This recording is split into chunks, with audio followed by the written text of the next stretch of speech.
Welcome to Romance Haven, where your escape into romance awaits. This is an original work created exclusively for this channel. All content is protected by copyright.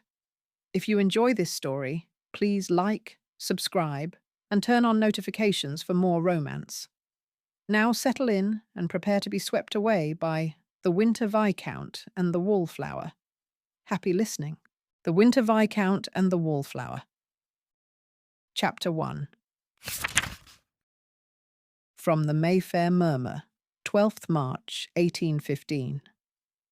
Which icy viscount was observed rescuing a certain unassuming miss from the shadows last evening? One wonders what secrets bloom in winter gardens. Marianne Ashbury had perfected the art of being overlooked. It was not, she had long ago concluded, an entirely disagreeable skill. While other young ladies preened and postured in the glittering crush of Lady Pemberton's ballroom, Marianne had discovered that the space between a potted fern and a marble column provided an excellent vantage point for observation, and more importantly, for remaining unobserved. She was not hiding, precisely. Hiding implied shame, and Marianne felt none.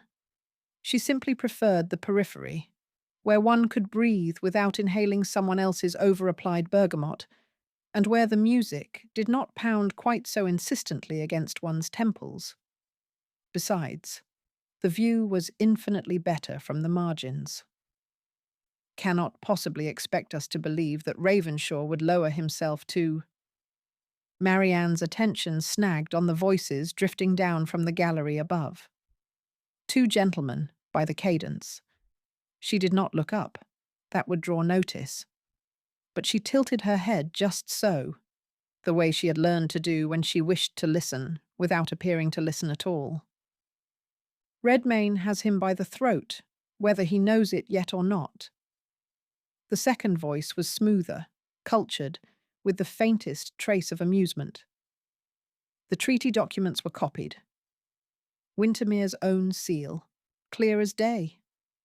Marianne's fingers tightened on her reticule. And if the Foreign Office discovers... They won't. Not if Redmayne plays this correctly. He has the names. Talbot, Greaves, and that fool Ashbury at the Mint. All it takes is one whisper in the right ear, and the whole house of cards collapses. The blood drained from Marianne's face. Ashbury, her father. She did not move, did not breathe. Her mind, however, was already racing, cataloguing every detail with the precision that had always been both her gift and her curse. The first voice, nasal, slightly reedy, belonged to someone older, perhaps nervous. The second was younger, confident. She committed the cadence, the phrasing, the particular way he had said Redmayne to memory, as though she were pressing flowers between the pages of a book. Should leave before we're seen together. Footsteps retreated along the gallery. Marianne remained frozen, her heart a wild, erratic thing in her chest. Talbot Greaves Ashbury. Her father was a clerk at the Royal Mint, a man of modest means and impeccable reputation. He had no dealings with viscounts or treaties or... Miss Ashbury. The voice was low, cool, and entirely too close. Marianne startled, her gaze snapping up to meet a pair of eyes the colour of a winter sky just before snow. Cold, assessing, unreadable. Lord Sebastian Ravenshaw, Viscount Wintermere, stood before her with the sort of stillness that made other men look frantic by comparison. He was tall, taller than she had realised from across a ballroom, and dressed in black superfine that fit him with the kind of precision that suggested either an exceptional tailor or a man who did not tolerate imperfection. Possibly both. My lord? Marianne dipped into a curtsy, her mind still spinning, her pulse still thundering. She had never been introduced to the Viscount, though she had certainly heard of him. Everyone had. Winter, the Tun called him, and not with affection. "You appear distressed." It was not a question. His gaze flicked briefly to the gallery above, then back to her face. "Perhaps you would care to dance?" Marianne blinked. What? A waltz?" He extended one gloved hand, and Marianne noticed with a strange, detached clarity that his fingers did not tremble, not even slightly. "Unless you would prefer to remain here, looking as though you have seen a ghost." It was not a request. Marianne glanced around. Several heads had already turned in their direction. Lord Wintermere did not dance. It was a well-known fact, repeated in drawing rooms and whispered behind fans. And yet here he stood, hand outstretched, waiting with the patience of a man who was accustomed to being obeyed. She placed her hand in his. His fingers closed around hers, firm, steady, warm even through the gloves, and he led her onto the floor with a grace that belied his reputation for coldness. The orchestra swelled into a waltz, and Marianne found herself swept into the rhythm before she could fully process what was happening. "You were listening," he said quietly, his voice pitched for her ears alone. Marianne's breath caught. "I beg your pardon?" To the gentleman in the gallery. His hand settled at the small of her back, a point of heat and pressure that made her acutely aware of every inch of space between them. "You heard something you should not have." There was no point in denying it. "Yes." "And what precisely did you hear?" Marianne met his gaze. Up close, his eyes were not merely cold. They were sharp, intelligent, and currently fixed on her with an intensity that made her feel as though he could see straight through to the frantic beating of her heart. She should demur. She should smile and claim ignorance, the way any sensible young lady would. Instead, she said, "They mentioned your name." "And my father's?" Something flickered in his expression. Surprise, perhaps, or calculation. "Your father." "Mr. Thomas Ashbury. He is a senior clerk at the Royal Mint." Her voice was steady, even as her thoughts were anything but. "They said he was involved in something, along with men named Talbot and Greaves, and someone called Redmayne." Lord Wintermere's jaw tightened, the only outward sign that her words had landed. He guided her through a turn with effortless precision, and Marianne had the sudden, dizzying sense that she was no longer dancing at a ball, but rather stepping into something far more dangerous. "You will forget those names," he said, his tone soft and utterly implacable. "I cannot." His gaze sharpened. "Cannot, or will not."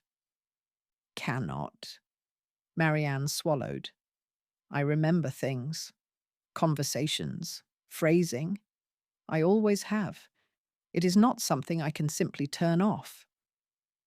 For a long moment, he said nothing. They moved together in silence, the music swirling around them, the ballroom a glittering blur at the edges of her vision.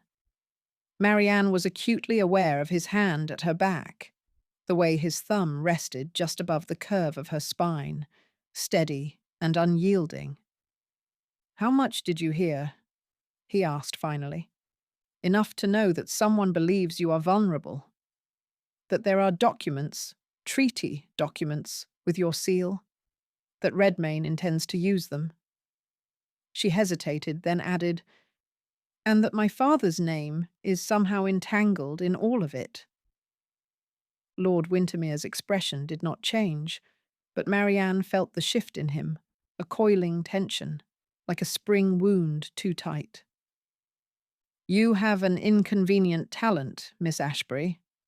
"So I have been told." "And an even more inconvenient sense of honesty." "That too."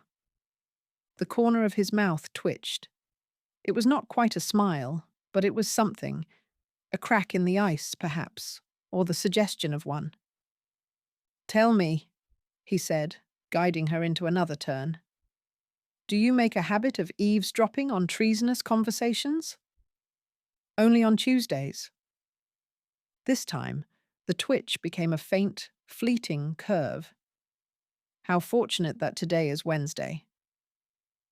Despite everything, the fear, the confusion, the sheer absurdity of waltzing with a man who looked as though he could dismantle her world with a single word, Marianne felt a startled laugh bubble up in her chest. "You are in danger, Miss Ashbury," Lord Wintermere said, and the levity vanished as quickly as it had appeared. "If Redmayne suspects you overheard that conversation, he will not hesitate to silence you." "Silence me?" Marianne's voice came out smaller than she intended. "You mean—" "I mean precisely what you think I mean." His hand tightened fractionally at her back, a gesture that might have been reassuring if it were not also faintly possessive. "Which is why, as of this moment, you are under my protection." What? My lord, I do not." "You do not have a choice." His gaze held hers, unflinching. "You will accept my aunt's invitation to stay at Wintermere House as her companion. You will attend events under her chaperonage, and you will tell no one, what you heard tonight." Marianne stared at him. "You cannot simply—" "I can, and I have." The waltz was ending, the final notes fading into applause. Lord Wintermere released her, stepping back with a bow that was perfectly correct and entirely devoid of warmth. But his eyes, those cold, winter sky eyes, held hers for a beat longer than propriety allowed. "My aunt will call on you tomorrow," he said quietly. "I suggest you pack lightly." And then he was gone, disappearing into the crowd with the same eerie grace with which he had appeared, leaving Marianne standing alone in the centre of the ballroom, her heart racing and her mind spinning with a single, inescapable truth. Her life, as she had known it, had just ended. And Lord Sebastian Ravenshaw, the coldest man in London, had just decided to save her. Chapter 2. From the Mayfair. Murmur, 13th March, 1815. Lady A has acquired a new companion, we hear. One wonders if the Dowager Viscountess is collecting strays, or if her nephew has developed a sudden interest in charitable works. Marianne had not slept. She had lain in her narrow bed in her father's modest townhouse, staring at the ceiling and replaying the evening's events with the same meticulous attention she applied to everything else. The voices in the gallery, the names, Lord Wintermere's hand at her back, steady as an anchor in a storm. "You are under my protection." It sounded absurd in the cold light of pre-dawn. Viscounts did not simply claim wallflowers and install them in their households.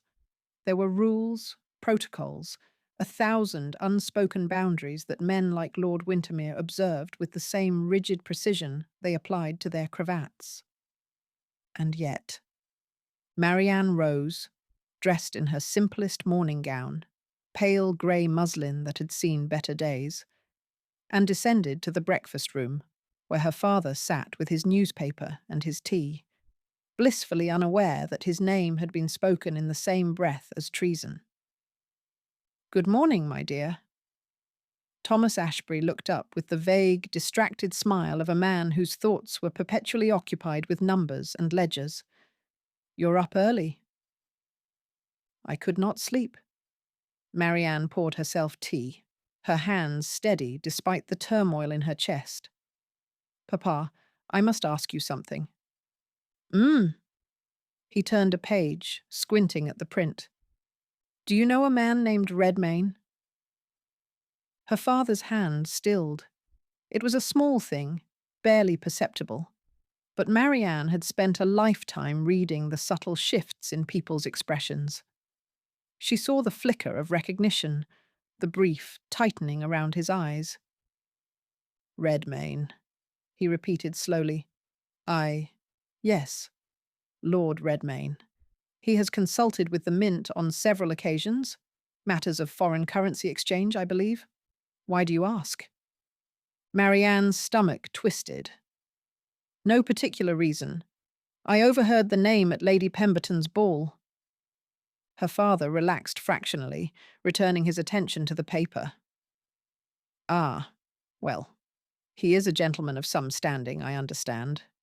Moves in circles far above ours. Circles that include treason, Marianne thought, but did not say.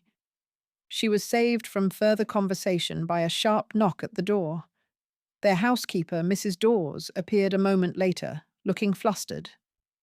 Begging your pardon, sir, but there's a grand lady here to see Miss Ashbury. Says her name is Lady Augusta Ravenshaw, and she's brought a carriage that's blocking half the street. Marianne's teacup clattered against its saucer. Her father blinked. Ravenshaw? The Dowager Viscountess Wintermere? The very same, sir. Mrs. Dawes looked as though she might faint from the sheer social elevation of it all. She's waiting in the drawing-room. I've put her by the fire, though she didn't seem cold in the least. Marianne rose, her heart hammering. I will see her. But, Marianne, why would... Her father's confusion was palpable, but Marianne was already moving toward the door, smoothing her skirts and trying to summon some semblance of composure. Lady Augusta Ravenshaw was not what Marianne had expected. She had anticipated severity, perhaps, a female version of Lord Wintermere's icy reserve. Instead, the woman who stood examining the modest drawing-room with keen, intelligent eyes was handsome rather than beautiful, dressed in deep plum silk that whispered money and taste, and holding a fan that looked as though it could double as a weapon. Miss Ashbury. Lady Augusta's voice was warm, cultured, and edged with something that might have been amusement. How delightful to finally meet you. My nephew has told me so much. Marianne curtsied, her mind racing. My lady, this is unexpected. I imagine it is. Lady Augusta settled onto the sofa with the air of a woman who had never encountered an uncomfortable seat in her life. Sit, child. You look as though you expect me to bite. Marianne sat. Lady Augusta studied her for a long moment, her gaze sharp and assessing. Then she smiled. A real smile, not the polite curve that society ladies deployed like armour. Sebastian said you were clever. He did not mention that you were also sensible enough to be terrified. I am not. Marianne stopped, reconsidered. Perhaps a little. Good. Fear is useful, provided it does not paralyze. Lady Augusta snapped open her fan, a gesture that seemed more habit than necessity. I will be direct, Miss Ashbury, because I suspect you prefer directness to pretty lies. My nephew believes you are in danger. He has asked me to offer you a position as my companion, which will allow you to reside at Wintermere House under my chaperonage. In return, you will assist him with a matter of some delicacy. Assist him, Marianne repeated carefully. With what, precisely? With remembering. Lady Augusta's eyes glinted. Sebastian tells me you have a remarkable memory, that you can recall conversations with perfect accuracy. Is this true? Marianne hesitated, then nodded. Yes. Extraordinary. I once knew a woman who could recite entire dinner parties verbatim, terribly useful at cards, utterly exhausting at breakfast. Lady Augusta leaned forward slightly. Here is what I know, Miss Ashbury. My nephew does not act without reason. If he has decided you require protection, then you do. And if he believes your particular talents can help him navigate whatever political quagmire he has stumbled into, then I am inclined to trust his judgment. But my father, will be told that I have taken a liking to you and wish for companionship during the season, which is not entirely untrue. I do find myself in need of someone with a functioning brain, and most of the young ladies foisted upon me can barely manage their own names. Lady Augusta's tone was brisk, matter of fact. Your father will be pleased. Your reputation will be enhanced, and you will be safe within the walls of Wintermere House, where my nephew can keep an eye on you. It was a neat solution. Too neat. What does Lord Wintermere want from me? Marianne asked quietly. Lady Augusta's expression softened. The truth, I imagine. And perhaps someone who can help him find it. She rose, smoothing her skirts. You have until this afternoon to decide. I will send the carriage at 3 o'clock. If you choose to come, bring what you need for an extended stay. If you choose not to, well, I hope you are very good at looking over your shoulder. She swept toward the door, then paused, glancing back. For what it is worth, Miss Ashbury, I think you will do nicely. My nephew needs someone who is not afraid of him, and I suspect you are braver than you believe. Marianne arrived at Wintermere House at precisely 3 o'clock, with a single trunk and a heart full of misgivings. The house was everything she had imagined, and nothing she had expected. Elegant, yes. Tall windows and pale stone, the kind of restrained grandeur that whispered old money and older titles.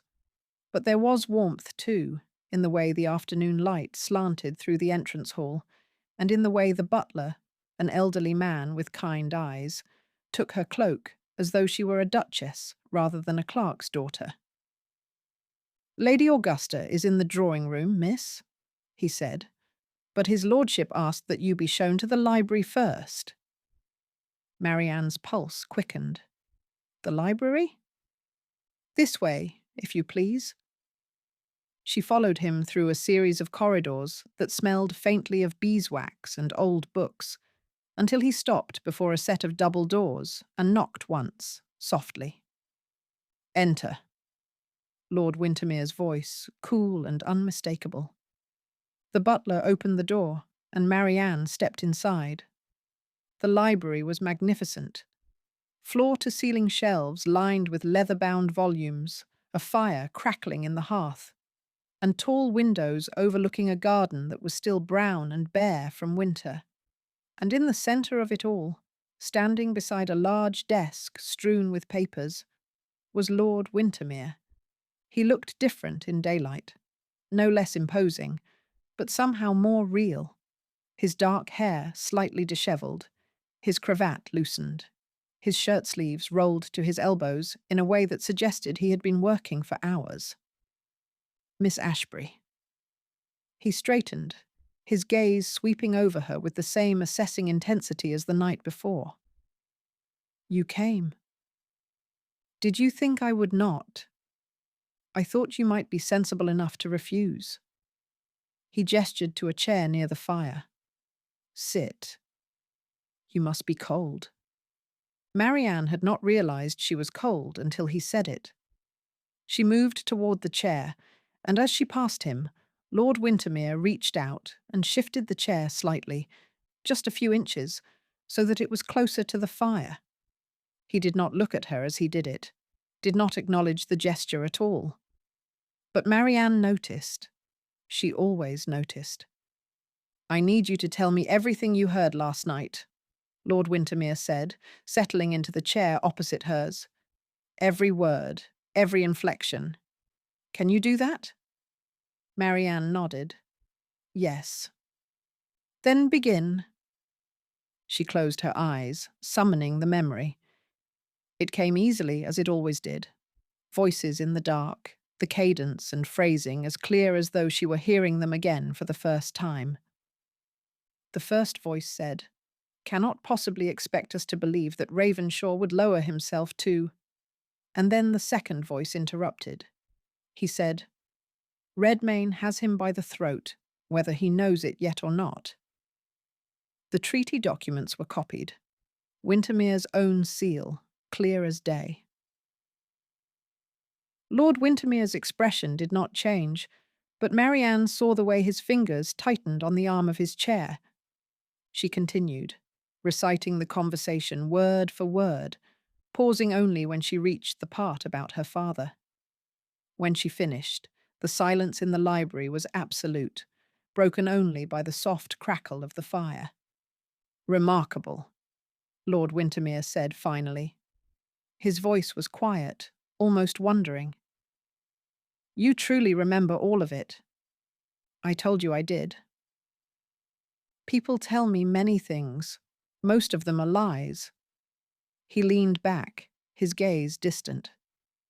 "Redmayne. I should have known." "Who is he?" "A man who collects secrets the way other men collect snuff boxes." Lord Wintermere's jaw tightened. "And apparently, he has decided to collect mine." Marianne hesitated, then asked, "What will you do?" "Find out what he knows." "And how he knows it." His gaze returned to her, sharp and intent. "Which is where you come in, Miss Ashbury." "Me? You are invisible," he said bluntly. "People do not notice you. They speak freely in your presence because they assume you are not listening. It is a gift, whether you realize it or not." Marianne's throat tightened. She had spent years perfecting that invisibility, and now this man, this cold, calculating Viscount, was telling her it was useful. "I need you to listen," Lord Wintermere continued, "at balls, at dinners, at Lady Vesper's salon. I need you to hear what is being said when people think no one is paying attention.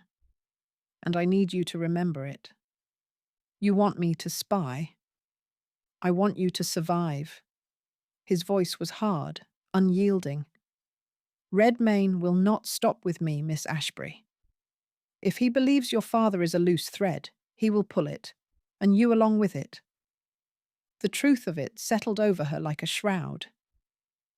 "And if I help you?" she asked quietly. "Then I will ensure your father's name is cleared. That whatever scheme Redmayne has woven, it does not entangle him." Lord Wintermere rose, moving to the window. "You have my word." Marianne studied his profile, the sharp line of his jaw, the rigid set of his shoulders. He looked like a man who had forgotten how to bend. "Why do you care?" she asked. "About my father?" "About me." For a long moment, he did not answer. Then, without turning, he said, "Because I know what it is to watch someone you love be destroyed by forces beyond your control. And I will not allow it to happen again. Not if I can prevent it." There was something raw in his voice, something that made Marianne's chest ache. "All right," she said. "I will help you." Lord Wintermere turned, and for the first time since she had met him, she saw something other than ice in his eyes. Relief, perhaps, or gratitude. "Thank you, Miss Ashbury." "Marianne," she said softly, "if we are to work together, you may as well call me Marianne." His gaze held hers, and the corner of his mouth, just the corner, curved. "Sebastian," he said, "though I suspect my aunt will insist on propriety. Then we shall be proper in public and practical in private. A sound strategy."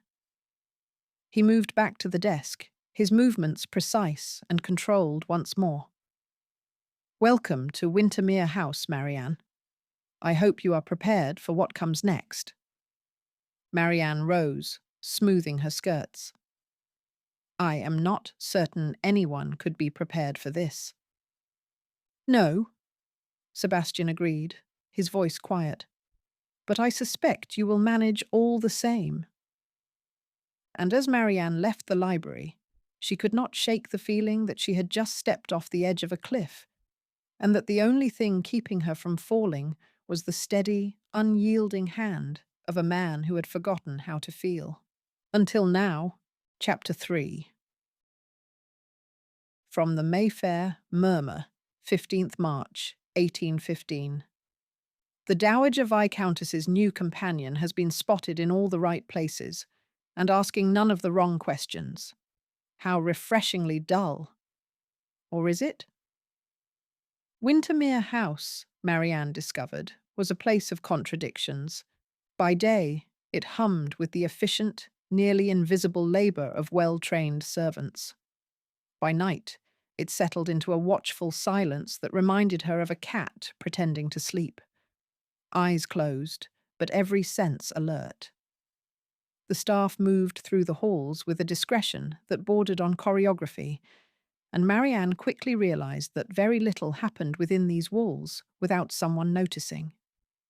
Which meant that very little happened without Lord Wintermere, Sebastian, knowing about it. She had been installed in a suite of rooms on the second floor, far more luxurious than anything she had ever occupied. The bed was hung with silk, the colour of sea foam. The escritoire was stocked with cream-laid paper and ink that did not blot, and someone had placed a vase of hothouse roses on the mantelpiece, their scent filling the room with an almost defiant sweetness. It was the sort of room that made a person feel both cherished and slightly off balance, as though they had wandered into someone else's life by mistake. Marianne had unpacked her single trunk, a task that took all of 10 minutes, and was standing at the window, watching the bare branches of the garden sway in the wind, when Lady Augusta swept in without knocking. Settling in, I hope. The Dowager Viscountess carried herself with the brisk authority of a general inspecting troops. Good. We have much to discuss, and very little time to discuss it. Marianne turned from the window. My lady? Augusta, please.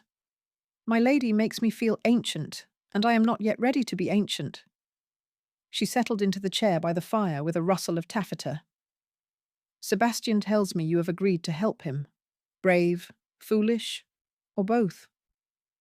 I have not yet decided. Augusta laughed, a genuine, unguarded sound. I like you, Miss Ashbury. You do not simper. Now, sit. We must prepare you for battle. Battle. Marianne lowered herself onto the edge of the bed. The season, my dear, is nothing if not a series of skirmishes disguised as social calls. Augusta's eyes gleamed with something that looked suspiciously like relish. And if you are to move through the ton as my companion, you must be armed with the proper intelligence. Who is allied with whom? Who owes whom money? Who is sleeping with whom? Though that last bit is often the least interesting, despite what the scandal sheets would have you believe.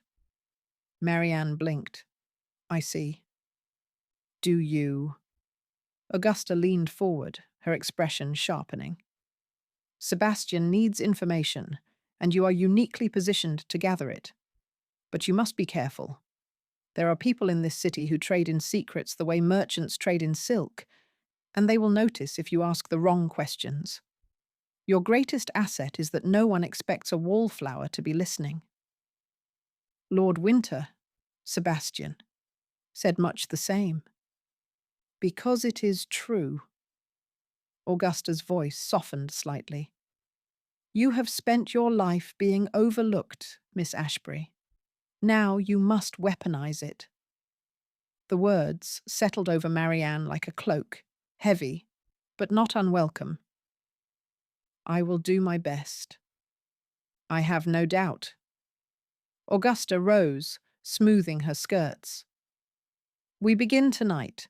Lady Carstairs is hosting a musical, which means half the ton will be crammed into her drawing room, pretending to appreciate a soprano who sounds like a strangled cat. It is the perfect opportunity for you to observe, and for Sebastian to be seen with you under my chaperonage, which will quell some of the more salacious rumours. Rumours? Marianne's stomach tightened. The Mayfair murmur has already begun speculating about your presence here. Nothing damning yet, but we must be proactive. Augusta moved toward the door, then paused. One more thing. My ward, Henrietta, will be joining us for dinner. She is 17, enthusiastic, and utterly incapable of dissembling. Do not tell her anything you do not wish repeated to half of London by morning. I will remember that. Good. Augusta's smile was almost fond. Welcome to the family, Miss Ashbury, such as it is. Dinner at Wintermere House was a far more intimate affair than Marianne had anticipated. The dining room was smaller than she had expected. Elegant, yes, with its polished mahogany table and silver candelabra, but designed for family rather than spectacle. Sebastian sat at the head of the table, his expression as unreadable as ever, while Augusta presided at the opposite end with the ease of long practice. And between them, like a bright, irrepressible flame, was Henrietta Ravenshaw. You must be Miss Ashbury. Hetty, as she insisted on being called, practically vibrated with excitement. She was pretty in the way of very young girls, all dark curls and wide eyes, and an energy that seemed barely contained by her muslin gown. Aunt Augusta said you were coming, and I have been simply dying to meet you. Is it true you waltzed with Sebastian? He never dances. Everyone says so.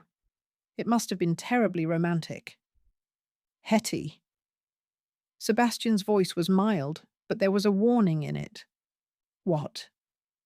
I am only saying what everyone else is thinking. Hetty turned back to Marianne, undeterred. You must tell me everything. What was it like? Was he very stern? He is always stern with me, but I thought perhaps he might be different with Henrietta. This time, Augusta's tone was sharper. Allow Miss Ashbury to eat her soup before you interrogate her. Hetty subsided, but only just. She spent the rest of the first course casting curious glances at Marianne, as though trying to solve a particularly intriguing puzzle. Marianne, for her part, focused on her soup and tried not to notice the way Sebastian's gaze occasionally drifted in her direction, assessing and inscrutable.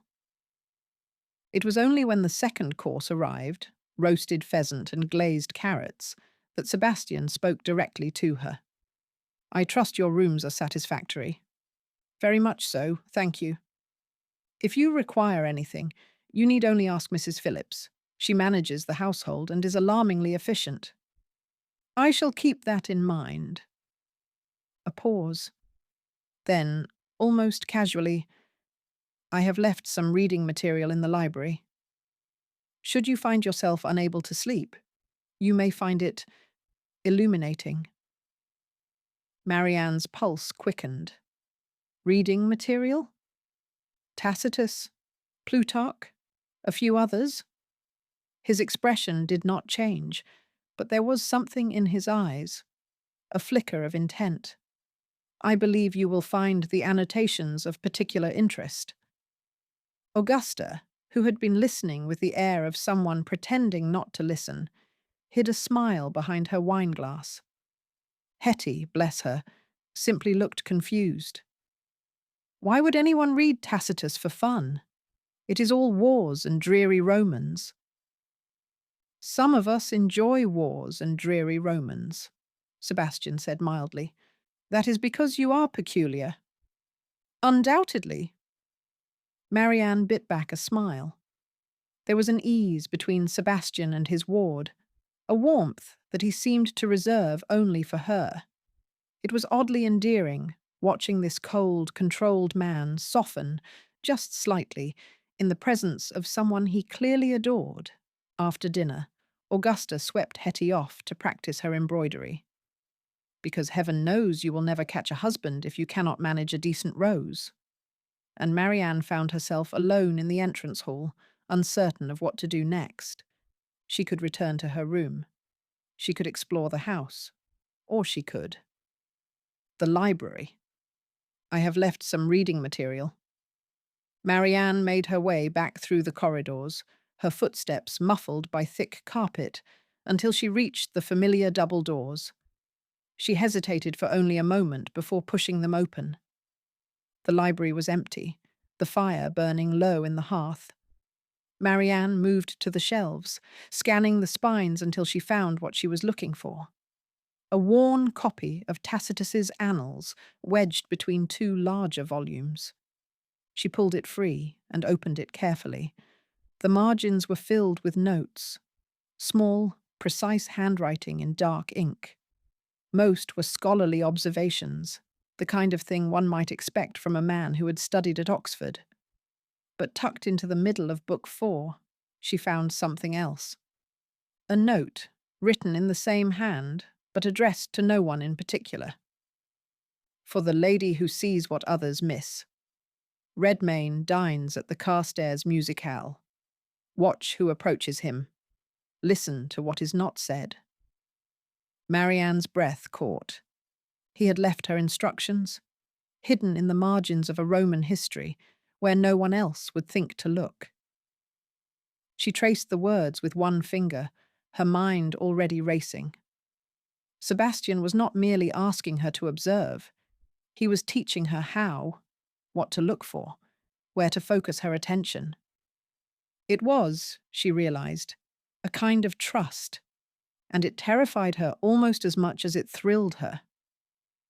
I thought you might find that. Marianne spun around, the book clutched to her chest. Sebastian stood in the doorway, still dressed for dinner, his cravat slightly loosened. He looked tired, she thought. Not physically, but in the way of someone who carried too much weight for too long. I did not hear you come in, she said, her voice steadier than she felt.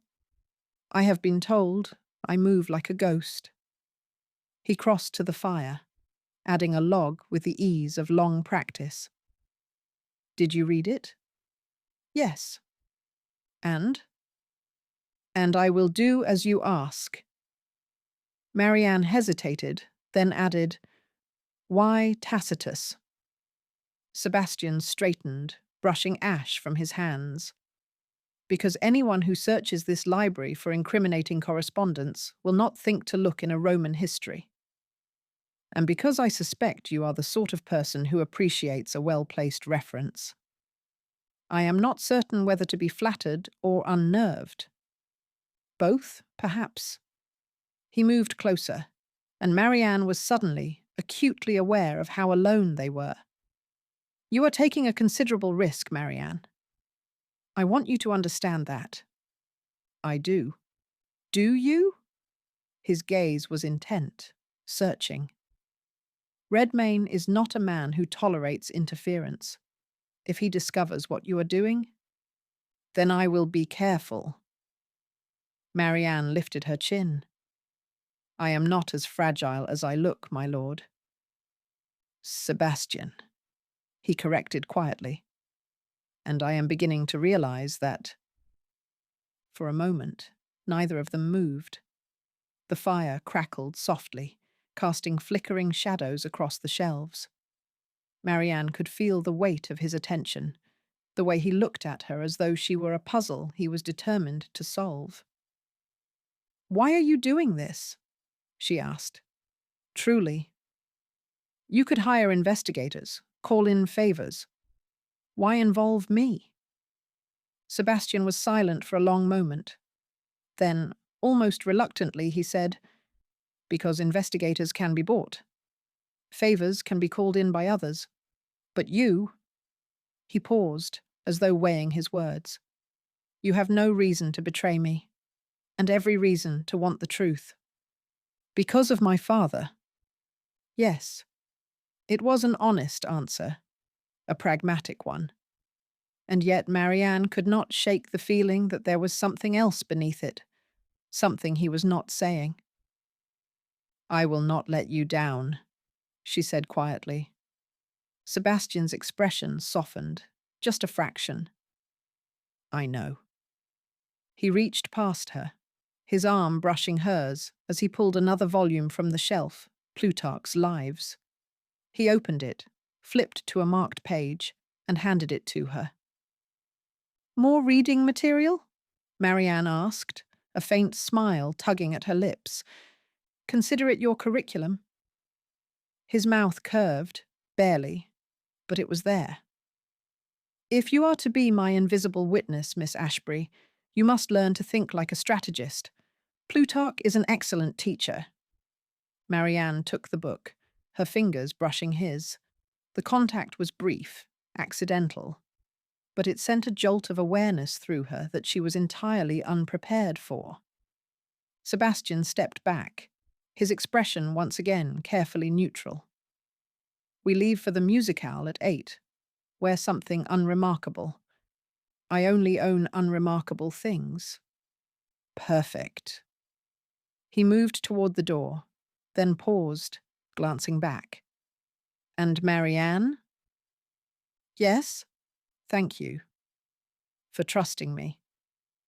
Before she could respond, he was gone, leaving her alone in the library with 2 Roman histories and the unsettling realization that Lord Sebastian Ravenshaw, Viscount Wintermere, was far more dangerous than she had ever imagined.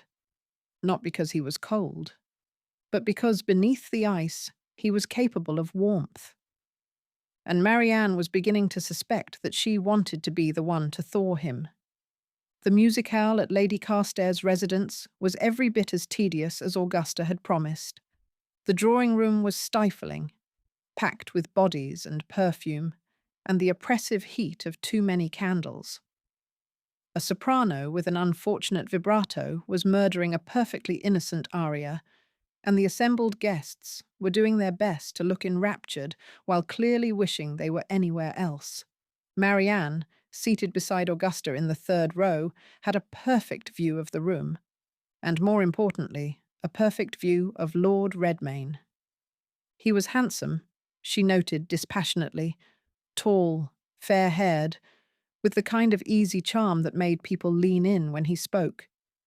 He stood near the refreshment table, a glass of champagne in hand, surrounded by a small cluster of admirers.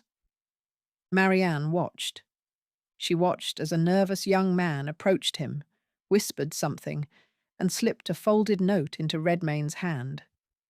She watched as Redmayne smiled, pocketed the note without reading it, and clapped the young man on the shoulder.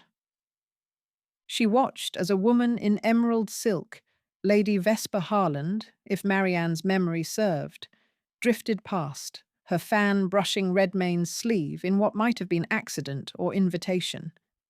And she watched as Sebastian, standing on the opposite side of the room, tracked every movement with the cold, patient focus of a predator. Their eyes met across the crowd. Sebastian inclined his head, just slightly. Marianne returned the gesture. And in that moment, she understood. This was not a musicale. It was a battlefield, and she had just chosen her side. Chapter 4. From the Mayfair Murmur, 17th March, 1815. A certain viscount was observed taking midnight air with his aunt's companion. How very proper. Though one does wonder what conversations require such late hours and such careful privacy. The days at Wintermere House developed a rhythm that Marianne found both comforting and unsettling. Mornings were spent with Augusta, learning the intricate social cartography of the ton, who was connected to whom, which families were rising, which were falling, and most importantly, who owed their position to Lord Redmayne's patronage. Afternoons brought calls and promenades in Hyde Park, where Marianne practiced the art of being present but unremarkable, a pleasant shadow at Augusta's elbow. And evenings brought Sebastian. Not openly, of course. That would have been improper. But there were moments. A brief conversation in the library before dinner, a shared glance across a crowded ballroom, the occasional note tucked into a book of Roman history. He was teaching her to see the patterns beneath the surface. to recognize when a casual comment carried weight, when a smile was a weapon rather than a courtesy. Marianne discovered she had an aptitude for it. She also discovered that she looked forward to those stolen moments with an intensity that probably should have alarmed her. It had been 3 days since the Carstairs musical, and Marianne had compiled a mental list of everyone who had approached Redmayne, everyone who had avoided him, and, most tellingly, everyone who had watched him without approaching at all. She had shared her observations with Sebastian in the library, speaking quietly while Hetty practiced scales in the music room down the hall. He had listened with that absolute focus he seemed to reserve for matters of importance, occasionally asking a question, but mostly allowing her to speak uninterrupted. When she finished, he had been silent for a long moment, his fingers steepled beneath his chin. "You have a gift for this," he had said finally. "For spying." Marianne had tried to keep her tone light. "For seeing." His gaze had been steady, serious. "Most people look without seeing. You do both." The compliment had warmed her far more than it should have. Now, 4 nights after the musicale, Marianne found herself unable to sleep. The house was quiet, the kind of deep silence that came in the small hours when even the servants had retired. She had tried reading, Plutarch, as Sebastian had suggested, but her mind kept wandering, replaying conversations, analysing glances, searching for patterns. Finally, she rose, wrapped a shawl around her shoulders over her nightgown, and slipped out of her room. She had no particular destination in mind. She simply needed to move, to think, to escape the confines of her own restless thoughts. Her bare feet made no sound on the carpet as she descended the stairs, past the darkened drawing room, past the library, until she found herself at a door she had not yet explored. It was unlocked. Beyond it lay a garden, but not the formal, manicured sort she had glimpsed from her window. This was something else entirely, a glass-roofed conservatory filled with plants that should not have survived an English winter. Camellias bloomed in terracotta pots, their petals pale against dark leaves. A small fountain trickled somewhere in the shadows, and everywhere, the scent of earth and green things, alive and growing despite the cold outside. A winter garden. Marianne stepped inside, pulling the door closed behind her. The air was warmer here, humid and faintly sweet. Moonlight filtered through the glass panels overhead, casting everything in shades of silver and shadow. "I wondered when you would find this place." Marianne's heart leaped into her throat. She spun around to find Sebastian emerging from behind a cluster of ferns, still fully dressed despite the late hour. His coat was missing, his waistcoat unbuttoned, his shirt sleeves rolled to his elbows. He looked less like a viscount and more like a man who had forgotten to go to bed. "I did not mean to intrude," Marianne said, her voice barely above a whisper. "I could not sleep, and I—" "You are not intruding." Sebastian moved closer, and Marianne noticed the book in his hand, another Roman history, naturally. "I come here when I need to think. The house can be oppressive." "It is beautiful," Marianne said, glancing around. "I did not expect to find something like this in the middle of London." "My mother's project." Sebastian's voice softened slightly. "She hated winter, said it made everything grey and lifeless. So my father built her this, a place where things could grow even when the world outside was frozen." There was something in his tone, a carefully controlled grief, that made Marianne's chest ache. "She had good taste," she said quietly. "She did." Sebastian set the book down on a small iron bench, then turned to face her fully. "You should not be wandering the house at this hour, Marianne." "It is not safe." Safe from what? Your servants? Safe from gossip. His expression was serious. If anyone were to see you, there is no one to see. Marianne pulled her shawl tighter, suddenly aware of how thin her nightgown was, how improper this entire situation would appear to anyone with a functioning sense of propriety. Besides, you are here, which makes it worse, not better. Does it? Marianne tilted her head, studying him. Or are you simply accustomed to following rules that no longer serve you? Sebastian's eyes narrowed. That is a dangerous line of thinking. Perhaps. But you asked me to see what others miss. I am beginning to think that includes you. For a moment, she thought she had overstepped. Sebastian's jaw tightened, and something flickered in his expression. Surprise, perhaps, or irritation. But then, unexpectedly, he laughed. It was a quiet sound, barely more than an exhale, but it transformed his face entirely. You are either very brave or very foolish, Miss Ashbury. I thought we had established that it was both. Marianne moved deeper into the garden, trailing her fingers along the edge of a camellia bloom. What were you reading? Marcus Aurelius, Meditations. Sebastian followed her, maintaining a careful distance.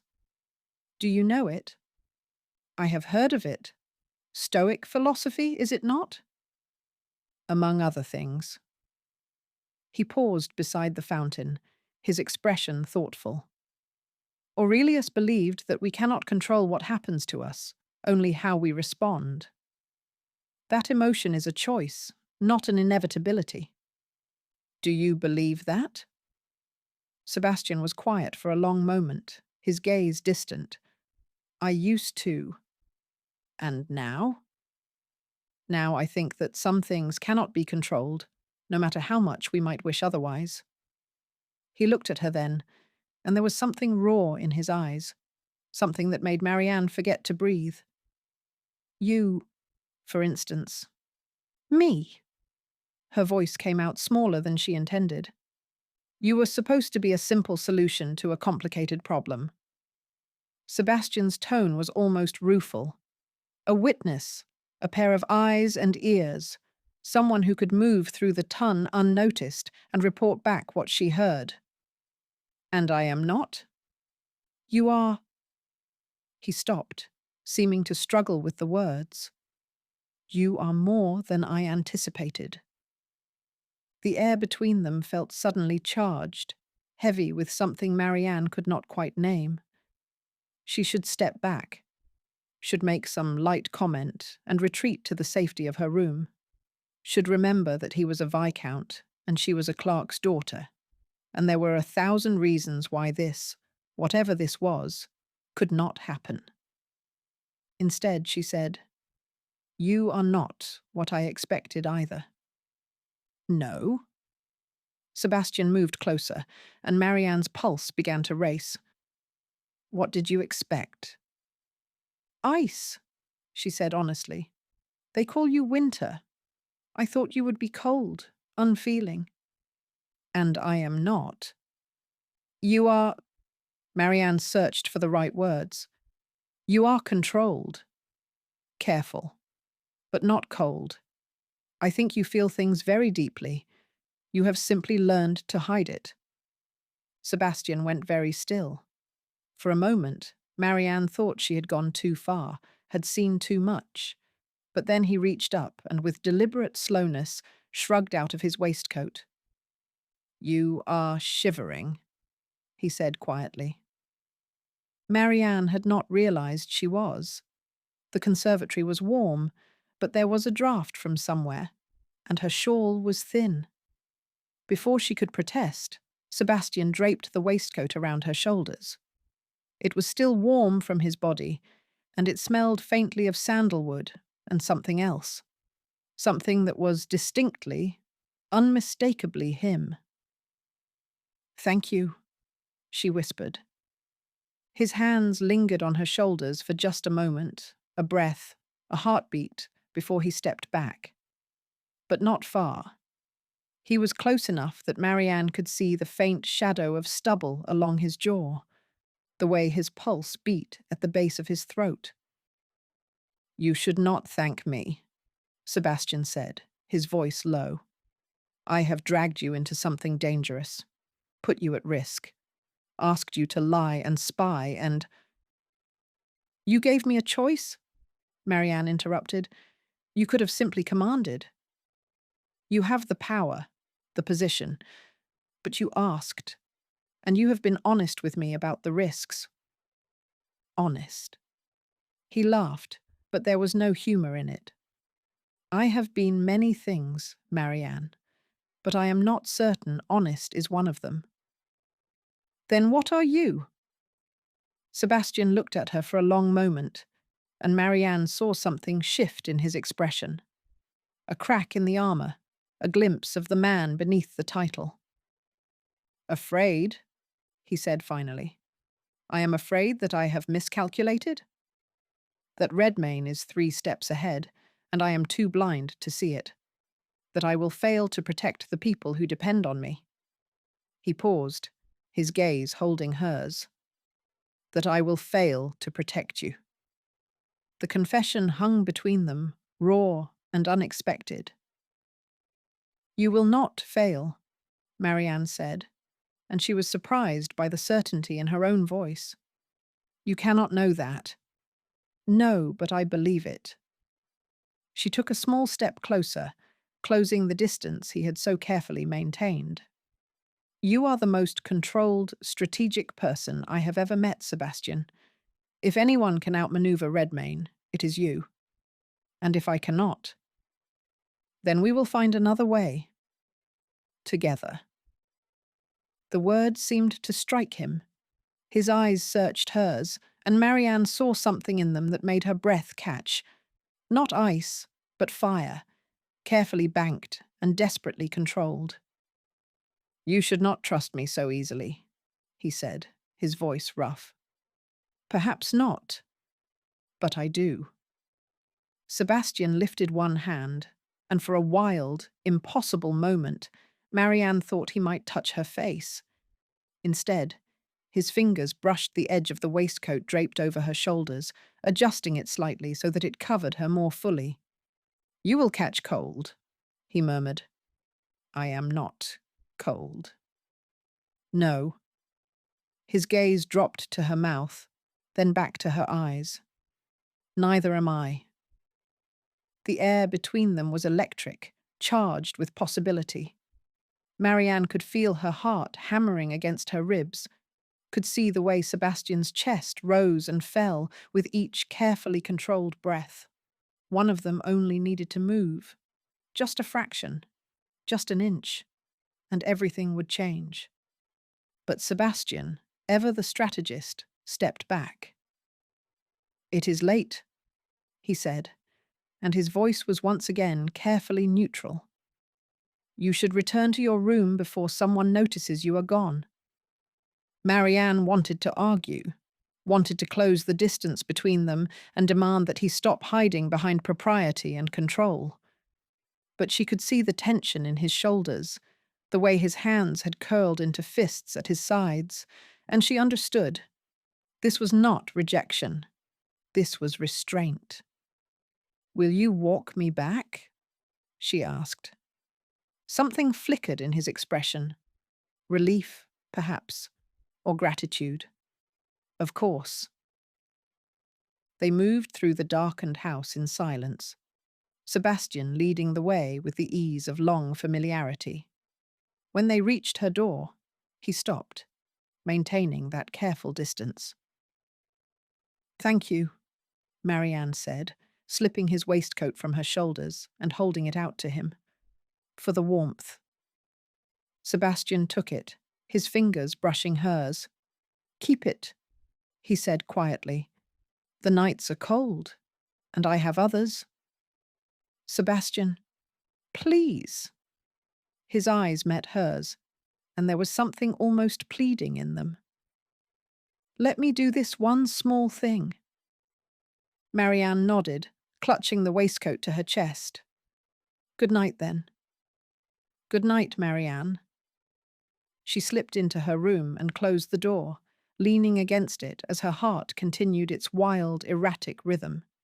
She could still smell sandalwood, could still feel the ghost of his hands on her shoulders, and she knew, with a certainty that was both thrilling and terrifying, that she was falling for a man who had built walls so high that even he had forgotten how to climb them. But walls, Marianne thought as she moved to the window and looked out at the winter garden below, could be scaled. Or, if necessary, dismantled brick by careful brick. The next morning, Marianne woke to find a book on her breakfast tray. Not Plutarch or Tacitus this time, but a slim volume of poetry, Ovid's Metamorphoses, in the original Latin with English translation on facing pages. Tucked inside was a note in Sebastian's precise handwriting. "For the lady who is braver than she knows. Transformation is not always gentle, but it is always worth the cost. The winter garden is yours whenever you need it." St. Marianne traced the words with one finger, her chest tight with an emotion she could not quite name. Then she noticed the page he had marked. The story of Pygmalion, the sculptor who carved a woman from ivory and loved her so deeply that the gods brought her to life. A story about a man who learned that some things were worth feeling, even if feeling meant risking everything. Marianne closed the book carefully and pressed it to her heart, and in the winter garden below, hidden among the camellias and ferns, a shadow moved. Someone had been watching. Someone had seen. And in the cold light of morning, that someone slipped away to report what they had witnessed to a man who collected secrets the way other men collected art. Lord Redmayne smiled when he heard the news. The game, it seemed, was becoming far more interesting than he had anticipated. Chapter 5. From the Mayfair. Murmur, 19th March, 1815. Whispers abound regarding a certain Viscount's companion. Is she truly Lady Adash's protégée? Or does Winter's sudden thaw suggest a more intimate arrangement? The lady protests her innocence, but then, don't they all? Marianne knew something was wrong the moment she entered the breakfast room. Augusta sat at the head of the table, her expression carved from granite, a newspaper spread before her like evidence at a trial. Hetty was conspicuously absent, which was unusual. The girl was normally the first to breakfast, chattering about whatever had captured her imagination that morning. And Sebastian stood by the window, his back to the room, his posture so rigid that Marianne could practically see the tension radiating from him. "Good morning," Marianne said carefully, moving toward her usual seat. "Is it?" Augusta's voice was clipped. She pushed the newspaper across the table. "Read." Marianne's stomach dropped. She recognized the masthead, the Mayfair Murmur, the scandal sheet that had been tracking her presence at Wintermere House since her arrival. She had seen the previous mentions, brief, speculative, nothing particularly damning. But this was different. This was a full column, positioned prominently on the front page. The Wallflower's Ascent, a tale of virtue or vice. Marianne's hands trembled as she read. "Dear readers, it has come to our attention that Miss M-A-, lately of modest circumstances, has taken up residence in the household of the Dowager Viscountess W-. While her ladyship insists the arrangement is one of companionship, sources close to the family suggest a more intriguing narrative. The young lady in question was observed waltzing with Viscount W. at Lady Pemberton's ball, a singular honour, given his lordship's well-known aversion to dancing. She has since been seen at his side at various entertainments, always under the chaperonage of his aunt, always dressed with a modesty that some might call calculated. One cannot help but wonder, is Miss A truly the innocent companion she appears to be?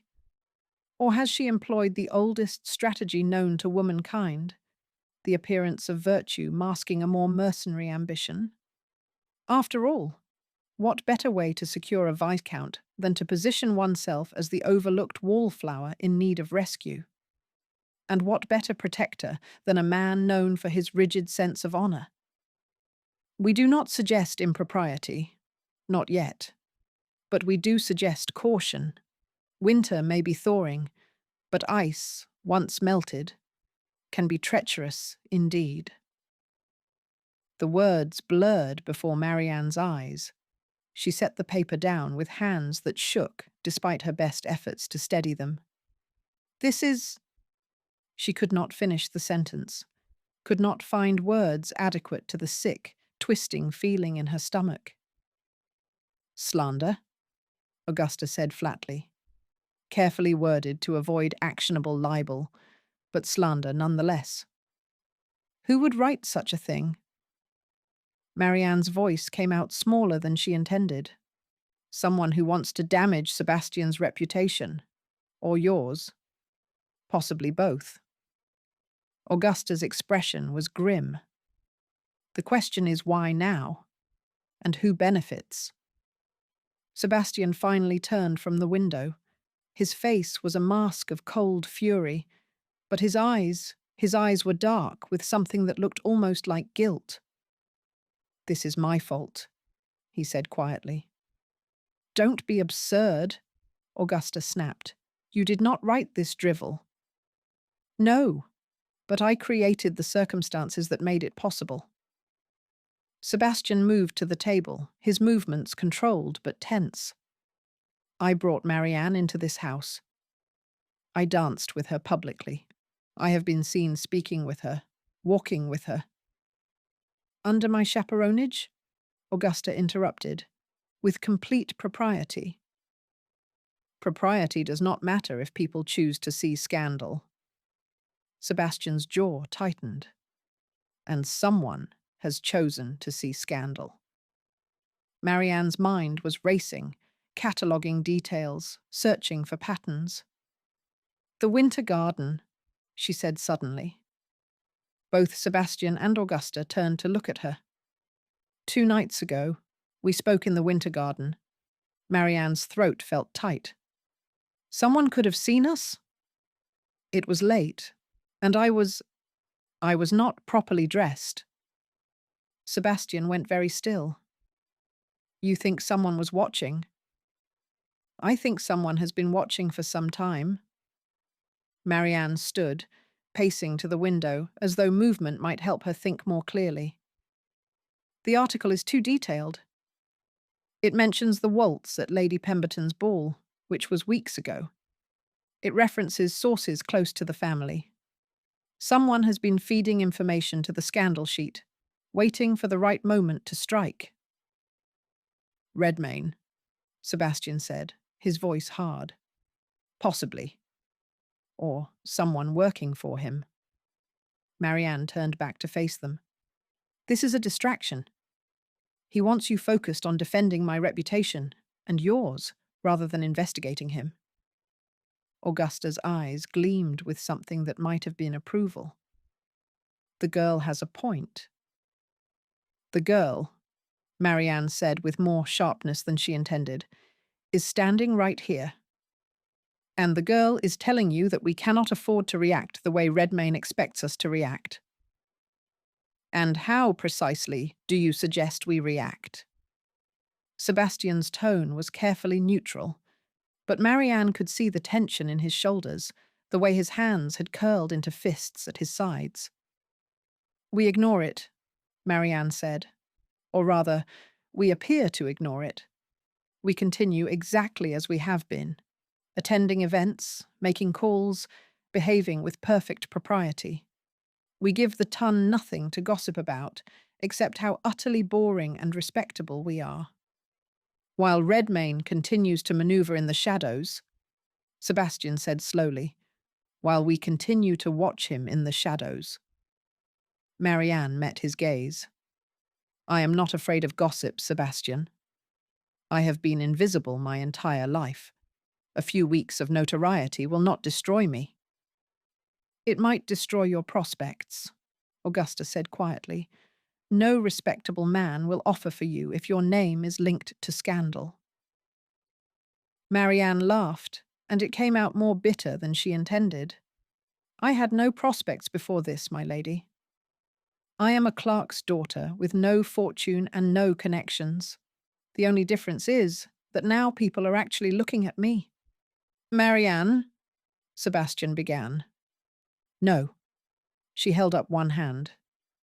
You asked me to help you. You asked me to be your eyes and ears in the town. I agreed, knowing the risks. I will not run now simply because someone has decided to weaponize my presence here.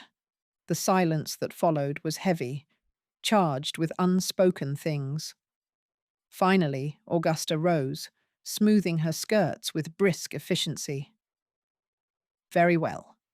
If we are to brazen this out, we must do so strategically. Lady Vesper is hosting a salon this afternoon, one of her intimate gatherings, where half the ton comes to trade gossip and pretend they are intellectuals. We will attend. Lady Vesper? Marianne's pulse quickened. She had heard of Lady Vesper Harland. Everyone had.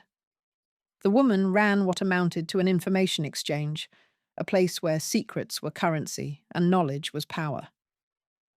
She is dangerous, Sebastian said flatly, and she will eviscerate Marianne. She will try, Augusta corrected, but I suspect Miss Ashbury is more resilient than you give her credit for. She turned to Marianne. Can you hold your own in a room full of people who will be watching your every move, waiting for you to stumble? Marianne thought of all the years she had spent being overlooked, dismissed, underestimated. Thought of the conversations she had memorized, the patterns she had learned to see, the careful invisibility she had cultivated. Yes, she said, I can. Good. Augusta's smile was sharp. Then we go to war. Lady Vesper Harland's salon was held in a townhouse in Mayfair that managed to be both elegant and vaguely unsettling. The drawing room was decorated in shades of deep crimson and gold, with heavy velvet curtains that blocked out most of the afternoon light. Candles burned in elaborate candelabras, casting flickering shadows across the assembled guests. It felt less like a social gathering and more like a stage set for intrigue, which, Marianne supposed, was precisely the point. Lady Vesper herself was a striking woman in her late 20s, with dark hair, darker eyes, and the kind of beauty that made people nervous rather than comfortable. She wore emerald silk that clung to her figure with calculated precision, and she moved through the room like a queen surveying her domain. Lady Augusta. Vesper's voice was warm, cultured, and edged with amusement. How delightful. And you have brought your new companion. How very brave. Miss Ashbury is made of sterner stuff than most, Augusta said coolly. I thought she might enjoy your little gathering. Did you? Vesper's gaze swept over Marianne with the assessing quality of someone cataloguing weaknesses. How refreshing. Most young ladies find my salons rather overwhelming. I am not most young ladies, Marianne said quietly. Vesper's eyebrows rose. No, I am beginning to see that. She gestured toward the room. Please, make yourselves comfortable. We were just discussing the latest scandal, though I suspect you are already intimately familiar with it. There was no mistaking the barb. Several heads turned in their direction, and Marianne felt the weight of a dozen gazes, all curious, all speculative. She lifted her chin and smiled blandly. Scandal sheets are so rarely accurate. I find them more entertaining as fiction than as fact. A ripple of surprised laughter moved through the room. Vesper's smile sharpened. "Well said, Miss Ashbury. Perhaps you will fit in here after all." She turned away, her attention already moving to the next guest, the next potential source of information. Augusta guided Marianne to a settee near the window, where they could observe the room without being at its centre. Sebastian had not accompanied them. It would have been too obvious, too much fuel for the gossip. But Marianne could feel his absence like a physical thing. "Remember," Augusta murmured. "Watch and listen. Vesper's salons are where information flows. If Redmayne is here, note who speaks with him. If he is not, note who seems nervous in his absence." Marianne nodded, her gaze already scanning the room. She recognized several faces from previous events. Lord Talbot, one of the names mentioned in the gallery conversation, standing near the fireplace with a glass of wine and an expression of studied boredom. Lady Carstairs, the musicale hostess, holding court near the pianoforte. And there, half hidden behind a potted palm, a young man who looked vaguely familiar. Her breath caught. It was the same young man who had approached Redmayne at the musicale, the one who had slipped him a note. Marianne committed his features to memory: sandy hair, weak chin, nervous hands that kept adjusting his cravat. He was watching the door as though waiting for someone. "Do you know him?" Augusta asked quietly, following her gaze. "No, but I have seen him before. At Lady Carstairs' musicale. He gave something to Redmayne." Augusta's expression did not change, but Marianne saw the slight tightening around her eyes. "Interesting." The door opened, and the room's energy shifted. Lord Redmayne entered with the easy confidence of a man who knew he was welcome everywhere. He was dressed impeccably in dark blue superfine, his cravat tied in a style that suggested both wealth and taste. He smiled as he greeted Lady Vesper, bowing over her hand with practiced charm. And then his gaze swept the room and landed on Marianne. For a moment, their eyes met. Redmayne's smile did not falter, but something flickered in his expression. Recognition, perhaps, or calculation. He crossed the room with deliberate purpose. "Lady Augusta," he said, bowing. "What a pleasure. And this must be the famous Miss Ashbury. I have heard so much about you." "Have you?" Marianne kept her voice light, pleasant. "How flattering. Though I cannot imagine I have done anything worthy of notice." "On the contrary." Redmayne's smile was warm, but his eyes were cold. "You have become quite the topic of conversation. Wintermere's mysterious companion, the Wallflower who captured Winter's attention. It is the stuff of fairy tales." "Or scandal sheets," Marianne said evenly.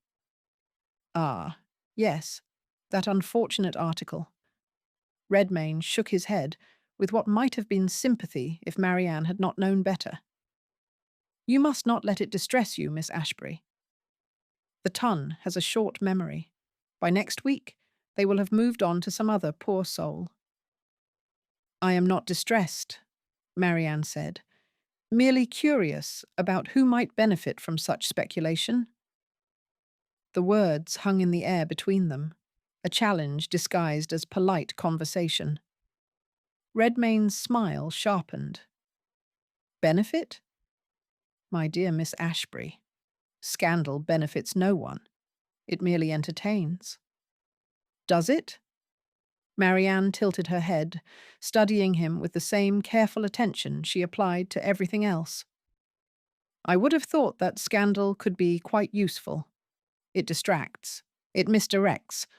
It allows other activities to proceed unnoticed while everyone is focused on the latest gossip." For just a moment, a fraction of a second, Redmayne's mask slipped. Marianne saw the flash of something dangerous in his eyes, the slight tightening of his jaw. Then it was gone, replaced by that same warm, charming smile. "What a fascinating perspective," he said softly. "You are far more perceptive than you appear, Miss Ashbury." "I have found that people often underestimate those who do not demand attention," Marianne replied. "It can be quite advantageous." "I imagine it can." Redmayne glanced at Augusta, who had been watching the exchange with the stillness of a cat preparing to pounce. "You have acquired a remarkable companion, Lady Augusta. I do hope Wintermere appreciates her properly." "My nephew," Augusta said coolly, "appreciates many things. Loyalty, for instance, and discretion, two qualities that seem increasingly rare in London society." "Indeed." Redmayne bowed again. "If you will excuse me, I see someone I must speak with." "Miss Ashbury, it has been illuminating." He moved away, and Marianne released a breath she had not realized she was holding. "Well," Augusta murmured, "that was instructive." "He knows," Marianne said quietly. "He knows I overheard something. He is trying to determine how much." "And you just told him that you are not the helpless wallflower he assumed you to be." "Good." Marianne's hands were shaking slightly, but her voice was steady. "Let him know. Let him understand that underestimating me would be a mistake." Augusta's smile was fierce, proud. "My dear girl, you are going to be magnificent." Marianne watched as Redmayne crossed to the nervous young man by the potted palm. They spoke briefly, heads close together, and then the young man slipped something into Redmayne's hand. Another note, perhaps, or something smaller. She memorized every detail. The angle of their bodies, the way Redmayne's fingers closed around whatever he had been given, the brief flash of satisfaction that crossed his face. And she understood, with sudden crystalline clarity, that this was not just about stolen documents or political intrigue. This was personal. Redmayne was not merely trying to destroy Sebastian's reputation or manipulate foreign policy. He was trying to prove that he was smarter, more powerful, more untouchable than the man they called Winter. And he had just made the mistake of underestimating the wallflower who saw everything. That evening, Marianne found Sebastian in the library, as she had known she would. He looked up when she entered, and the relief that flashed across his face was so naked, so unguarded, that it made her chest ache. "You survived," he said. "I did more than survive." Marianne crossed to the desk, where he sat, surrounded by papers and correspondence. "I engaged the enemy." Sebastian's eyes sharpened. "Redmayne was there." "He was." "And he knows, Sebastian. He knows I heard something at Lady Pemberton's ball. He is trying to determine how much and whether I am a threat." "Damn." Sebastian rose, pacing to the window. "I should never have involved you in this. Stop." Marianne's voice was sharper than she intended. "Stop blaming yourself for giving me a choice. I am here because I want to be, because my father's name is tangled in whatever scheme Redmayne is running, and because—" She stopped, the words catching in her throat. "Because?" Sebastian turned to face her, his expression intent. "Because I believe in what you are trying to do," Marianne said quietly, "and because I trust you." The silence that followed was heavy with unspoken things. "You should not," Sebastian said finally, his voice rough. "Trust me. I am not good at this, Marianne. At caring for people, at protecting them. I am better with strategy and distance and— Ice?" Marianne moved closer. "You keep saying that. Keep insisting that you are cold, unfeeling. "But I have seen you with Hetty, with your aunt, with me. You are not ice, Sebastian. You are a man who has learned to hide what he feels because feeling has cost you too much." Sebastian stared at her, and Marianne saw the war playing out behind his eyes, the desire to deny, to retreat behind his carefully constructed walls, warring with something else, something that looked almost like hope. "The article," he said finally. "It will damage you. Let it." Marianne lifted her chin. "I am not afraid of gossip. I am afraid of failing, of letting Redmayne win, of watching my father be destroyed because I was too timid to act." "You are many things, Marianne Ashbury," Sebastian said softly, "but timid is not one of them." He reached out, and for a moment Marianne thought he might touch her face, might close the distance between them. Instead, his hand settled on her shoulder, a brief, warm pressure that felt like both a promise and a restraint. "We will stop him," Sebastian said. "Together." "Together," Marianne echoed. And in that moment, standing in the library with Sebastian's hand on her shoulder and the weight of scandal pressing down on them both, Marianne understood that she had crossed a line from which there was no return. She was no longer simply helping Sebastian. She was choosing him. And that choice, she suspected, would change everything. Chapter 6.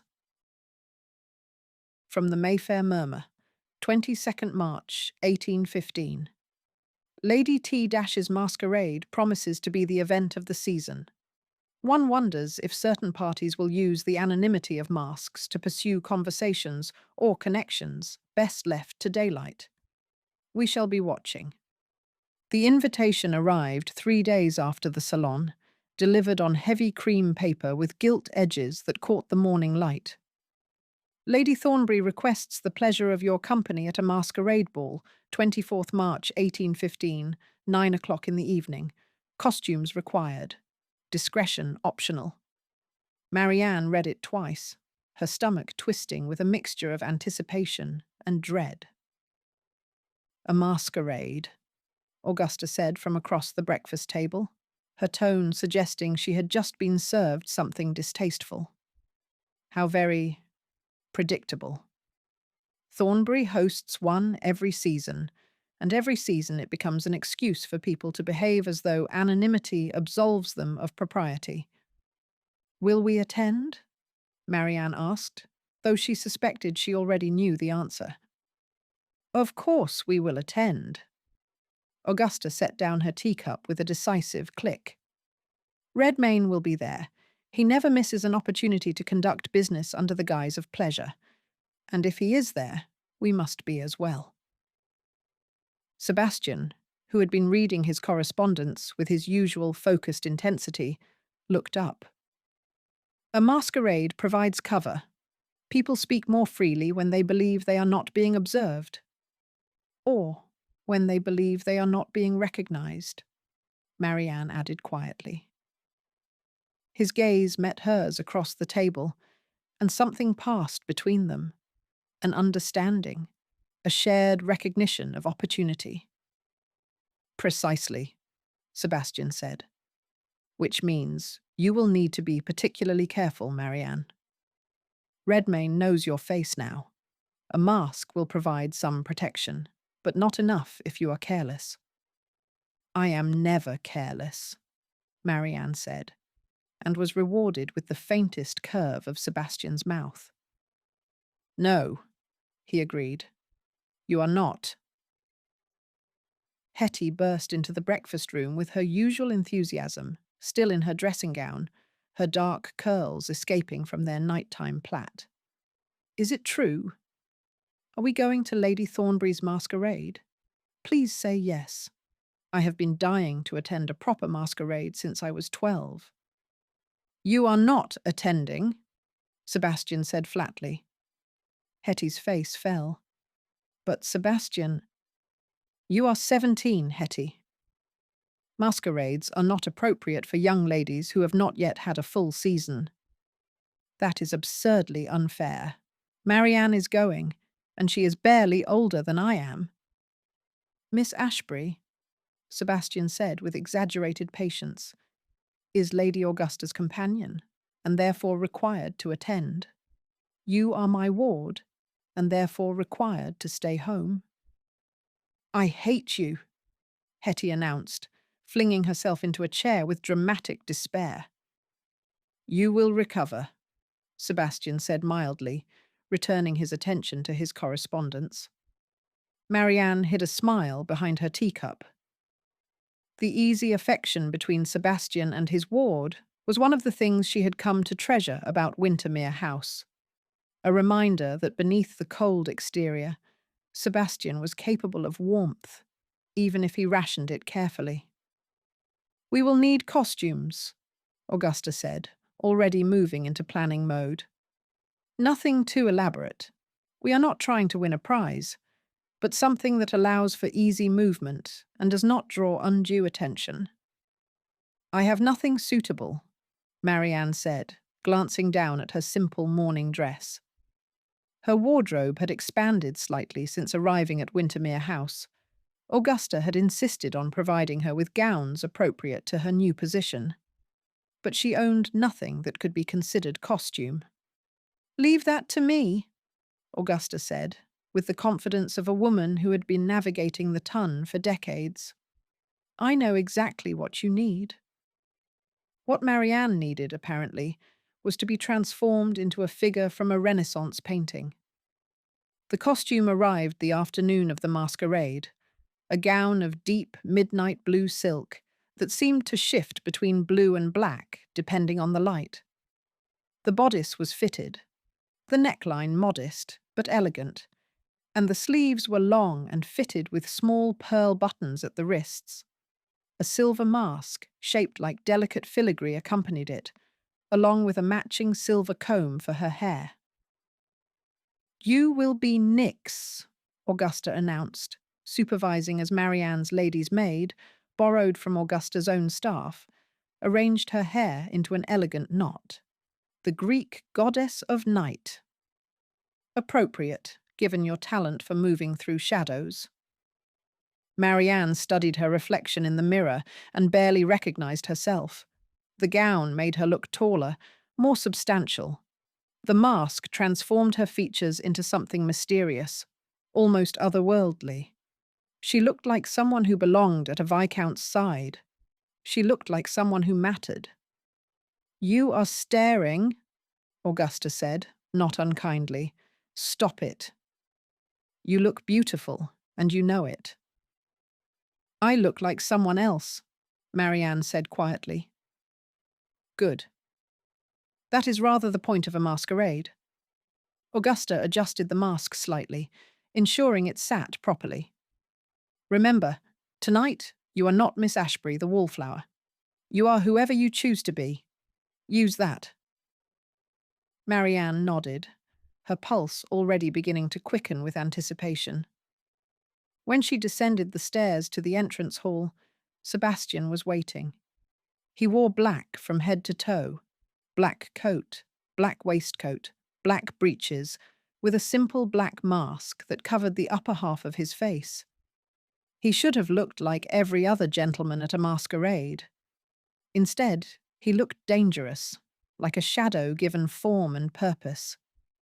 He looked up as she approached and went completely still.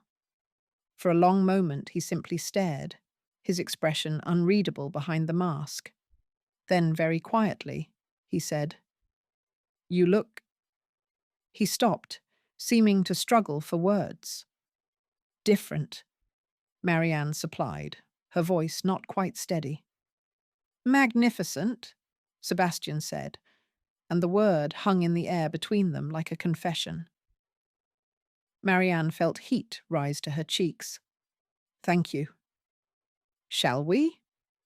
Augusta appeared behind them, resplendent in deep purple silk with a gold mask shaped like a phoenix. The carriage is waiting, and I have no intention of arriving unfashionably late. Fashionably on time will suffice. Lady Thornbury's townhouse had been transformed into something out of a fever dream. Every surface was draped in fabric, silks and velvets in jewel tones that caught the candlelight and threw it back in shimmering waves. Masks were everywhere. Guests in elaborate costumes mingled in the ballroom, their identities obscured, their voices pitched low with the particular intimacy that anonymity provided. Musicians played from a gallery above, the music slightly discordant, as though even the melodies were wearing disguises. "Stay close," Sebastian murmured as they entered. His hand settled at the small of Marianne's back, a gesture that had become familiar over the past weeks, but which still sent a jolt of awareness through her. "And if anyone makes you uncomfortable, find Augusta or me immediately." "I will be fine," Marianne said, though she appreciated the concern. They moved into the crowd, and Marianne immediately began her work, watching, listening, cataloguing. She noted who stood close together, who avoided whom, who seemed nervous despite the festive atmosphere. And then she saw him. Redmayne stood near the refreshment table, dressed as some sort of Renaissance prince in crimson and gold. His mask was elaborate, covering most of his face, but Marianne recognized him by his posture, by the way he held his wine-glass, by the particular tilt of his head when he listened. "He is here," she murmured to Sebastian. "I see him." Sebastian's voice was carefully neutral, but Marianne felt the tension in his hand at her back. "Do not approach him." "Not yet." "I have no intention of approaching him. But I do intend to watch who does." Sebastian's hand tightened fractionally. Approval, perhaps, or concern. "Be careful." "Always." He released her then, moving away to speak with a group of gentlemen near the fireplace. It was strategic, Marianne knew. They could not appear too close, could not give the gossips more ammunition. But she felt his absence like a physical thing, a coldness where his hand had been. She accepted a glass of champagne from a passing footman and positioned herself near a column that provided an excellent view of both Redmayne and the ballroom entrance. Then she waited. She did not have to wait long. The nervous young man from Lady Vesper's salon appeared, dressed as Harlequin in a diamond-patterned costume that made him look even more anxious than usual. He approached Redmayne with the hesitant gait of someone who would rather be anywhere else. They spoke briefly, heads close together. Marianne could not hear the words, but she could read the body language. The young man was frightened. Redmayne was reassuring, or threatening, possibly both.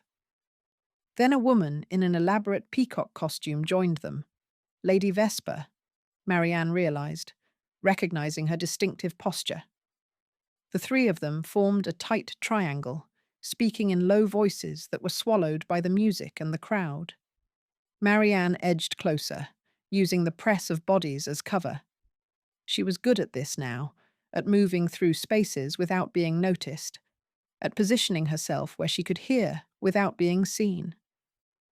"Cannot wait much longer," the young man was saying, his voice tight with stress. "If Wintermere discovers—" "Wintermere will discover nothing," Redmayne interrupted smoothly. "He is too busy defending his reputation and that of his little companion. By the time he realizes what is happening, it will be too late." "And the documents?" Lady Vesper's voice was cool, assessing. "Secure. Talbot has them, and he knows better than to speak." Redmayne's tone carried absolute confidence. "The exchange will happen at the docks, 3 nights from now. Once the French have what they need, Wintermere's seal will be on a treaty that never existed, and the Foreign Office will have no choice but to investigate." Marianne's blood ran cold. "And Ashbury?" the young man asked nervously. "The father or the daughter?" Redmayne's voice carried a hint of amusement. "Both." The father will be implicated along with Talbot and Greaves. 3 minor clerks, all with access to sensitive documents, all with debts that make them vulnerable to foreign influence. The narrative writes itself. Redmayne paused, and Marianne could hear the smile in his voice. As for the daughter, well, she has already served her purpose. The scandal has distracted Wintermere beautifully. Once this is over, she will be ruined by association, and Wintermere will be too busy trying to salvage his own reputation to protect her. Rage, white-hot and clarifying, flooded through Marianne. She wanted to step forward, to confront him, to... A hand closed around her wrist. She gasped, spinning around, and found herself looking up into Sebastian's masked face. He shook his head once, sharply, and drew her away from the column, away from Redmayne and his conspirators, into the relative privacy of an alcove half hidden by velvet curtains. "You heard," Marianne said, her voice shaking. "I heard." Sebastian's jaw was tight, his eyes blazing behind the mask. 3 nights. The docks. We have time. He is going to destroy my father. Destroy you. And he thinks I am just a distraction. Marianne. Sebastian's hands came up to frame her face, his thumbs brushing her cheekbones just below the edge of her mask. Breathe.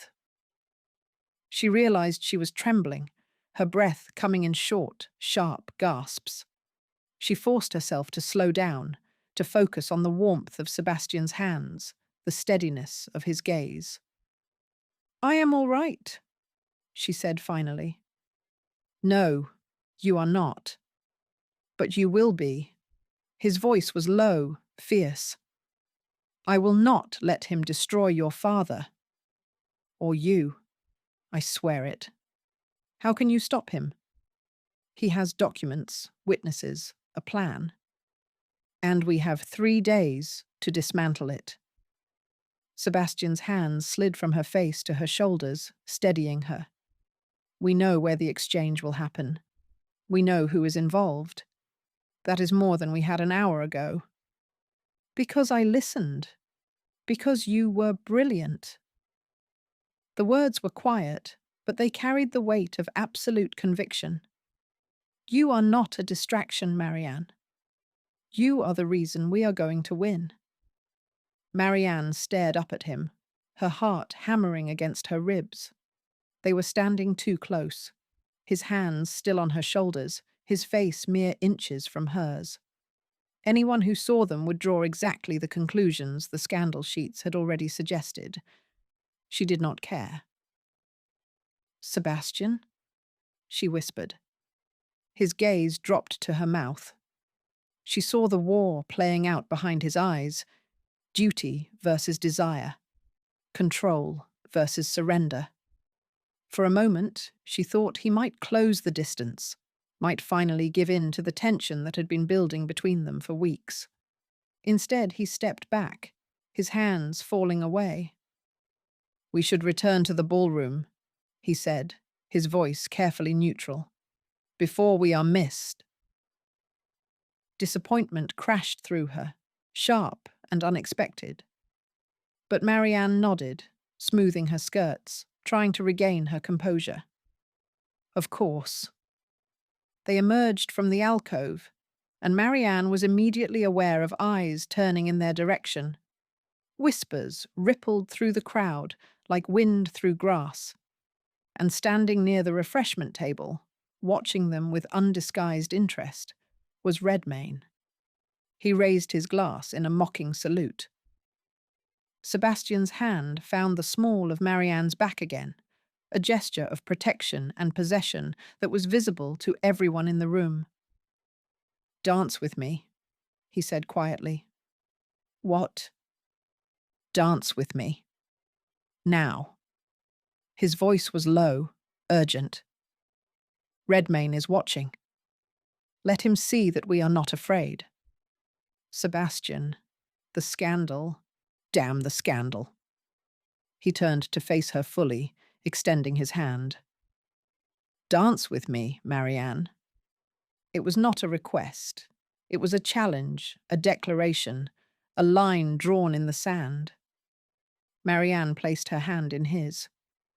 The waltz that followed was nothing like their first dance at Lady Pemberton's ball. That had been strategy, a rescue disguised as courtesy.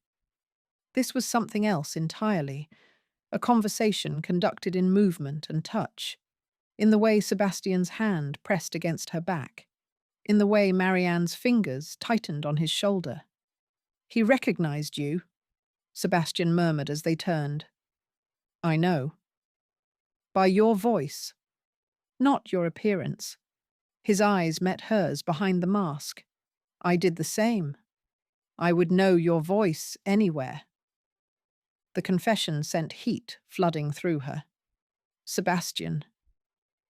"When this is over," he said quietly, "when Redmayne is stopped and your father is safe and the scandal has died down." "Yes." He was silent for a long moment, his gaze searching hers. Then, so softly she almost missed it, he said, "Ask me again." "Ask you what?" "Why I care." His hand tightened at her back, drawing her fractionally closer. "Ask me why I cannot stop thinking about you. Why I find excuses to be in the same room. Why the thought of you being hurt makes me want to burn the world down." Marianne's breath caught. "Why?" Sebastian's mouth curved into something that was not quite a smile. "Because you see me, Marianne Ashbury. Not the title, not the reputation, not the ice. You see me. And I—" The music ended. The spell broke. Sebastian released her, stepping back with a bow that was perfectly correct and entirely inadequate for what had just passed between them. "Thank you for the dance, Miss Ashbury," he said, his voice once again carefully neutral. "The pleasure was mine, Lord Wintermere," Marianne replied, her voice not quite steady. She curtsied and turned away, her heart racing, her mind spinning. "When this is over." The words echoed in her head as she made her way back to Augusta, as she endured the rest of the evening, as she smiled and nodded and pretended that her entire world had not just shifted on its axis. When this is over. It was a promise, a possibility, a future that suddenly seemed both terrifyingly fragile and impossibly precious. And as Marianne caught Sebastian's gaze across the ballroom one last time before they departed, she understood, with perfect clarity, that she was no longer simply falling for him. She had fallen, completely, irrevocably, dangerously, and there was no going back. They returned to Wintermere House near midnight, the carriage ride silent and charged with unspoken things. Augusta retired immediately, pleading fatigue. But Marianne knew the Dowager Viscountess was simply giving them privacy. Hetty had long since gone to bed. The house was quiet, and Marianne should have done the same. Instead, she found herself standing in the entrance hall, still in her costume, watching as Sebastian dismissed the servants for the night. When they were alone, he turned to her. "We need to plan," he said. 3 days is not much time." "No?" Marianne agreed. "It is not. The library?" "The library." They walked in silence, the house settling around them with soft creaks and sighs. When they reached the library, Sebastian lit the fire and poured 2 glasses of brandy, handing one to Marianne without asking if she wanted it. She took it gratefully, the burn of the alcohol steadying her. "Redmayne mentioned Talbot has the documents," Marianne said, forcing herself to focus on strategy rather than the way Sebastian's mask had made his eyes look even more intense. "If we can find them before the exchange—" "We discredit his entire scheme," Sebastian finished. He had removed his mask, and without it, He looked tired, strained. But Talbot will have them hidden somewhere secure, somewhere Redmayne can access them, but where they will not be easily discovered. His office at the Mint, Marianne suggested. Possible, but risky. Too many people, too much oversight. Sebastian paced to the window, staring out at the darkened garden. No, it will be somewhere private. His home, perhaps, or… A club, Marianne said suddenly. Gentlemen's clubs have private rooms, secure storage, and they are places where men conduct business without their wives or families knowing. Sebastian turned to look at her, his expression sharpening. Whites. Talbot is a member. I have seen him there. Can you search his belongings? Not without drawing attention. But I can watch him. See if he leads me to them. Sebastian moved back to the desk, already planning. I will need to be careful. If Redmayne suspects, then we give him something else to focus on. Marianne interrupted. Me, the scandal. Let him think he has won that battle while you work in the shadows. Absolutely not. Sebastian's voice was hard. I will not use you as bait. You are not using me. I am offering. Marianne set down her brandy glass and moved to stand in front of him. Sebastian, this is the only way. Redmayne thinks I am a distraction, a weakness. Let him continue to think that while we dismantle his plan piece by piece. And if he decides you are more than a distraction, if he decides you are a threat, then you will protect me, as you have been doing since the moment we met. Marianne reached out, her hand settling over his where it rested on the desk. Trust me, the way I trust you. Sebastian stared down at their joined hands, his jaw working. Then slowly, he turned his hand over, his fingers threading through hers. I do trust you, he said quietly. That is what terrifies me. Why? Because trust means vulnerability, and vulnerability means… He stopped, his gaze lifting to meet hers. It means I have something to lose. The confession hung between them, raw and honest. So do I, Marianne whispered. For a long moment, neither of them moved. Then Sebastian lifted his free hand, his fingers brushing her cheek, tracing the line where her mask had been. When this is over, he said again, his voice rough with something that sounded almost like longing. When this is over, Marianne agreed. It was a promise, a vow, a future they would fight for together. And as Sebastian's thumb traced her lower lip, as Marianne's breath caught and her heart raced, she knew that whatever came next, scandal, danger, ruin, it would be worth it. Because she had found something she had never expected to find in the cold, controlled Viscount Wintermere. She had found warmth, and she would burn the world down before she let anyone take it away. Chapter 7. From the Mayfair Murmur, 25th March, 1815. A certain gentleman was heard issuing a challenge at his club last evening. One wonders if the matter concerns honour, politics, or a lady whose name has been rather too frequently mentioned of late. Marianne woke to chaos. The sound of raised voices drifted up from the entrance hall. Augusta's clipped tones, sharp with anger, and another voice she did not immediately recognize. She threw on her dressing gown and hurried downstairs, her heart already racing with a premonition of disaster. Augusta stood in the entrance hall, still in her morning dress, her face pale with fury. Beside her was a gentleman Marianne vaguely recognized from various social events. Lord Pemberton, she thought, though she could not be certain. And in the centre of it all stood Sebastian, dressed for riding, his expression carved from ice. What is happening? Marianne asked, descending the last few steps.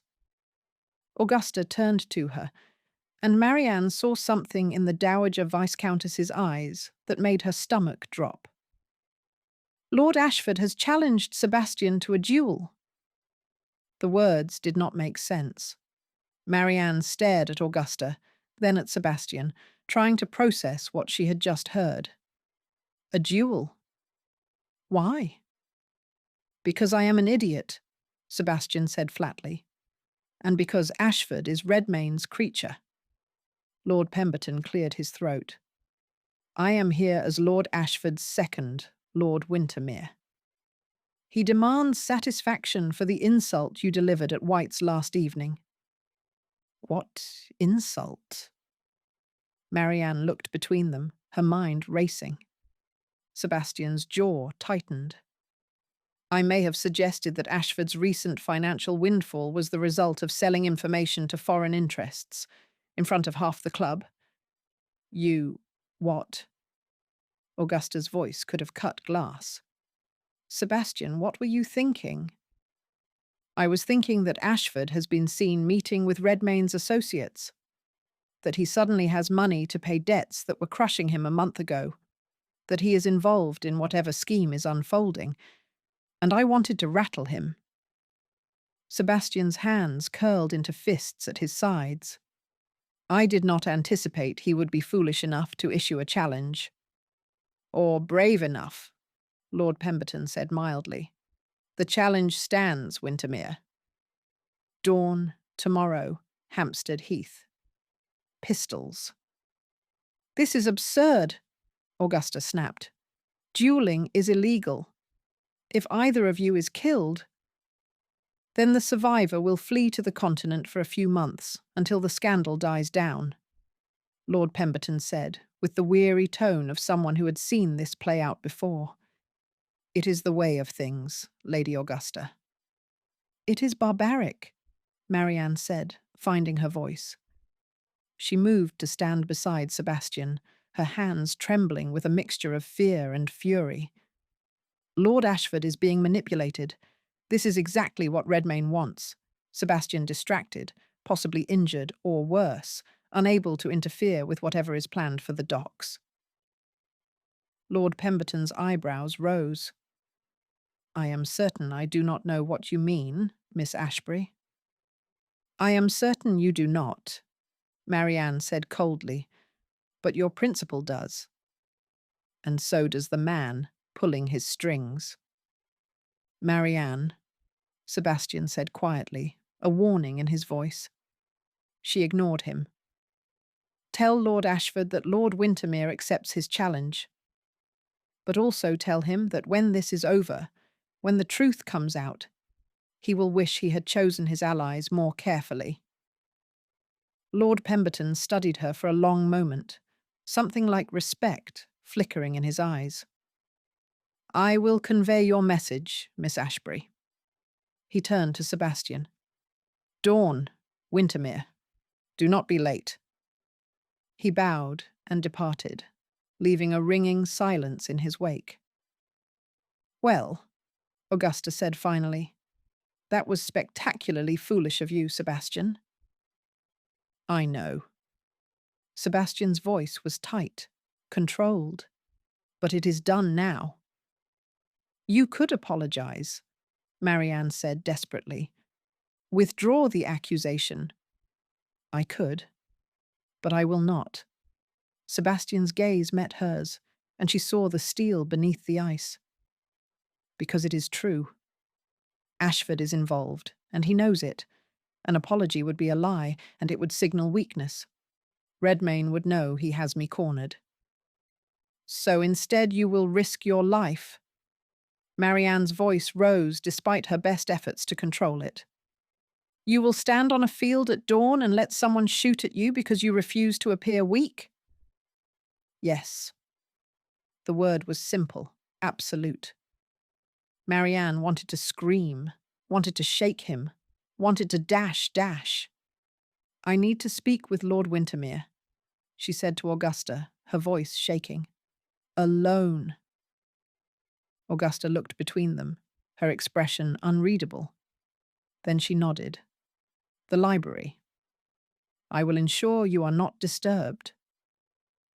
The moment the library door closed behind them, Marianne rounded on Sebastian. Have you lost your mind? Possibly. Sebastian moved to the window, his posture rigid. But the challenge has been issued. I cannot refuse without destroying my reputation and, by extension, my ability to stop Redmayne. Your reputation will not matter if you are dead, Marianne said, her voice breaking on the last word. Sebastian turned to face her, and something in his expression softened. I am not going to die, Marianne. You cannot know that. I am an excellent shot. Ashford is adequate at best. He spoke with the calm certainty of someone discussing the weather. I will wound him, nothing fatal, just enough to satisfy honour, and the matter will be resolved.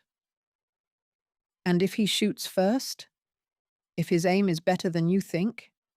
If Redmayne has ensured that the pistols are tampered with, or— Marianne stopped, pressing her hands to her face. There are 1,000 ways this could go wrong, Sebastian. I know. His voice was quiet now, gentle. But there is no other choice. There is always a choice. Marianne dropped her hands, meeting his gaze. You could leave London. Go to your country estate. Let me and Augusta handle— No. The word was sharp, final. I will not run. And I will not leave you to face Redmayne alone. Then let me come with you. To the duel. I can— Absolutely not. Sebastian crossed to her in 3 long strides, his hands coming up to grip her shoulders. Marianne, listen to me. Duels are dangerous, unpredictable. I will not have you anywhere near Hampstead Heath tomorrow morning. But no. His grip tightened slightly, not painful, but insistent. Promise me. Promise me you will stay here, safe, where I do not have to worry about you. Marianne stared up at him, her throat tight with unshed tears. I cannot promise that. Marianne, I cannot promise to sit here and wait while you risk your life for a matter of pride, she said, her voice fierce.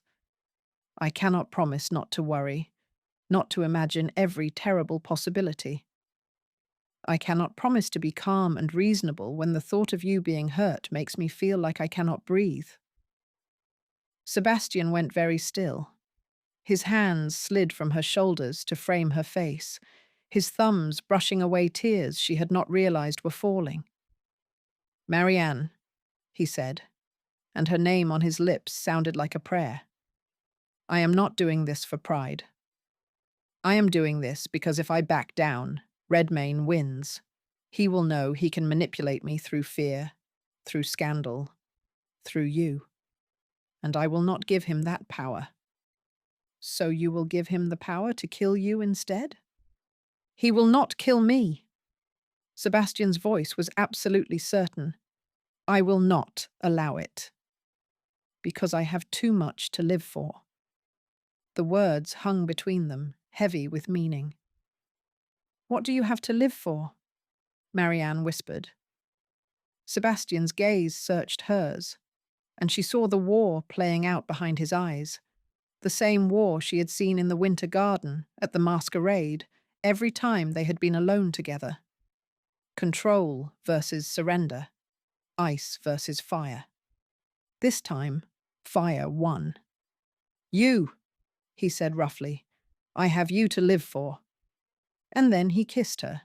It was nothing like Marianne had imagined a first kiss would be. There was no gentle exploration, no tentative testing of boundaries. This was desperation and desire, and the breaking of something that had been held too tightly for too long. Sebastian's mouth was hot against hers, demanding and giving in equal measure.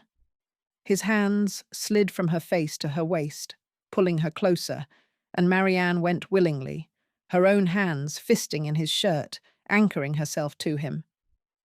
She had never been kissed before, had never wanted to be kissed before. But now, with Sebastian's arms around her and his heart hammering against hers, she understood why people wrote poetry about this, why they risked everything for this. Because this was not just a kiss. This was a claiming, a promise, a future condensed into a single perfect moment. When Sebastian finally pulled back, they were both breathing hard. His forehead rested against hers, his eyes closed, his hands still at her waist, as though he could not bear to let her go. "I should not have done that," he said, his voice rough. "No," Marianne agreed. "You should not have. I have compromised you. Thoroughly. Your reputation is already in tatters, thanks to the scandal sheets." Marianne pulled back, just enough to meet his gaze. "I do not care about my reputation, Sebastian. I care about you.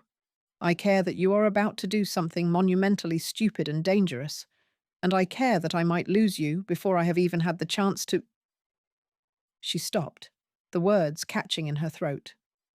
"To what?" Sebastian's hands tightened at her waist. "Say it, Marianne." "To tell you that I love you," she whispered. The confession hung in the air between them, terrifying and true. Sebastian closed his eyes, and Marianne saw something that looked almost like pain cross his face. "You should not." "I know, but I do. I am not good at this, Marianne. At feeling, at being what someone needs. You are exactly what I need." Marianne reached up, her hand cupping his cheek. "You are brilliant and brave, and so determined to protect everyone that you forget to protect yourself. You hide behind ice because you think warmth is weakness. But it is not, Sebastian. It is strength." He turned his face into her palm, his lips brushing her skin. "If something happens tomorrow, nothing will happen. But if it does—" His eyes opened, meeting hers with an intensity that stole her breath. "If it does, I need you to know that you have been the best thing in my life. That these past weeks with you have been—" He stopped, struggling for words. "You have made me remember what it feels like to be human. To want something beyond duty and strategy. To hope." "Then do not take that away from me," Marianne said fiercely. "Do not go to that field tomorrow and risk everything we could have." "I must." His voice was gentle but unyielding. "But I will come back to you. I swear it." Before Marianne could respond, before she could argue or plead or demand that he find another way, Sebastian kissed her again.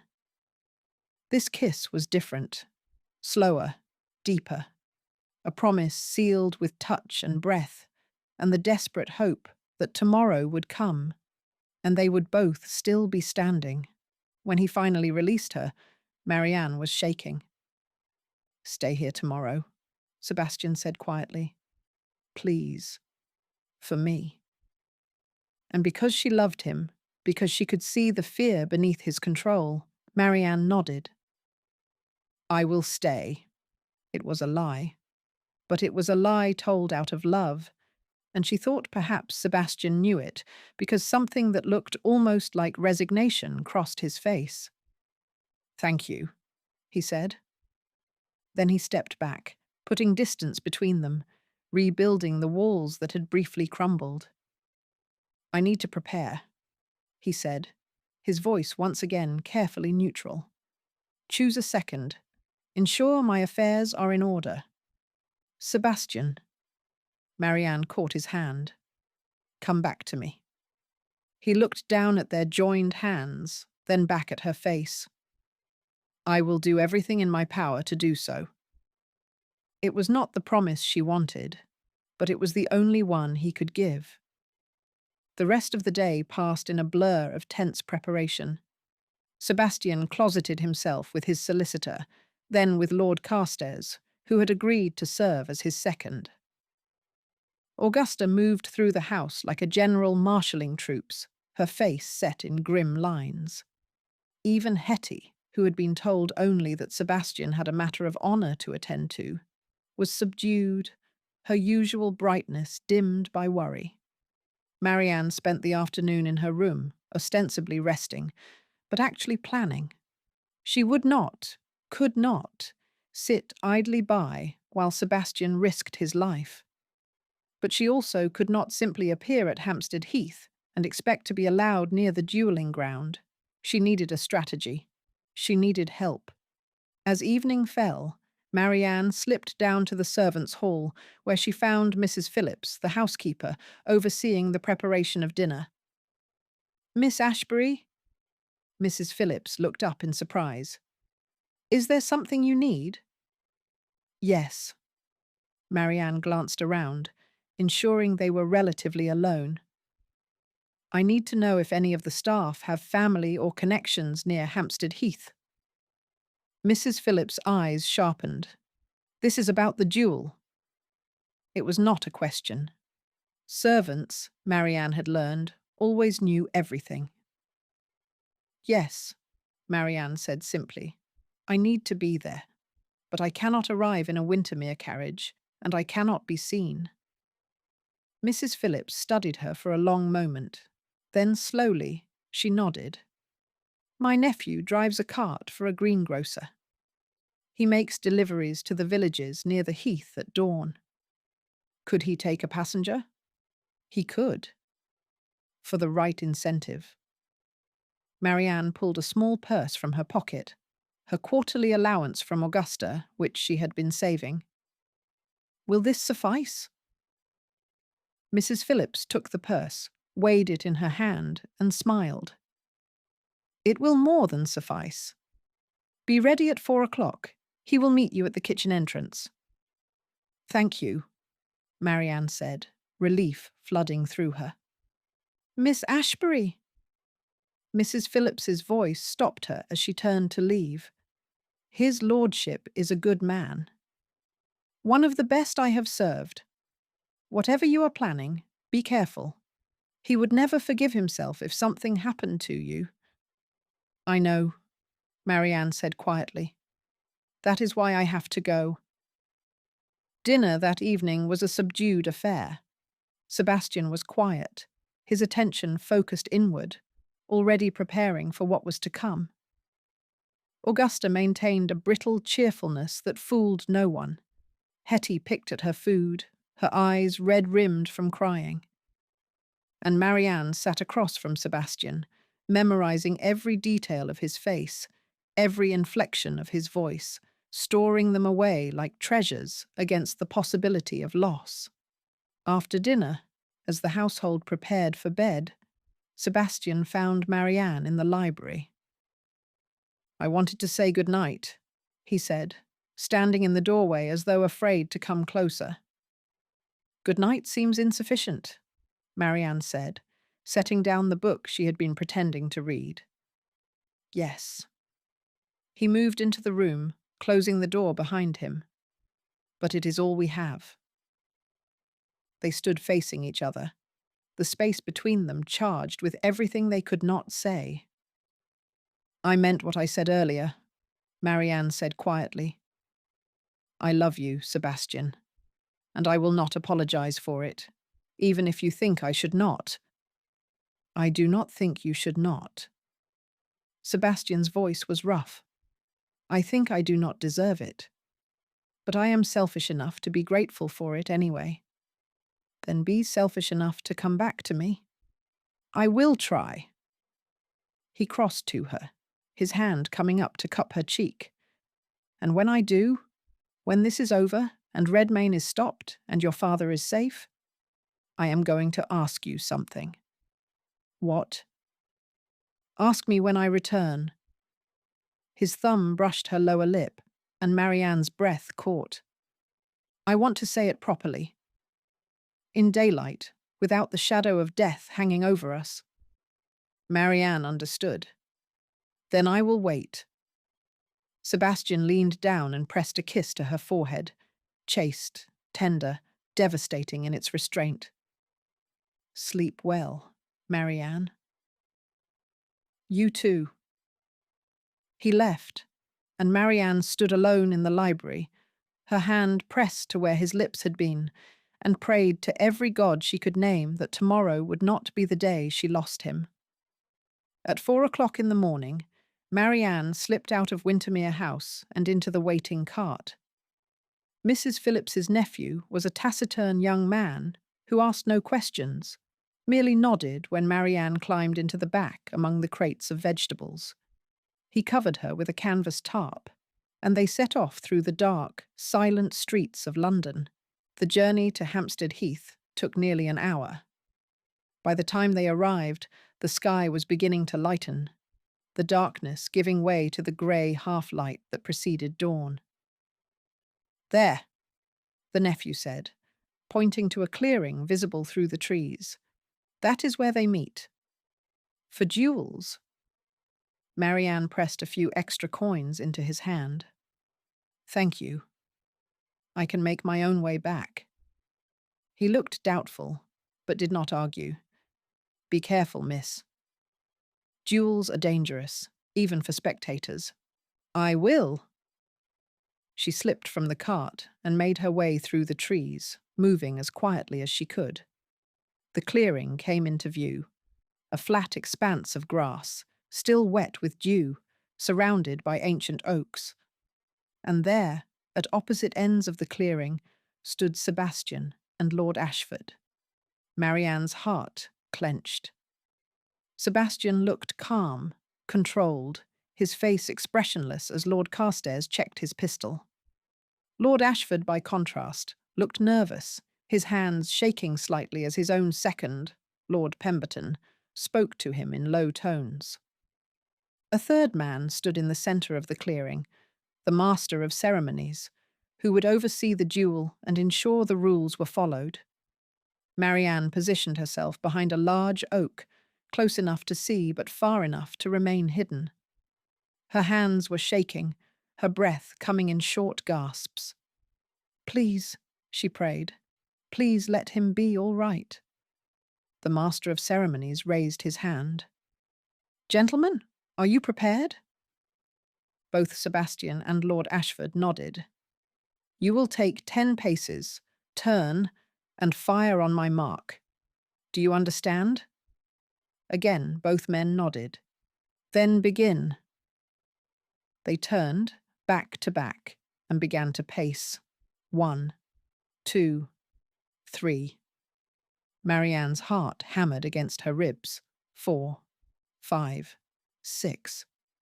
She could not breathe, could not think. 7, 8, 9, please. 10. They turned, and in that moment, Marianne saw something that made her blood run cold. Lord Ashford's hand was shaking, not with nerves, but with the deliberate, exaggerated tremor of someone trying to appear incompetent. And his eyes, when they met Sebastian's across the clearing, were not afraid. They were calculating. Fire! The master of ceremonies shouted. 2 shots rang out, shattering the morning silence. Sebastian staggered, his hand going to his left shoulder, blood blooming dark against his white shirt. And Marianne, forgetting caution, forgetting everything except the sight of him wounded, broke from her hiding place and ran. Chapter 8. From the Mayfair Murmur, 26th March, 1815. A duel at dawn has left 1 gentleman wounded and another fled to the continent. But the true scandal, dear readers, is the lady who appeared at Hampstead Heath in a greengrocer's cart. One begins to suspect Miss A. is far more resourceful than anyone anticipated. Marianne, no. Sebastian's voice cut through the morning air, sharp with command and pain. But Marianne was already halfway across the clearing, her skirts tangled around her legs, her heart in her throat. Lord Carstairs caught her before she could reach Sebastian, his hands firm on her shoulders. "Miss Ashbury, you should not be here. Let me go." Marianne struggled against his grip, her eyes fixed on Sebastian, who was now being supported by the master of ceremonies. Blood seeped through his fingers where he pressed them to his shoulder, dark and terrifying against the pale fabric of his shirt. "He is hurt." "It is a flesh wound," Sebastian said through gritted teeth. "Marianne, what in God's name are you doing here?" "Saving you from your own stupidity," Marianne snapped, finally breaking free from Lord Carstairs. She reached Sebastian's side, her hands hovering over his shoulder, afraid to touch, afraid to make it worse. "You are bleeding." "I am aware." Despite the pain that tightened his features, Sebastian's eyes were blazing with fury. "You promised you would stay at Wintermere House." "I lied." Marianne pulled a handkerchief from her reticule and pressed it to his shoulder, ignoring his sharp intake of breath. "Hold this." "Press hard." Across the clearing, Lord Ashford stood frozen, his pistol still smoking in his hand, his face pale with shock. Lord Pemberton was speaking to him in urgent, low tones, but Ashford seemed unable to move, unable to process what had just happened. "He was aiming to kill," Marianne said quietly, her hands shaking as she helped Sebastian apply pressure to the wound. "I saw it. His trembling was an act. He wanted you to think he was nervous, incompetent. But his eyes— Sebastian, he was aiming for your heart." Sebastian's jaw tightened. "I know. I saw it too. At the last moment. I shifted." "If you had not—" Marianne could not finish the sentence, could not voice the terrible possibility that had nearly become reality. "But I did." Sebastian's free hand came up to cover hers where it pressed against his shoulder. "I am all right, Marianne." "You are bleeding?" "Flesh wound," he repeated, though his voice was strained. "The bullet went through. Clean exit. I have had worse. That is not remotely comforting." Lord Carstairs cleared his throat. "Wintermere, we need to leave. Now. Before word spreads and the magistrates arrive." "Agreed." Sebastian straightened, wincing, and turned to the master of ceremonies. "Honour is satisfied. Lord Ashford's shot found its mark. The matter is concluded." The master of ceremonies nodded, though his expression was troubled. "I will record it as such. But, my lord, Miss Ashbury's presence—" "Will not be mentioned in any official account," Sebastian said, his voice hard. "Is that understood?" The man hesitated, then nodded. "As you wish, my lord." Lord Pemberton approached, supporting a still-shaken Lord Ashford. "Wintermere, this was not supposed to—" "Save it," Sebastian said coldly. "Tell Redmayne that his plan failed, and tell him that the next time he wants me dead, he should have the courage to pull the trigger himself." Lord Pemberton's face went white. "I do not know what you mean." "Yes, you do." Sebastian's gaze was ice. "Now get Ashford out of my sight before I decide that honour is not, in fact, satisfied." They left, Ashford stumbling between Pemberton and his second, and Marianne felt a savage satisfaction at their retreat. "Can you walk?" Lord Carstairs asked Sebastian. "I can manage."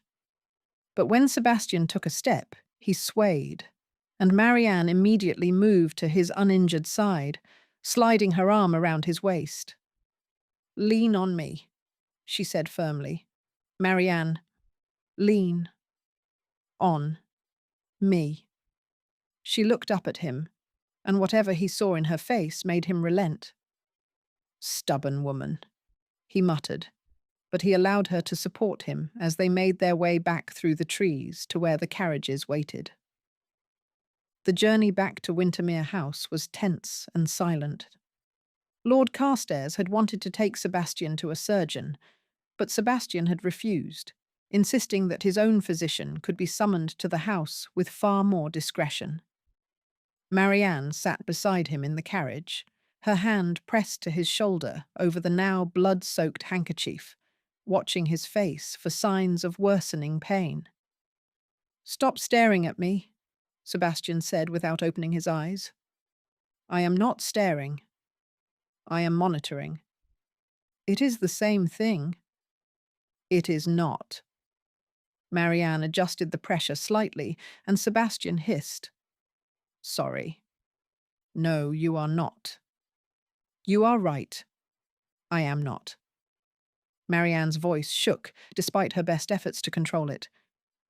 "You could have died, Sebastian, if you had not moved at the last second. But I did move." Sebastian's eyes opened, finding hers. "Because I saw what you saw." Ashford's aim was too steady, his stance too practiced. He was not the incompetent duelist he pretended to be. "Redmayne trained him," Marianne said, the pieces falling into place. "Or had someone train him. This was never about honor. It was about removing you before the exchange at the docks." "Yes." Sebastian's expression was grim. "Which means we are running out of time. The exchange is tomorrow night. If Redmayne is desperate enough to arrange my death, he will not hesitate to move up his timeline if he suspects we are onto him. Tomorrow, you will be recovering from a gunshot wound," Marianne said firmly. "You are not going anywhere near the docks." "Marianne?" "No." She met his gaze, her own fierce. "You have lost blood. You need rest, and you need to let someone else handle this for once." "And who, precisely, do you suggest handles it?" Sebastian's tone was sharp. "Lord Carstairs. He is a good man, but he has no idea what we are dealing with. The authorities? By the time I convince them to act, Redmayne will have completed the exchange and disappeared." "Me?" Marianne said quietly. "I will handle it." Sebastian stared at her as though she had lost her mind. "Absolutely not." "Why not?" "I know what to look for. I know who is involved.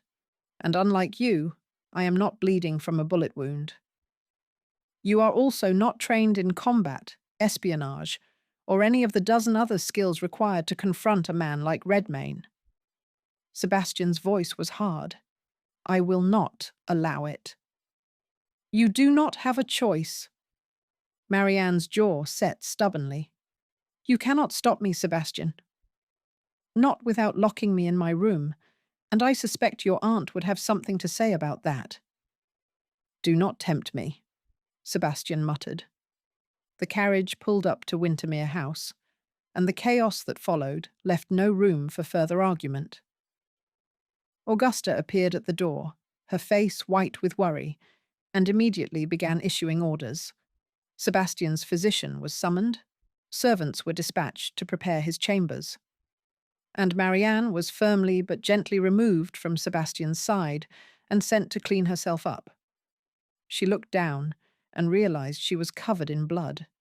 Her hands, her dress, even her face, where she had brushed away tears she did not remember shedding. "Come, child," Augusta said, guiding her toward the stairs. "You have done enough for now. Let the physician work."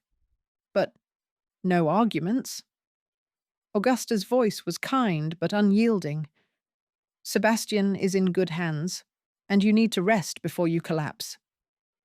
Marianne wanted to argue, wanted to insist on staying by Sebastian's side, but exhaustion was crashing over her in waves. She allowed herself to be led upstairs, allowed her maid to help her out of the ruined dress and into a bath, allowed herself to be wrapped in a warm dressing gown and settled into a chair by the fire. But she could not rest, could not stop her mind from racing, from replaying the moment when the pistol fired, when Sebastian staggered, when she thought. A knock at the door interrupted her spiraling thoughts. "Come in," she called, expecting Augusta or perhaps her maid. Instead, Hetty slipped into the room, her face blotchy from crying, her hands twisting in her skirts. "Miss Ashbury, Marianne, I heard what happened. Is Sebastian... is he... He will be fine," Marianne said, rising to embrace the girl. "The bullet went through his shoulder. It is painful, but not life-threatening." Hetty sagged against her, sobbing. "I was so frightened. When Lord Carstairs brought him home, there was so much blood, and I thought, I know." Marianne stroked Hetty's hair, her own throat tight. "But he is strong. He will recover. Because of you." Hetty pulled back, her eyes red but fierce. "Aunt Augusta told me. You were there. You helped him. You saved him." "I did very little," Marianne said. "I merely—" "You love him." It was not a question. Hetty's gaze was knowing, far older than her 17 years. "I can see it, the way you look at him, the way you speak about him. You love him, and he loves you." Marianne's breath caught. "Hetty." "It is all right." Hetty managed a watery smile. "I am glad. Sebastian has been alone for so long. He pretends he does not need anyone, but he does. He needs you." "I need him too," Marianne admitted quietly. "Then you must keep him safe." Hetty's hands tightened on Marianne's. "Whatever is happening, whatever danger he is in, you must help him. Promise me." "I promise," Marianne said, and meant it. It was late afternoon before Marianne was allowed to see Sebastian. The physician had cleaned and bandaged the wound, administered laudanum for the pain, and declared that the Viscount would make a full recovery, provided he rested and did not do anything foolish, like engaging in further duels or strenuous activity. Sebastian naturally had argued. Marianne found him in his chambers, a suite of rooms she had never entered before, decorated in dark woods and deep blues, masculine and austere. He was propped up in bed, his shoulder heavily bandaged, his face pale but alert. "You should be sleeping," Marianne said from the doorway. "I should be planning." Sebastian's voice was rough. Whether from pain or the laudanum, she could not tell. "Come in. Close the door." Marianne hesitated, acutely aware that being alone with Sebastian in his bedchamber was the height of impropriety. Then she remembered that she had already been ruined by scandal sheets, had already declared her love, had already held him while he bled. Propriety, she decided, could go hang. She entered and closed the door behind her. Sebastian watched her approach, his eyes tracking her every movement. "You should not have come to the Heath." "We have already established that I am terrible at following orders," Marianne said, settling into the chair beside his bed. "How do you feel?" "Like I have been shot." A ghost of a smile crossed his face. "The physician says I will recover fully." "No permanent damage?" "Good." Marianne's hands twisted in her lap. "Sebastian, about tomorrow night?" "No." "You have not even heard what I was going to say." "I do not need to." "The answer is no." Sebastian shifted, wincing, and Marianne immediately reached out to adjust his pillows. "Marianne, I will not allow you to put yourself in danger." and I cannot sit idly by while Redmayne completes his scheme. Marianne met his gaze steadily. We are running out of time. The exchange is tomorrow night. You are injured. Someone needs to go to the docks, and that someone is me. Then I will go with you. You can barely sit up without wincing. I will manage. Sebastian. Marianne reached out, her hand covering his where it rested on the coverlet. Please, let me do this. Let me help. You have already helped, more than you know. His fingers threaded through hers, holding tight. But this, Marianne, the docks are dangerous. Redmayne will have men there, possibly armed. If something goes wrong, then I will run. I will hide. I will do whatever is necessary to stay safe. Marianne leaned forward, her voice urgent. But I cannot do nothing. My father's name is tied to this. His reputation, his livelihood, possibly his freedom. I have to try. Sebastian was silent for a long moment, his gaze searching hers. Then, slowly, he nodded. All right. But not alone. Lord Carstairs will accompany you, and you will take 2 of my most trusted footmen, both former soldiers, both capable of handling themselves in a fight. Sebastian, those are my terms, Marianne. Non-negotiable. His grip on her hand tightened. I am already terrified of losing you. Do not make it worse by refusing reasonable precautions. The raw honesty in his voice made Marianne's chest ache. All right. Lord Carstairs and the footman. I agree. Thank you. Sebastian sagged back against the pillows, exhaustion evident in every line of his body. There is something else. Documents.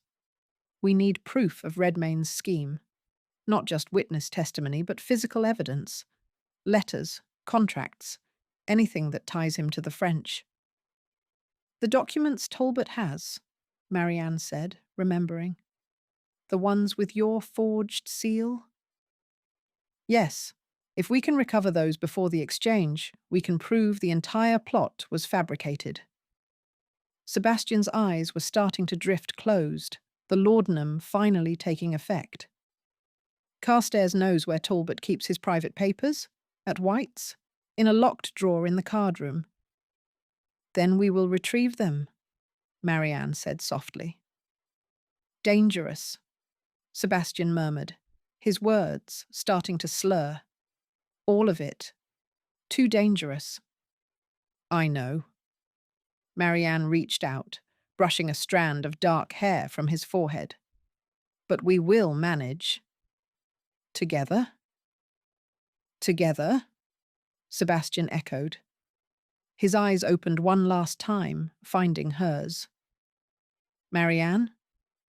When this is over, ask me. Ask you what? But he was already asleep, his breathing evening out, his hand still holding hers. Marianne sat with him as the afternoon light faded to evening, as the house settled into its nighttime rhythms, as the enormity of what lay ahead pressed down on her shoulders. Tomorrow night, she would go to the docks. She would confront Redmayne's scheme. She would risk everything to save her father and the man she loved. And she would succeed, because failure was not an option. The next morning brought unexpected complications. Marianne woke early, her mind already racing with plans, and descended to the breakfast room to find Augusta in deep conversation with Lord Carstairs. Ah, Miss Ashbury. Lord Carstairs rose as she entered. I was just discussing tonight's expedition with Lady Augusta. And I was just telling Lord Carstairs that he is out of his mind if he thinks I'm allowing you to go to the docks without proper preparation, Augusta said crisply. She gestured to the chair beside her. Sit. We have much to discuss. Marianne sat, accepting a cup of tea from a hovering footman. What sort of preparation? The practical sort. Augusta pulled a folded paper from her reticule and spread it on the table. It was a map of the London docks, marked with notations in a precise hand. Lord Carstairs has identified 3 possible locations for the exchange, based on Redmayne's known associates and recent shipping schedules. We will need to scout all 3 before committing to one. We? Marianne looked between them. You are not suggesting that I accompany you? Certainly not. I am far too old for skulking about docks in the middle of the night. Augusta's smile was sharp. But I am not too old to coordinate. I will remain here, with runners positioned to carry messages between the docks and Wintermere House. If you encounter trouble, you send word, and I will dispatch reinforcements. Reinforcements? Marianne's eyebrows rose. Sebastian is not the only one with connections, my dear. Augusta's expression was smug. I have been navigating London society for 30 years. I know where the bodies are buried, sometimes literally. If we need help, I can summon it. Lord Carstairs cleared his throat. There is also the matter of the documents at White's. I can retrieve them this afternoon, during the usual card games. No one will think twice about my presence. And if the drawer is locked? Marianne asked. Lord Carstairs produced a small set of lockpicks from his pocket, looking faintly embarrassed. I had a misspent youth.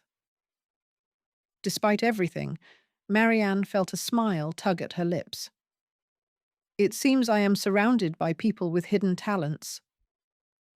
You have no idea, Augusta said dryly. Now, let us discuss what you will wear. You cannot go to the docks dressed as a lady. You will need something practical. Dark colours, sturdy boots. I have a gown that might work, Marianne said slowly. The one I wore when I first arrived.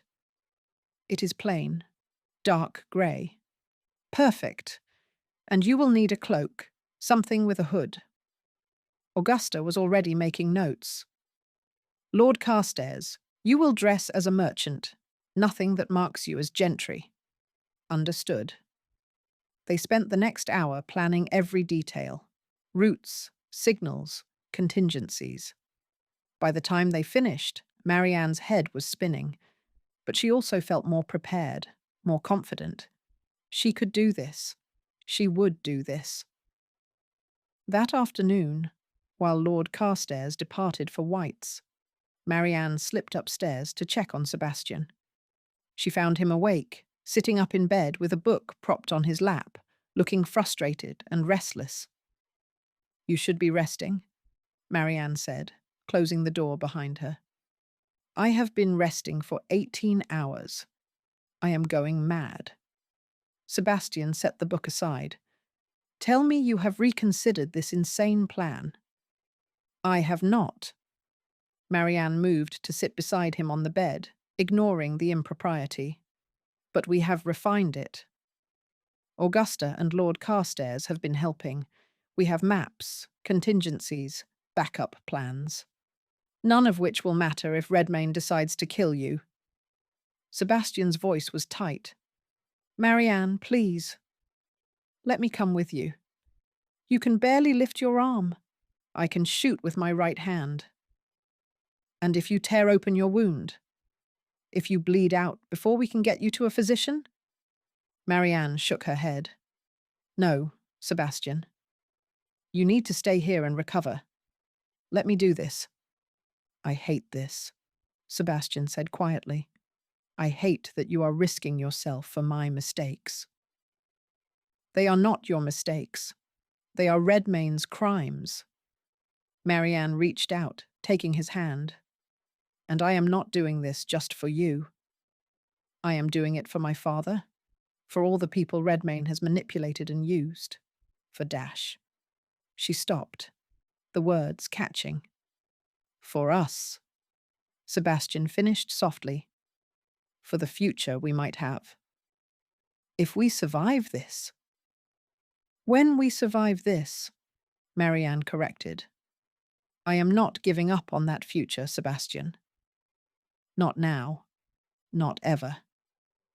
Sebastian lifted her hand to his lips, pressing a kiss to her knuckles. You are the bravest person I have ever known.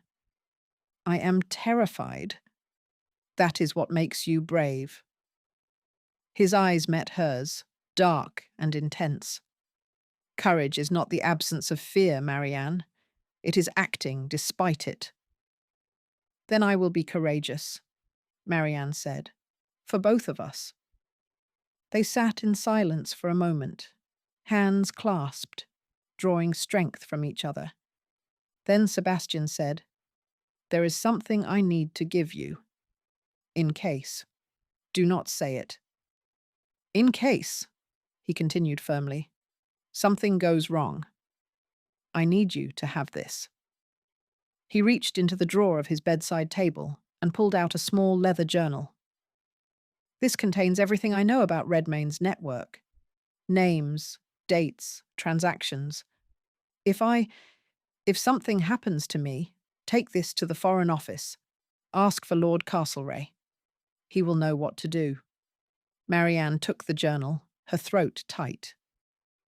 Nothing is going to happen to you. You are safe here.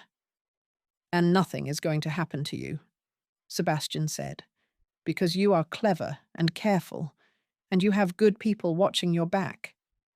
But I need to know that if the worst occurs, this information will not die with me.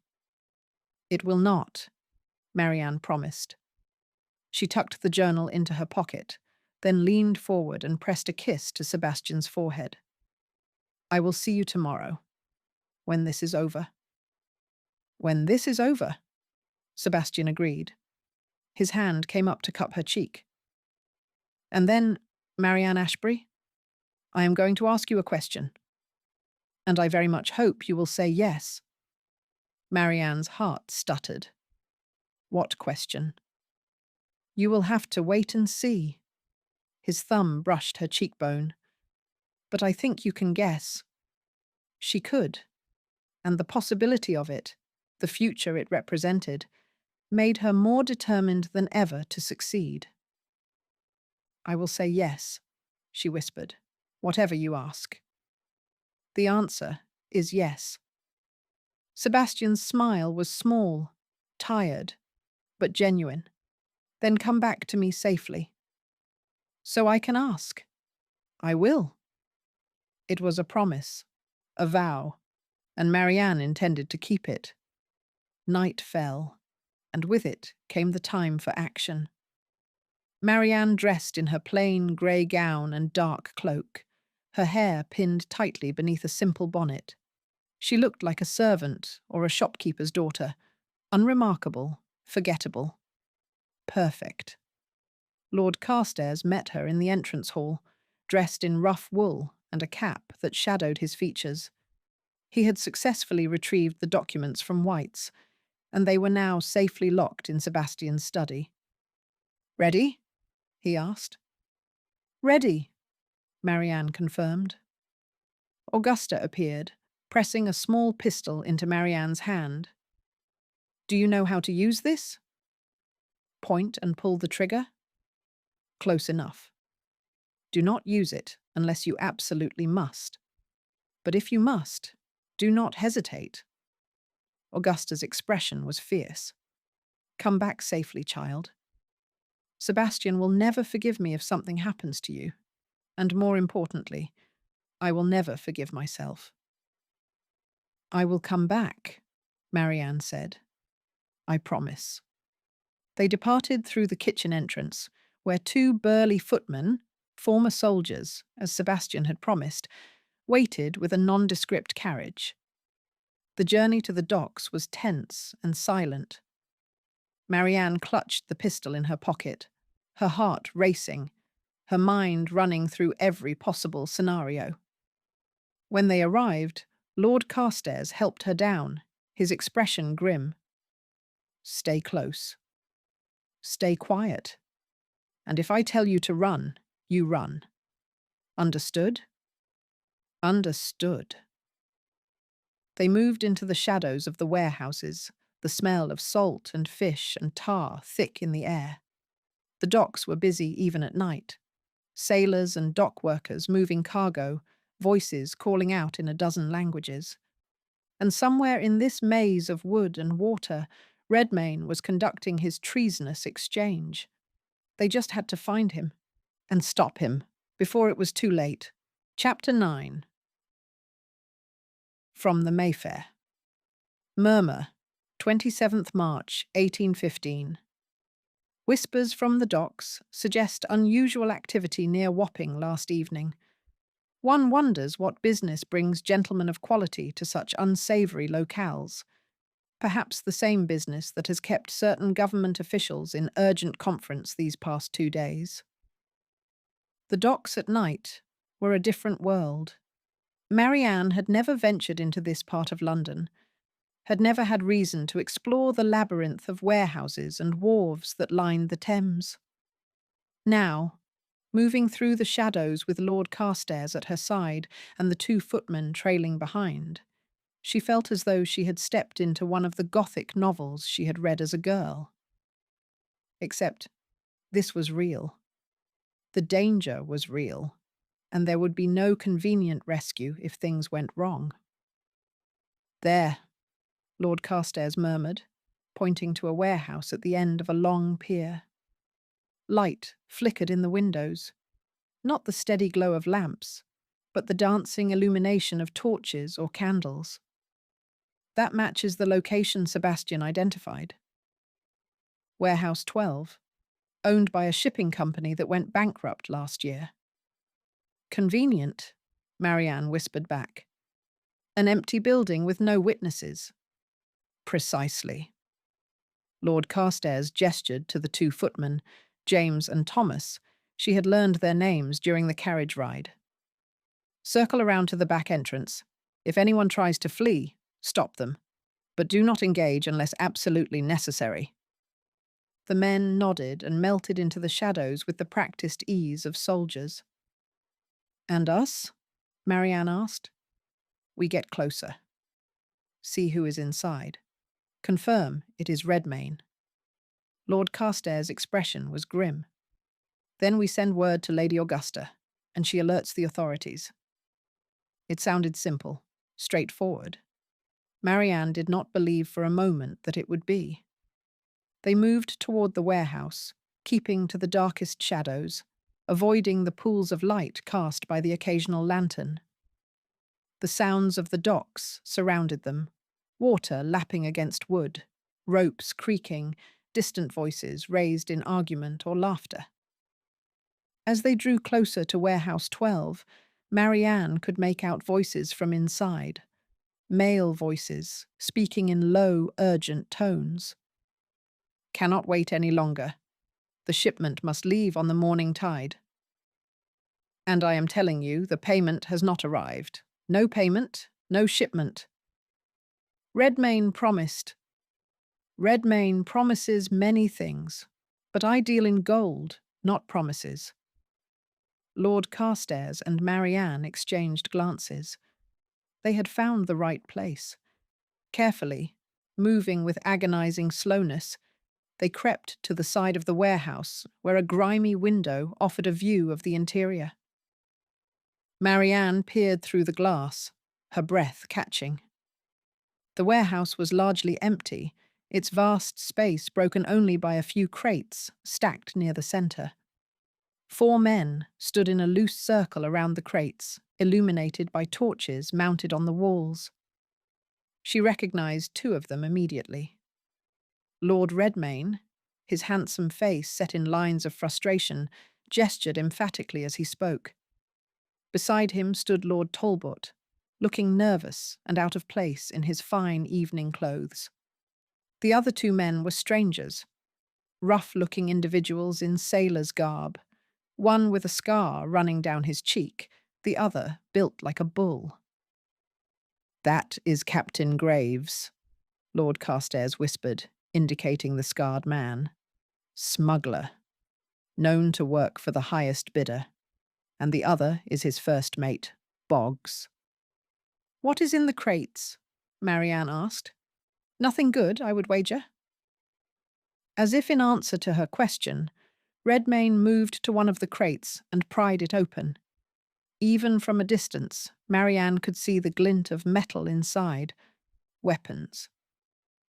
Muskets, Lord Carstairs breathed. French manufacture, if I am not mistaken. He is selling weapons to whom? Smugglers, the French. Does it matter? Marianne's hands clenched. It is treason either way. Inside the warehouse, the argument was escalating. The payment will arrive, Redmayne said, his voice sharp. I have arranged for funds to be transferred from Lord Ashbury's accounts. Captain Graves laughed, a harsh, ugly sound. We have heard the rumours, my lord. The whole of London knows Ashbury is under investigation. His accounts are frozen. So where, precisely, is this payment coming from? Redmayne's expression darkened. That is not your concern. It is very much my concern when I am risking my neck to transport contraband. Graves crossed his arms. No payment by dawn, and I take the shipment elsewhere. There are others who would pay handsomely for French weapons. You would not dare. Try me. The tension in the warehouse was palpable, even from outside. Marianne could see Talbot shifting nervously, his hand moving to his pocket as though checking for something. We need to get word to Augusta, Lord Carstairs said quietly. This is enough. We have witnesses. We have the weapons. We have Redmayne caught in the act. A hand clamped over Marianne's mouth from behind. She tried to scream, tried to struggle, but the grip was iron strong. An arm wrapped around her waist, lifting her off her feet, dragging her backward into the shadows. Lord Carstairs spun, reaching for his pistol, but a second figure emerged from the darkness and struck him across the temple with something heavy. He crumpled without a sound. Marianne bit down hard on the hand covering her mouth, tasting blood. Her attacker cursed, but did not release her. Got a little spy here, Captain, her captor called out, dragging her toward the warehouse entrance. No, no, no, no. The door to the warehouse burst open, and Redmayne appeared, his eyes widening as he saw Marianne struggling in the grip of a third sailor she had not seen before. Miss Ashbury. Redmayne's voice was cold, controlled. What an unexpected pleasure. Let me go, Marianne snarled, still fighting. I think not. Redmayne gestured, and the sailor dragged her inside the warehouse. Bring the other one as well, and search the area. If these two are here, there may be others. 2 more sailors emerged from the shadows. How many men did Redmayne have? And hauled an unconscious Lord Carstairs into the warehouse. Marianne's mind raced. James and Thomas were at the back entrance. They would realize something was wrong. They would get help. She just had to survive until then. Tie them up, Redmayne ordered. We will deal with them after the exchange is complete. My lord, this is madness, Talbot said, his voice high with panic. We cannot harm a lady. She is a spy, Talbot. She has been working against us from the beginning. Redmayne's gaze never left Marianne as the sailors bound her wrists and ankles with rough rope. Did you really think I did not know?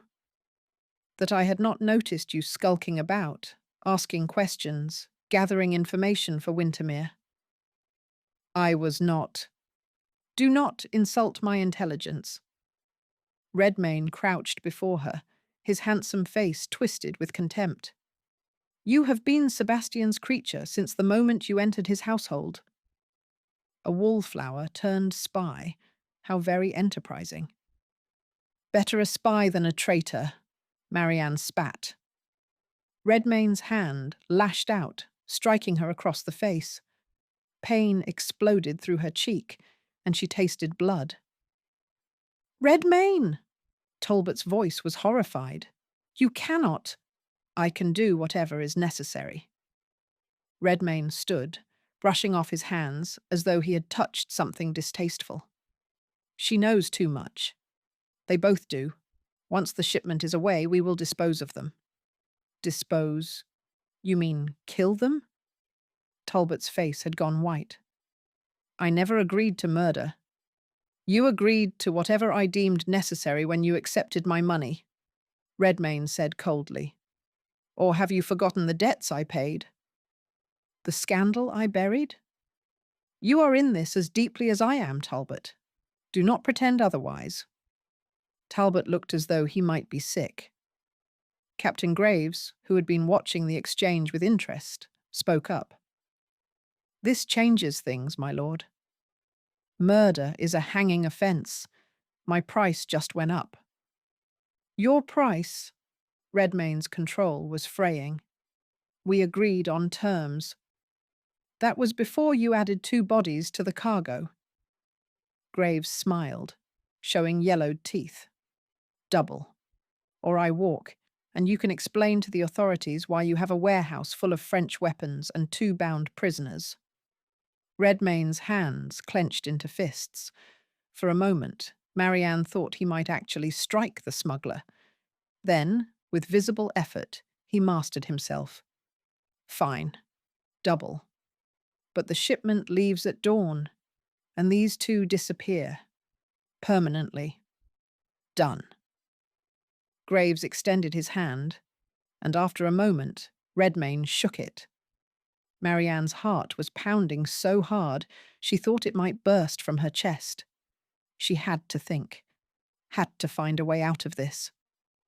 Beside her, Lord Carstairs groaned, his eyes fluttering open. Blood trickled from the wound on his temple. "Carstairs," Marianne whispered. "Can you hear me?" "Marianne." His voice was slurred, confused. "What? Where?" "We have been captured. Redmayne has us." That seemed to penetrate the fog. Carstairs' eyes focused, taking in their surroundings, their bound hands, the men standing guard over them. "Bloody hell," he muttered. "Quite," Marianne agreed. Across the warehouse, Redmayne was in deep conversation with Graves, presumably arranging the details of payment and disposal. Talbot stood apart, looking miserable and lost. "Talbot," Marianne called out. "Lord Talbot, please. You do not have to do this." Talbot flinched, but did not turn. "You are not a murderer," Marianne continued, pitching her voice to carry. "You made mistakes, yes. You allowed yourself to be manipulated, but it is not too late. You can still do the right thing." "Shut her up," Redmayne snapped.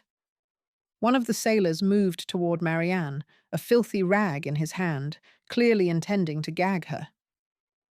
"My father trusted you," Marianne said quickly, desperately. "He called you a friend. Is this how you repay that friendship? By allowing his daughter to be murdered?" The sailor hesitated, glancing at Talbot. "Lord Ashbury has done nothing wrong," Marianne pressed on. "You know that. You know Redmayne forged those documents, used his seal without permission. You know my father is innocent." I said, "Shut her up." Redmayne strode across the warehouse, his face flushed with anger. But Marianne had seen something in Talbot's expression, a flicker of shame, of guilt, of something that might be conscience. "Help us," she said, looking directly at Talbot. "Please, before this goes any further, before you become complicit in murder." "Talbot, if you value your life, you will ignore her," Redmayne said, his voice low and dangerous. Talbot looked between them, his face anguished. Then, slowly, he shook his head. "I cannot do this," he said quietly. I cannot. Redmayne, this has gone too far. We must do nothing. Redmayne's hand moved to his coat, and when it emerged, it held a pistol. You will keep your mouth shut, Talbot, or I will shut it for you. The warehouse went silent. Captain Graves raised his eyebrows. Turning on your own allies now, my lord? That seems unwise. Talbot is weak. He always has been. Redmayne kept the pistol trained on the older man. But he is also the only one who can access Ashbury's seal, who can forge the necessary documents. So he will continue to be useful, whether he likes it or not. And if I refuse? Talbot's voice shook, but there was a thread of steel beneath the fear.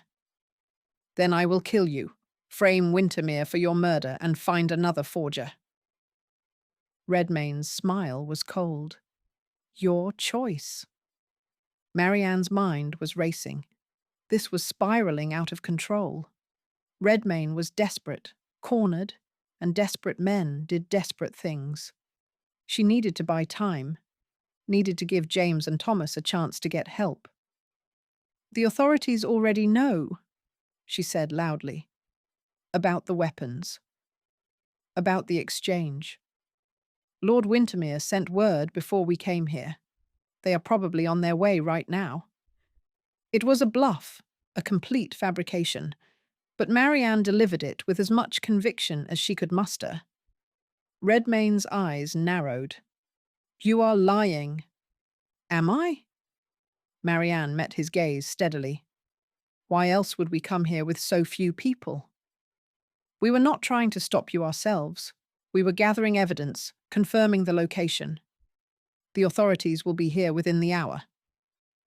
She saw doubt flicker across Redmayne's face, saw Captain Graves exchange glances with his men. She is bluffing, Redmayne said, but his voice lacked certainty. Maybe, Graves said slowly, or maybe she is telling the truth. Either way, I am not waiting around to find out. We take the weapons and leave. Now.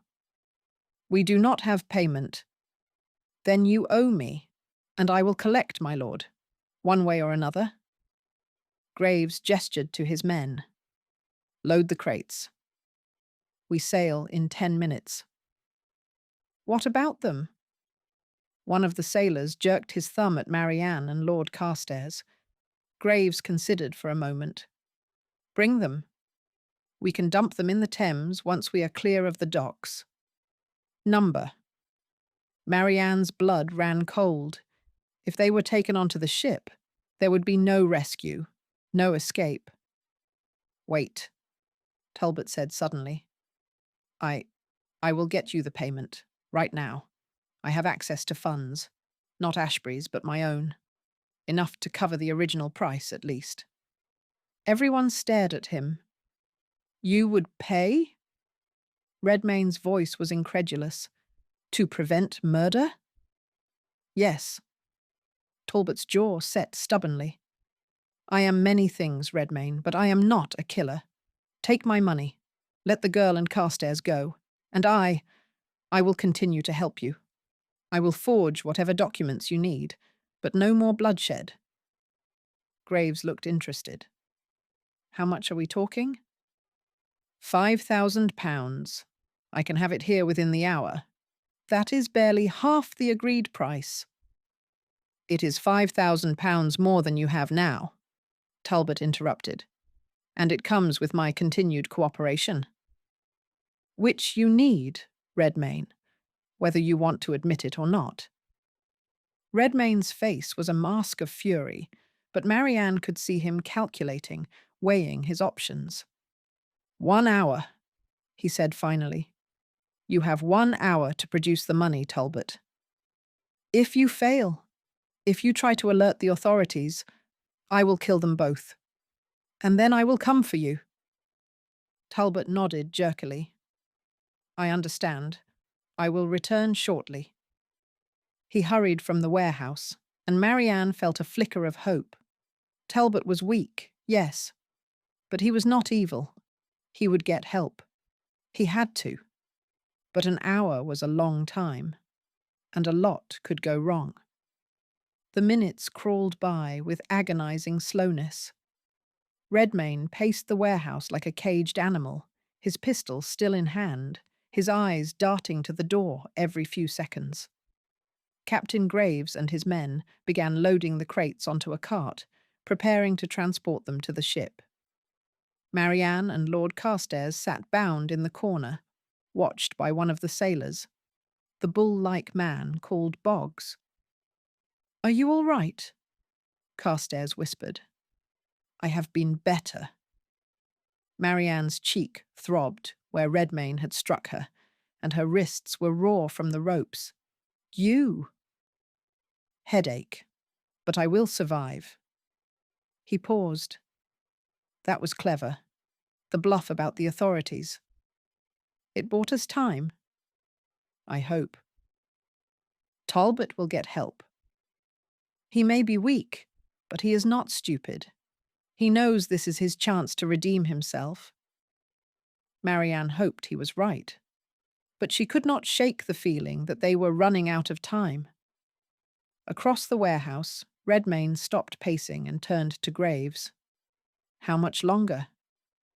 10 minutes, maybe 15. Graves wiped sweat from his brow. These crates are heavy. Work faster. We are working as fast as we can, my lord. Graves's tone was edged with irritation. Unless you want to help? Redmayne's expression suggested what he thought of that idea. A sound from outside made everyone freeze. Footsteps. Multiple sets. Coming closer. That will be Talbot, Redmayne said, moving toward the door. But when the door burst open, it was not Talbot who entered. It was Sebastian. He stood in the doorway, his left arm in a sling, his face pale, but his eyes blazing with cold fury. Behind him were James and Thomas, both armed with pistols, and half a dozen men in the uniform of the Bow Street runners. "Nobody move," Sebastian said, his voice cutting through the warehouse like a blade. For a moment, no one did. Everyone stood frozen, caught in a tableau of shock and disbelief. Then Redmayne raised his pistol, aiming it directly at Sebastian. "I should have killed you myself," he snarled. "You should have," Sebastian agreed, "but you did not. And now you have lost." "I have not lost." Redmayne's hand was steady, his finger on the trigger. "I still have this, and I still have them." He jerked his head toward Marianne and Carstairs. "One step closer, and I start shooting." Sebastian's gaze flicked to Marianne, and she saw the fear beneath his icy control, saw the calculation as he weighed his options. "Let them go, Redmayne," Sebastian said quietly. "This is over. The runners have the warehouse surrounded. Captain Graves and his men are already in custody." "The hell we are," Graves muttered. But one of the runners pressed a pistol to his back, and he subsided. "You have no escape," Sebastian continued. "No allies. No leverage. Surrender now, and you might avoid the gallows." "Surrender?" Redmayne laughed, a wild, unhinged sound. "I am the son of a duke. I do not surrender to bastards and spies." "Then you will hang as a traitor?" Sebastian took a step forward. "Your choice." "Sebastian, do not," Marianne started to say, but Redmayne swung the pistol toward her. "Shut up," he hissed. Everything happened at once. Sebastian lunged forward, despite his injured shoulder, moving with desperate speed. Redmayne fired. The shot went wide, the bullet embedding itself in the wall behind Marianne.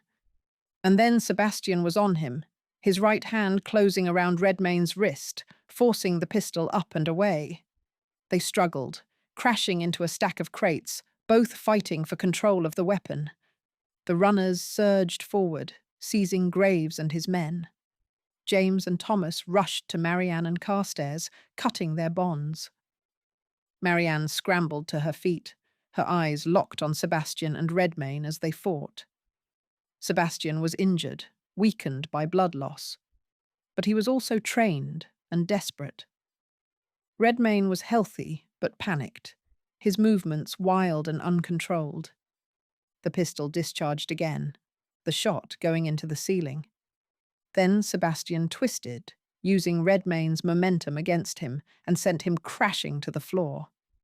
The pistol skittered away across the wooden planks. Two runners were on Redmayne in an instant, hauling him to his feet, clapping him in irons. "No," Redmayne was saying, his voice rising to a shout. "No, you cannot. I am the son of a duke. You cannot treat me like a common criminal." "You are a traitor," Sebastian said coldly, breathing hard. "And you will be treated as such." He turned away from Redmayne, his eyes finding Marianne across the warehouse. She ran to him. "Propriety be damned. The runners be damned. Everything be damned." She threw her arms around him, careful of his injured shoulder, and felt his good arm come around her, holding her tight. "You were supposed to stay home," she said, her voice muffled against his chest. "So were you," Sebastian replied. "We are both terrible at following orders." Despite everything, the fear, the danger, the chaos, Marianne laughed. They were alive. They had won. And nothing else mattered. The aftermath was a blur of activity. The runners took statements, arrested Graves and his crew, secured the weapons as evidence. Lord Talbot arrived with the promised money and a magistrate, having gone directly to the authorities, as Marianne had hoped. He was arrested as well, though Sebastian assured Marianne that his cooperation would be taken into account. "He will likely face exile rather than execution," Sebastian said, as they stood outside the warehouse, watching the prisoners being loaded into wagons. He was weak and foolish, but not malicious. The courts will show some mercy. "And Redmayne?" Marianne asked. Sebastian's expression hardened. "Redmayne will hang. The evidence is overwhelming. Treason, smuggling, attempted murder. There is no mercy for that." Marianne should have felt satisfaction. Instead, she just felt tired. "Come," Sebastian said gently, guiding her toward his carriage. "Let us go home." Home. Wintermere House. Where Augusta would be waiting, frantic with worry. Where Hetty would demand to know every detail. Where Marianne could finally rest. She let Sebastian help her into the carriage, let him settle beside her, his good arm around her shoulders. "You should not have come," she said quietly as the carriage began to move. "You were injured. You should have stayed in bed." "James and Thomas came to find me when you were captured," Sebastian said. "Did you really think I would stay away? That I would let you face Redmayne alone? You could have been killed. So could you." His arm tightened around her. "Marianne, when I saw you bound, saw Redmayne pointing that pistol at you, I have never been so terrified in my life." "I was fairly terrified myself," Marianne admitted. They sat in silence for a moment, the enormity of what had happened settling over them. "It is over," Sebastian said finally. "Redmayne is finished. Your father's name will be cleared. The documents Carstairs retrieved from White's prove the forgery. Lord Ashbury will be exonerated." "Thanks to you," Marianne said. "Thanks to us." Sebastian looked down at her, his expression soft. "You were brilliant tonight, Marianne. Brave and clever, and I am so proud of you." The words made her throat tight. I was just trying to survive. You did more than survive. You saved us. That bluff about the authorities, it bought Talbot time to get help. If you had not thought of that, then you would have thought of something else, Marianne said. We make a good team. We do. Sebastian's voice was quiet, serious. Which brings me to something I have been wanting to ask you. Marianne's heart began to race. Sebastian, I know this is not the romantic setting I had planned. We are both exhausted. You have a bruise on your face, I have been shot, and we smell like the Thames. A smile tugged at his lips. But I cannot wait any longer. I have been waiting my entire life for you, Marianne Ashbury, and I am done waiting. He shifted, wincing slightly, and reached into his pocket. When his hand emerged, it held a small velvet box. Marry me, Sebastian said. Not because of scandal or propriety, or because it is expected. Marry me because I love you, because you have made me believe in warmth again, in hope, in futures that are not just duty and ice. Marry me because I cannot imagine my life without you in it. Marianne stared at the box, at Sebastian's face, at the hope and fear and love shining in his eyes. Yes, she whispered. Yes, Sebastian. Of course, yes. His smile was like the sun breaking through clouds. He opened the box, revealing a ring, a sapphire surrounded by diamonds, beautiful and perfect. He slipped it onto her finger, and Marianne thought she had never seen anything so lovely. I love you, Sebastian said, cupping her face with his good hand. I will spend the rest of my life proving it to you. I love you too, Marianne said, and I will spend the rest of my life reminding you that you deserve to be loved. He kissed her then, soft and sweet and full of promise. And as the carriage carried them through the dark streets of London toward home, toward family, toward their future, Marianne thought that perhaps wallflowers could bloom after all, even in winter, especially in winter. Chapter 10. From the Mayfair. Murmur, 29th March, 1815. The Tun is positively ablaze with the news of Lord R-'s arrest on charges of treason. One hears whispers of smuggled weapons, forged documents, and a certain Viscount's heroic intervention. But the most delicious morsel? A betrothal announcement is expected any day now. It seems our winter Viscount has finally thawed. Marianne woke to sunlight streaming through unfamiliar windows and the disorienting sensation of not knowing, for a moment, where she was. Then memory returned in a rush.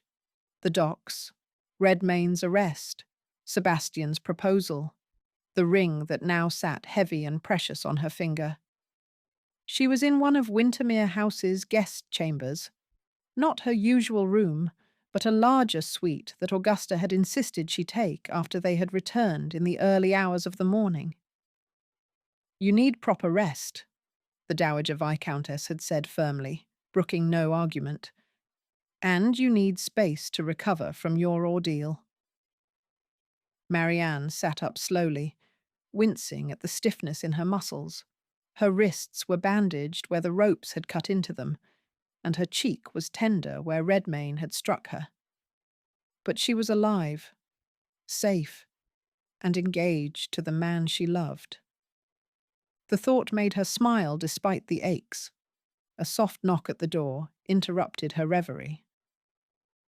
Miss Ashbury, are you awake? Come in, Marianne called. Her maid entered, carrying a breakfast tray and looking relieved to see Marianne sitting up. Lady Augusta thought you might prefer to breakfast in your room this morning, miss. She said you were not to exert yourself. That is very kind of her. Marianne accepted the tray, suddenly ravenous. How is Lord Wintermere? Has anyone checked on him? His lordship is awake and already receiving visitors, miss. The physician came early this morning and declared him to be healing well, though he scolded his lordship something fierce for leaving his bed last night. The maid's expression suggested she agreed with the physician's assessment. Lady Augusta is with him now, and Miss Henrietta has been hovering outside his door since dawn. Marianne felt a pang of guilt. She should be there, should be checking on Sebastian herself. But Augusta was right. She needed to recover her strength first. She ate quickly, then allowed the maid to help her dress in a simple morning gown of pale blue muslin. The bruise on her cheek was visible, but not as dramatic as she had feared. It would fade in a few days. The ring on her finger, however, was impossible to hide. The maid noticed it immediately, her eyes widening. Miss Ashbury, did Lord Wintermere? Yes, Marianne said, unable to suppress her smile. He proposed last night. I accepted. The maid's face lit up with delight. Oh, miss, that is wonderful news. The whole household has been hoping. Well, we could all see how his lordship looked at you, and you at him. It is so romantic. Marianne felt her cheeks warm. Thank you. But please, do not spread the news just yet. I would like to tell Lady Augusta and Miss Henrietta myself. Of course, miss. My lips are sealed. But the maid was practically vibrating with excitement as she finished arranging Marianne's hair. When Marianne finally made her way downstairs, she found the household in a state of controlled chaos. Servants hurried back and forth with messages and packages. Voices drifted from Sebastian's study. Male voices, official sounding, discussing matters of state and law. Augusta intercepted her in the hallway, looking tired but satisfied. Marianne. Good. You are awake. How do you feel? Sore, but well enough. Marianne glanced toward the study. Who is with Sebastian? Lord Castlereagh from the Foreign Office, a magistrate, and Sebastian's solicitor. They have been closeted in there for 2 hours, going over evidence and preparing the case against Redmayne. Augusta's expression was grim. It will be a scandal of epic proportions. The son of a duke, arrested for treason. The trial will dominate the papers for months. And my father? Marianne asked anxiously. Has there been any word? Sebastian sent an express to Ashbury Manor at dawn. Your father should receive word of his exoneration by this afternoon. Augusta's face softened. He will be cleared of all charges, Marianne. The forged documents have been exposed. Talbot has confessed to his role, and Redmayne's entire scheme has been laid bare. Lord Ashbury's reputation will be restored. Relief flooded through Marianne so intensely that her knees went weak. Augusta caught her arm, steadying her. Come, sit down before you fall down. Augusta guided her to a nearby settee. You have been through an ordeal. It is natural to feel overwhelmed. I was so afraid that even with Redmayne arrested, the damage to my father's name would be permanent. Marianne's voice shook. That he would never recover from the scandal. The tongue has a short memory when it comes to victims of schemes, Augusta said dryly, and a long memory for villains. Redmayne will be the one remembered with infamy. Your father will be seen as an unfortunate pawn in a larger game. That is still not entirely fair, Marianne said. He did nothing wrong. No, he did not. But fairness and society rarely go hand in hand. Augusta paused, then said carefully, There is something else we need to discuss. Your betrothal. Marianne's hand instinctively went to the ring on her finger. You know? Sebastian told me this morning. He was quite insistent that I be the first to know, after you. Augusta's smile was warm. I am delighted, my dear. Truly. You are exactly what Sebastian needs, what this family needs. Thank you, Marianne said, her throat tight with emotion. That means more to me than you know. However, Augusta continued, her tone becoming businesslike, we must consider the timing of the announcement. With Redmayne's arrest and the upcoming trial, there will be intense scrutiny on everyone involved. If we announce your betrothal now, the scandal sheets will have a field day. I do not care about the scandal sheets, Marianne said. Perhaps not. But Sebastian's position requires careful management of public perception. He is already being hailed as a hero for exposing Redmayne's treason. A betrothal announcement now could be seen as either wonderfully romantic or suspiciously convenient, depending on who is doing the interpreting. Marianne saw the wisdom in Augusta's words, even as her heart sank. So, we should wait? A few weeks, perhaps a month, long enough for the initial furor to die down, but not so long that it appears we are hiding something. Augusta reached over and squeezed Marianne's hand. I know it is not what you want to hear, but trust me, this is the best course. I will speak with Sebastian, Marianne said. But if he wants to announce it immediately, I will support him. Of course you will. You love him. Augusta's smile was knowing. But I suspect he will agree with me. Sebastian has always understood the importance of timing. The men emerged from the study an hour later, looking satisfied but exhausted. Lord Castlereagh, a distinguished gentleman with silver hair and sharp eyes, paused to speak with Augusta before departing. Lady Augusta, Miss Ashbury, Lord Wintermere has been invaluable in this matter. The Crown is deeply grateful for his service. The Crown should be grateful, Augusta said tartly. My nephew nearly got himself killed exposing this plot. Indeed. Which is why I have recommended him for a commendation. Castlereagh turned to Marianne. And you as well, Miss Ashbury. Your bravery and quick thinking were instrumental in bringing Redmayne to justice. Marianne felt her cheeks flush. I only did what was necessary, my lord. Many people would not have had the courage to do even that.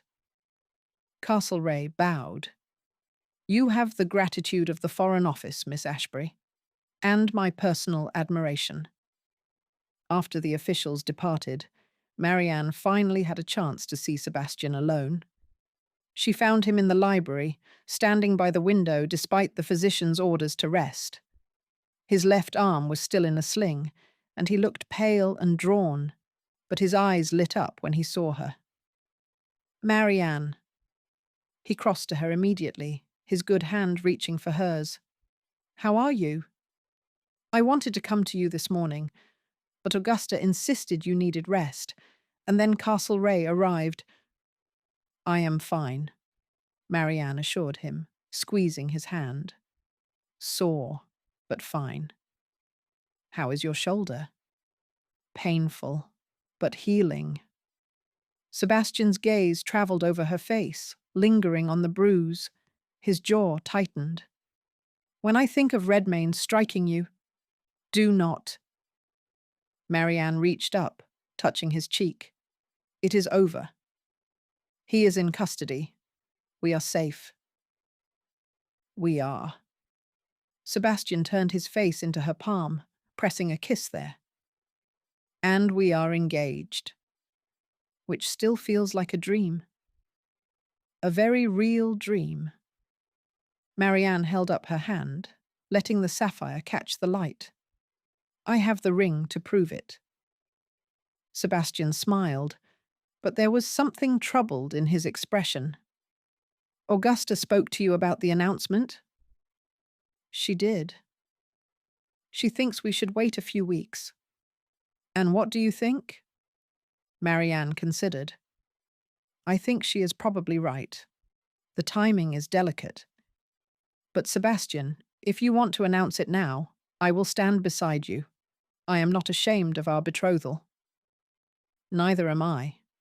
But I also do not want our engagement to be overshadowed by scandal and speculation. Sebastian drew her closer, his hand settling at her waist. I want to announce it properly, with your father present, with all the ceremony and celebration you deserve. I do not need ceremony, Marianne said softly. I just need you. You have me. You will always have me. Sebastian leaned down, resting his forehead against hers. But you also deserve to have your father walk you down the aisle. To have a wedding that is not tainted by whispers and gossip. Can you be patient a little longer? For you? I can be patient forever. Sebastian's smile was tender. I do not think it will take forever. A month, perhaps. Long enough for your father to arrive in London, for the initial scandal to settle. Then we will announce it properly, and I will marry you as quickly as the banns allow. That sounds perfect, Marianne said. They stood together in the quiet library, holding each other, savouring the peace after so much chaos. Then Hetty burst through the door, her face flushed with excitement. Is it true? She demanded, looking between them. Are you really engaged? Because I just overheard two maids talking and they said... She stopped, her eyes dropping to Marianne's hand. Oh, the ring. It is true. Sebastian sighed. So much for keeping it quiet. You cannot keep something like this quiet in a household full of servants, Hetty said, practically bouncing with joy. She rushed forward and threw her arms around both of them. I am so happy. I knew it would happen. I told Aunt Augusta weeks ago that you were perfect for each other. Hetty, you are crushing my injured shoulder, Sebastian said, but his tone was affectionate. Sorry. Hetty released them, though her smile did not dim. But truly, this is wonderful. Marianne will be my sister. We can go shopping together and attend balls together and... Oh, the wedding! Can I help plan it? Please say I can help plan it. We have not even set a date yet, Marianne said, laughing. But when you do, I want to help. I have so many ideas. I am certain you do, Sebastian said dryly. But perhaps we could discuss this later. Marianne and I were having a private conversation. Hetty's eyes widened with understanding. Oh, of course. I will go tell Aunt Augusta that the secret is out. She will want to manage the servants' gossip. She paused at the door, looking back with a grin. But I am still helping with the wedding. After she left, Sebastian shook his head. I apologize for my sister. She has no sense of discretion. I think she is delightful, Marianne said. And she is right. She should help plan the wedding. It will make her feel included. You are far too generous. Sebastian pulled her close again. But that is one of the many reasons I love you. Only one? Marianne teased. I could list them all, but we would be here for hours. Sebastian's expression grew serious. Marianne, there is something else we need to discuss. Your father. Marianne tensed. What about him? He will need to give his permission for our marriage. And given that I essentially abducted you from his home and embroiled you in a dangerous conspiracy, you did not abduct me. I came willingly. He may not be inclined to view me favorably, Sebastian continued. I need to speak with him. Explain what happened. Ask for his blessing properly. He will give it, Marianne said with confidence. Once he understands that you saved his reputation and kept me safe. I did not keep you safe. You were captured, threatened, struck. Because I chose to go to the docks. Because I insisted on helping. Marianne framed his face with her hands, forcing him to meet her eyes. None of what happened was your fault, Sebastian. And my father will see that. He is a reasonable man. I hope you are right. Sebastian did not look convinced. But I will still grovel if necessary. I am not losing you because of pride. You are not losing me at all, Marianne said firmly. I am yours, Sebastian Ravenshaw, for better or worse, and no amount of grovelling will change that. Sebastian's smile was slow and warm. Have I mentioned that I love you? Once or twice, but I do not mind hearing it again. I love you, Sebastian said, and kissed her. The next few days passed in a whirlwind of activity. The news of Redmayne's arrest spread through London like wildfire. The scandal sheets were full of lurid speculation about treason, smuggling, and the dramatic confrontation at the docks. Sebastian's name was mentioned frequently, always in glowing terms, as the hero who had exposed the plot. Marianne's name appeared as well, though more discreetly. A certain lady of quality, who had assisted in the investigation and shown remarkable courage. It was enough to make her the subject of intense curiosity without quite crossing into scandal. Lord Ashbury arrived in London 4 days after receiving Sebastian's express, looking haggard and anxious. Marianne met him in Wintermere House's drawing room, and the moment she saw him, she burst into tears. "Papa," she sobbed, throwing herself into his arms. "Marianne, my dear girl." Lord Ashbury held her tightly, his own voice thick with emotion. "I came as soon as I received word. Are you all right? Sebastian's letter said you were involved in... that you were in danger." "I am fine, Papa. Truly." Marianne pulled back, wiping her eyes. "And you? Your name has been cleared. The charges have been dropped. Everything will be all right now." "Thanks to Lord Wintermere." Lord Ashbury's expression was complex. Gratitude mixed with something that might have been guilt. "I owe him a debt I can never repay. He saved my reputation, my livelihood, possibly my life." "He did it because it was right," Marianne said, "and because—" "Papa, there is something I need to tell you." She explained everything. How she had come to Wintermere House as Augusta's companion. How she had discovered the plot against her father. How she and Sebastian had worked together to expose Redmayne. She told him about the docks, about the danger, about the proposal. And then she showed him the ring. Lord Ashbury stared at it for a long moment, his expression unreadable.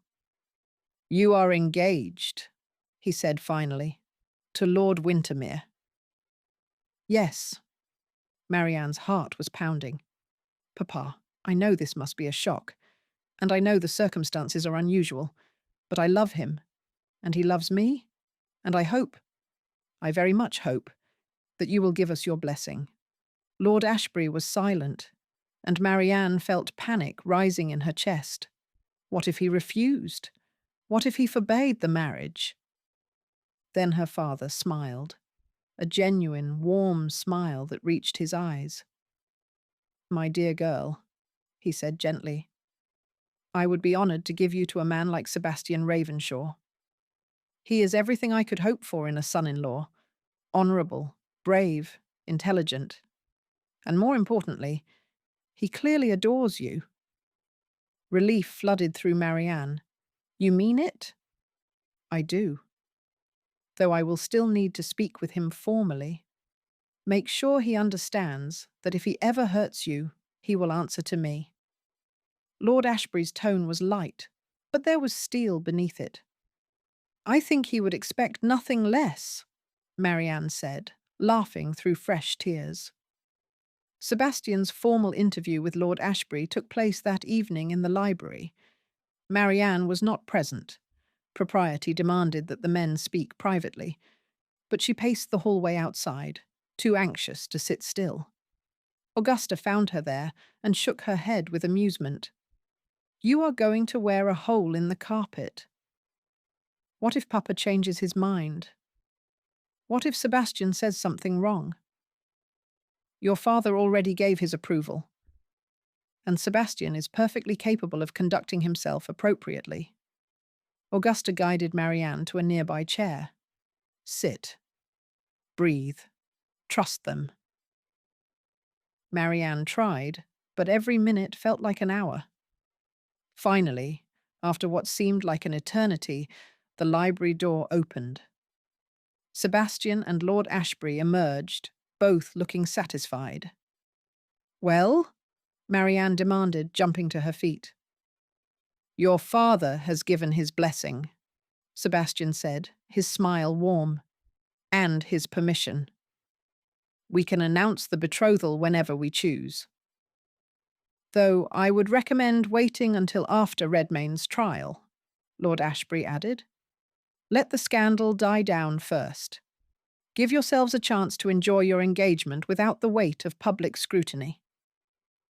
"That is what we were planning," Marianne said, moving to Sebastian's side.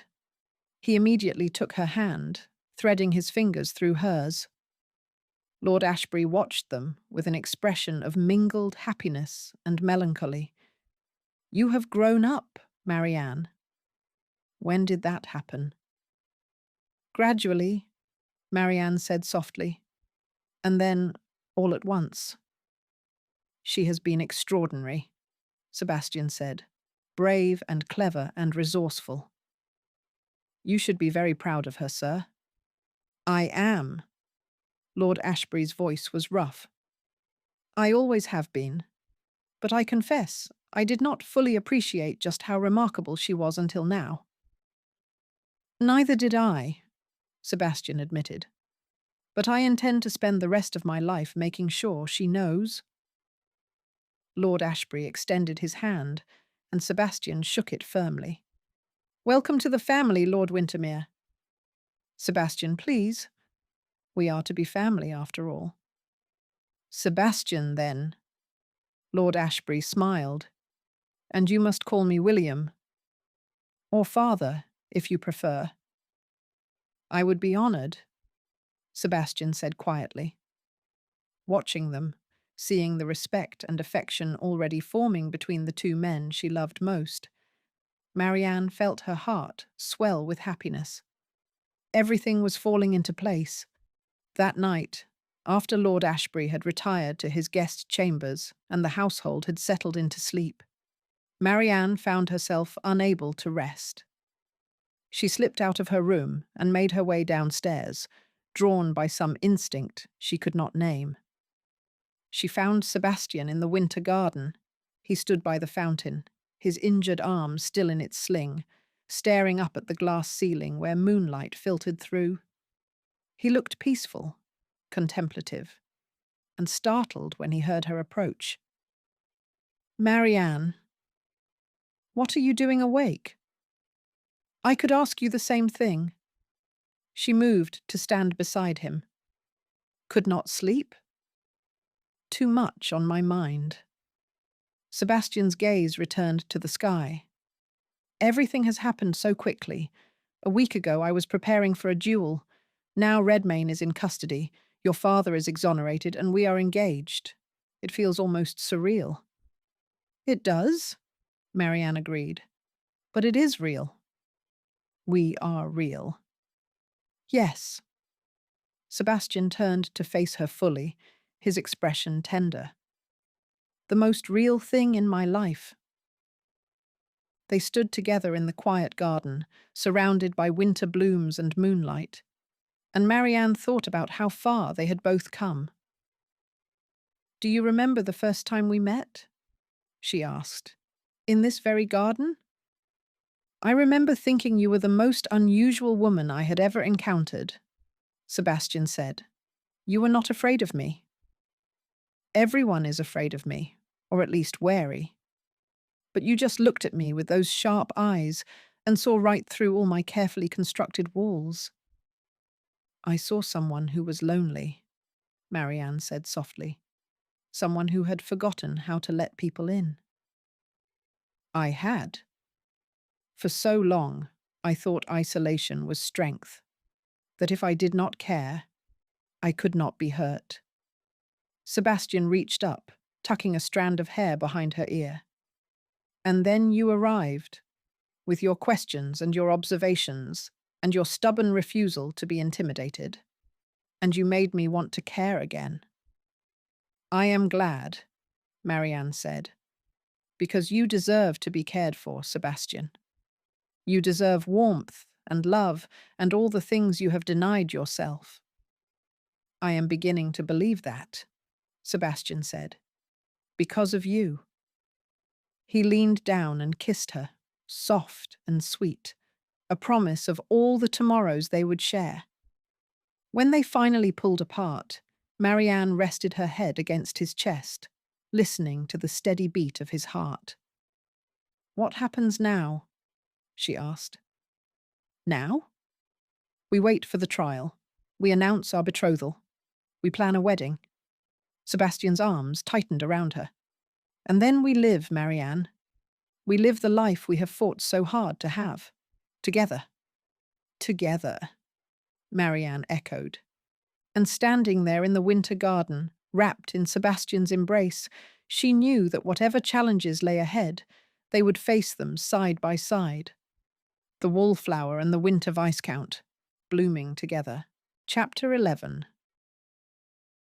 From the Mayfair, Murmur, 15th April, 1815. The trial of Lord R— begins today at the Old Bailey. All of London holds its breath as the sordid details of treason and treachery are laid bare. One hears that a certain Viscount will testify, along with several other notable personages. The public gallery is expected to be packed. Your correspondent has secured a seat and will report all.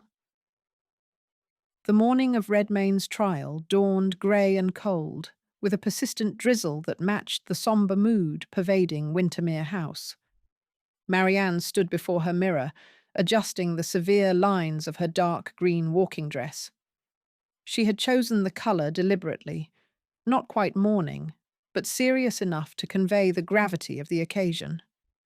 Her hair was pulled back in a simple chignon, and she wore no jewellery except for Sebastian's ring, which she had taken to turning nervously whenever she was anxious.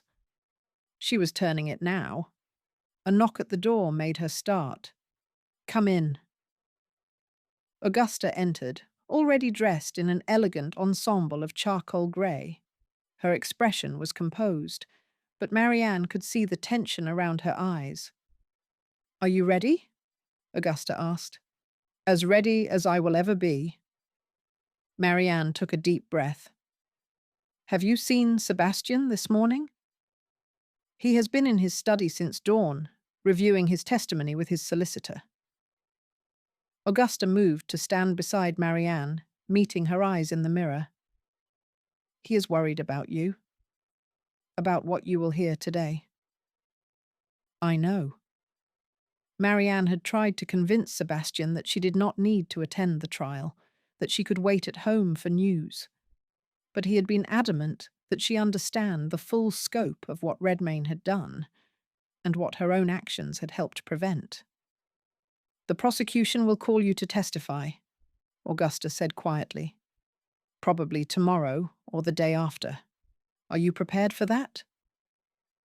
Marianne's stomach clenched. She had known this was coming, had been preparing for it. But the reality of standing before a courtroom full of strangers and recounting the events at the docks was terrifying. I will manage, she said, with more confidence than she felt. You will do more than manage. You will be magnificent. Augusta squeezed her shoulder. You have already faced down Redmayne once. A courtroom will be nothing compared to that. Marianne hoped she was right. The Old Bailey was the imposing structure of stone and iron, its very architecture designed to inspire awe and fear. By the time the Wintermere party arrived, Sebastian, Augusta, Marianne, and Lord Ashbury, a crowd had already gathered outside, jostling for position. "Vultures," Augusta muttered, eyeing the scandal sheet reporters who lurked near the entrance. "They will twist every word, every expression into something salacious." "Let them," Sebastian said coldly. His shoulder had healed enough that he no longer needed the sling, though Marianne knew it still pained him. "The truth will speak for itself." They were ushered inside through a private entrance, sparing them the worst of the crowd. The courtroom itself was already packed, the public gallery filled with curious onlookers, the press section overflowing with reporters, their pencils poised. Marianne found herself seated between Augusta and her father, with Sebastian called away to wait with the other witnesses. Before he left, he caught her hand and squeezed it. "I will see you soon," he said quietly. "Be strong." "You too." Then he was gone, and Marianne was left to wait as the courtroom settled into expectant silence. The judge entered, Lord Chief Justice Ellenborough, a stern-faced man with a reputation for harsh sentences. The jury filed in, 12 men of varying ages and stations, all looking appropriately grave, and then Redmayne was brought in. Marianne had not seen him since that night at the docks, and the change in him was startling. Gone was the polished aristocrat with his easy charm and handsome smile. The man who stood in the dock looked haggard, his face pale and drawn, his clothes rumpled despite clearly being of fine quality. But his eyes still burned with defiance and rage. He scanned the courtroom, and when his gaze landed on Marianne, she saw pure hatred flash across his features. She forced herself to meet his stare without flinching, to show him that she was not afraid. Not anymore. The prosecution began with a recitation of the charges: high treason, conspiracy to aid the enemy, smuggling of weapons, forgery, attempted murder. The list went on and on, each charge more damning than the last.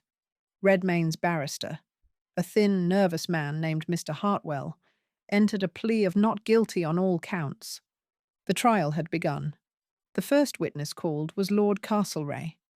The Foreign Secretary took the stand with the calm authority of a man accustomed to addressing Parliament. He outlined the government's investigation into suspicious activities at the London docks, the discovery of French weapons, and the intelligence that had led them to suspect a highly placed traitor. "And when did Lord Wintermere first bring his concerns to your attention?" the prosecutor asked. "Approximately 6 weeks ago," Castlereagh replied. "He had uncovered evidence of forged documents bearing Lord Ashbury's seal, documents that appeared to authorize the sale of sensitive information to French agents. Lord Wintermere suspected a conspiracy and requested permission to investigate further." "And you granted this permission?" "I did. Lord Wintermere has served the Crown with distinction in the past. I trusted his judgment." "What did his investigation reveal?" "That Lord Ashbury was innocent, a victim of an elaborate scheme to frame him, and that the true architect of the treason was Lord Redmayne." A murmur ran through the courtroom. Redmayne's face remained impassive, but Marianne saw his hands clench on the rail of the dock. The prosecutor continued, drawing out the details of the investigation, the evidence collected, the network of conspirators identified. It was damning testimony, delivered with clinical precision. When Mr. Hartwell rose to cross-examine, he seemed to know he was fighting a losing battle. "Lord Castlereagh, is it not true that much of this so-called evidence was gathered through irregular means, without proper warrants or official sanction?" Lord Wintermere was acting with my authorization, Castlereagh said coolly. That is sanction enough. But the methods employed, breaking into private clubs, coercing testimony from witnesses, saved countless lives and prevented a significant breach of national security, Castlereagh interrupted. I would say the methods were more than justified by the results. Hartwell subsided, clearly recognizing that he would get nowhere with this line of questioning. The next witness was Captain Graves. The smuggler had agreed to testify in exchange for a reduced sentence, and he took the stand with the swagger of a man who knew he held valuable information. He described his dealings with Redmayne in vivid detail. The meetings in shadowy taverns, the negotiations over price and delivery, the shipment of French weapons. And Lord Redmayne was aware that these weapons were destined for French agents? The prosecutor asked. Oh, aye. He knew exactly what he was doing. Graves grinned, showing his yellowed teeth. Even bragged about it, he did. Said he was going to make a fortune and bring down his enemies at the same time. His enemies being Lord Wintermere, primarily, and Lord Ashbury, though that seemed more a matter of convenience than personal animosity. Did Lord Redmayne ever express his motivations for committing treason? Graves shrugged. Money, mostly, and revenge. He felt he had been slighted by the government, passed over for positions he thought he deserved. Said if they would not appreciate him, he would find those who would. It was a portrait of petty grievance and greed, made all the more damning by Graves's casual delivery. Hartwell's cross-examination was brief and ineffective. Graves was a criminal, yes, but he was also a criminal with nothing to lose and no reason to lie. Then it was Sebastian's turn. Marianne's heart clenched as he took the stand. He looked composed, every inch the aristocratic viscount, but she could see the tension in his shoulders, the careful control in his movements. The prosecutor led him through his testimony methodically. How he had first become suspicious of the documents bearing Lord Ashbury's seal, how he had investigated and uncovered the forgeries, how he had traced the conspiracy back to Redmayne.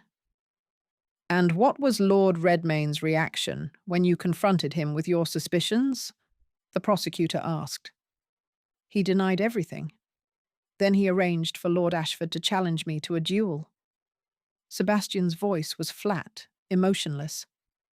I believe the intent was to kill me and remove the primary obstacle to his scheme. You believe Lord Redmayne orchestrated the duel? I know he did. Lord Ashford has since confessed that Redmayne provided him with training and specific instructions on how to conduct himself. The duel was meant to appear as a matter of honor, but it was actually an assassination attempt. Another murmur rippled through the courtroom. Redmayne's face had gone white with fury. And yet you survived, the prosecutor said. I did, though I was wounded. Sebastian's gaze flicked briefly to Marianne, then away. After the duel, I continued my investigation. With the help of several trusted associates, I identified the location where Redmayne planned to complete his transaction with Captain Graves.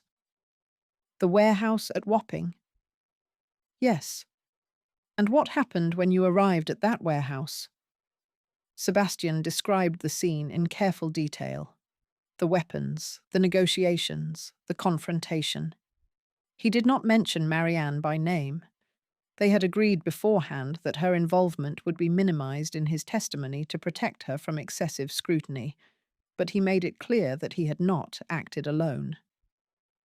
Lord Redmayne was caught in the act of selling weapons to a known smuggler with connections to French intelligence, Sebastian concluded.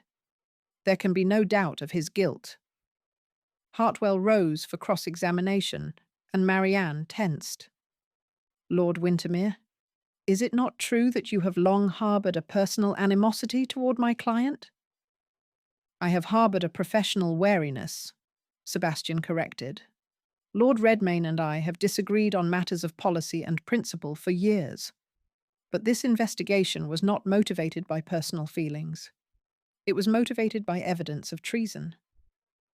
Evidence that you gathered through questionable means, breaking and entering, theft of private documents.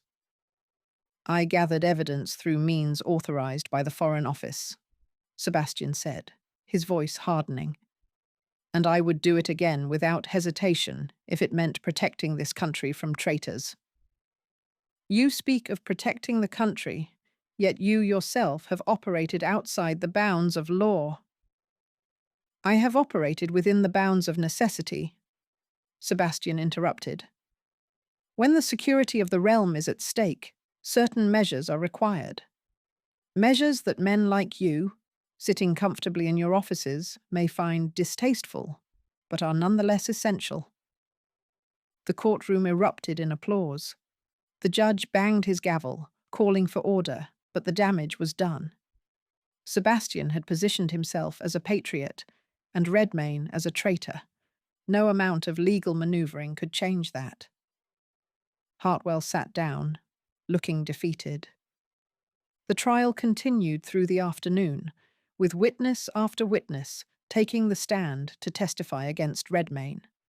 Lord Talbot appeared, looking broken and ashamed, and confessed to his role in forging the documents. He wept openly as he described how Redmayne had manipulated him, exploited his debts and weaknesses, and drawn him into the conspiracy. I never meant for anyone to be hurt, Talbot said, his voice choked.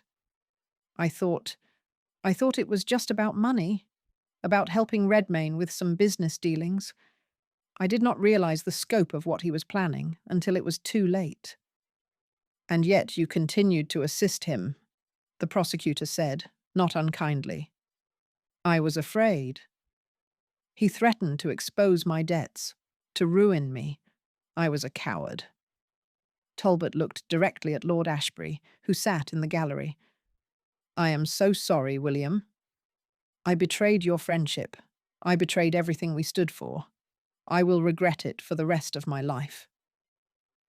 Lord Ashbury's face was impassive, but Marianne saw her father's hands clench in his lap. The final witness of the day was Lord Pemberton, who had served as Lord Ashford's second in the duel. He testified that Redmayne had approached him weeks before the duel, asking him to ensure that Ashford received proper instruction in marksmanship.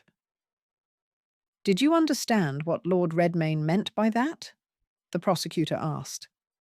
I understood that he wanted Lord Ashford to be capable of killing Lord Wintermere, Pemberton said quietly. I refused to be involved. But Redmayne found others who were less scrupulous. By the time the court adjourned for the day, the case against Redmayne was overwhelming. Even the most sceptical observer could not deny the weight of evidence. As they left the courthouse, Marianne felt exhausted, drained by the hours of testimony and the oppressive atmosphere of the courtroom. Sebastian found her in the corridor, his face drawn with fatigue. How are you? He asked, taking her hand. I should be asking you that. You were the one on the stand for 2 hours. I have endured worse. Sebastian's thumb brushed over her knuckles. Tomorrow will be harder. They will call you to testify. I know. Marianne took a deep breath. I am ready. You do not have to do this. I can speak to the prosecutor. Have your testimony submitted in writing. No. Marianne's voice was firm. I was there. I saw what happened. The jury deserves to hear it from me directly. Sebastian looked as though he wanted to argue, but he simply nodded. Then I will be there. In the gallery, watching. That is all I need, Marianne said. That evening, Wintermere House was subdued. Dinner was a quiet affair, with little conversation beyond the necessary pleasantries. Even Hetty, usually so effervescent, was subdued, picking at her food and casting worried glances at Sebastian and Marianne. After dinner, Lord Ashbury requested a private word with Marianne. They retired to the library, and for a long moment, her father simply looked at her, his expression complex. "I heard what Talbot said today," he said finally. "His apology." "Do you believe him?" Marianne asked. "I believe he is sorry. Whether that is enough." Lord Ashbury shook his head. "He was my friend, Marianne. For 30 years he was my friend, and he betrayed me without hesitation when it suited his purposes." "He was afraid," Marianne said softly. "That does not excuse what he did, but it explains it. Fear makes cowards of us all." Lord Ashbury moved to the window, staring out at the darkened garden. "I keep thinking, what if Sebastian had not investigated? What if you had not been brave enough to help him? I would be in that dock instead of Redmayne. My life would be over." "But you are not." "And it is not." Marianne went to her father, placing a hand on his arm. "You are here, Papa. Your name is cleared. You have a future. Thanks to you, and to Sebastian." Lord Ashbury turned to face her. "I owe you both everything." "You owe us nothing. We did what was right." "You did more than that. You risked your life." Lord Ashbury's voice was rough with emotion. "When I think of you at those docks, facing down Redmayne, Marianne, I could have lost you." "But you did not." Marianne embraced her father, holding him tightly. "I am here. I am safe. And tomorrow I will testify, and Redmayne will be convicted, and this will all be over." "I pray you are right," Lord Ashbury said. Marianne could not sleep that night. She lay in bed, staring at the ceiling, her mind replaying the events at the docks over and over. Tomorrow she would have to recount those events in front of a courtroom full of strangers. She would have to describe Redmayne's threats, his violence, the terror she had felt. She would have to relive it all. Around midnight, she gave up on sleep and slipped out of her room.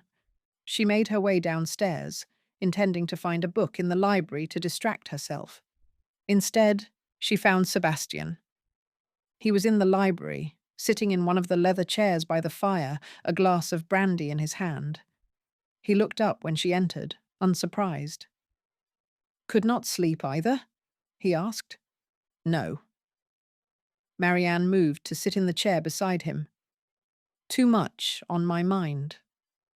"Tomorrow," Sebastian said. It was not a question. "Tomorrow," Marianne confirmed. "I keep thinking about what I will say. How I will say it. What if I forget something important? What if I say the wrong thing?" "You will not." Sebastian set down his glass and reached for her hand. "You will tell the truth, simply and clearly. That is all anyone can ask." "What if the jury does not believe me?" "They will believe you." "How could they not?"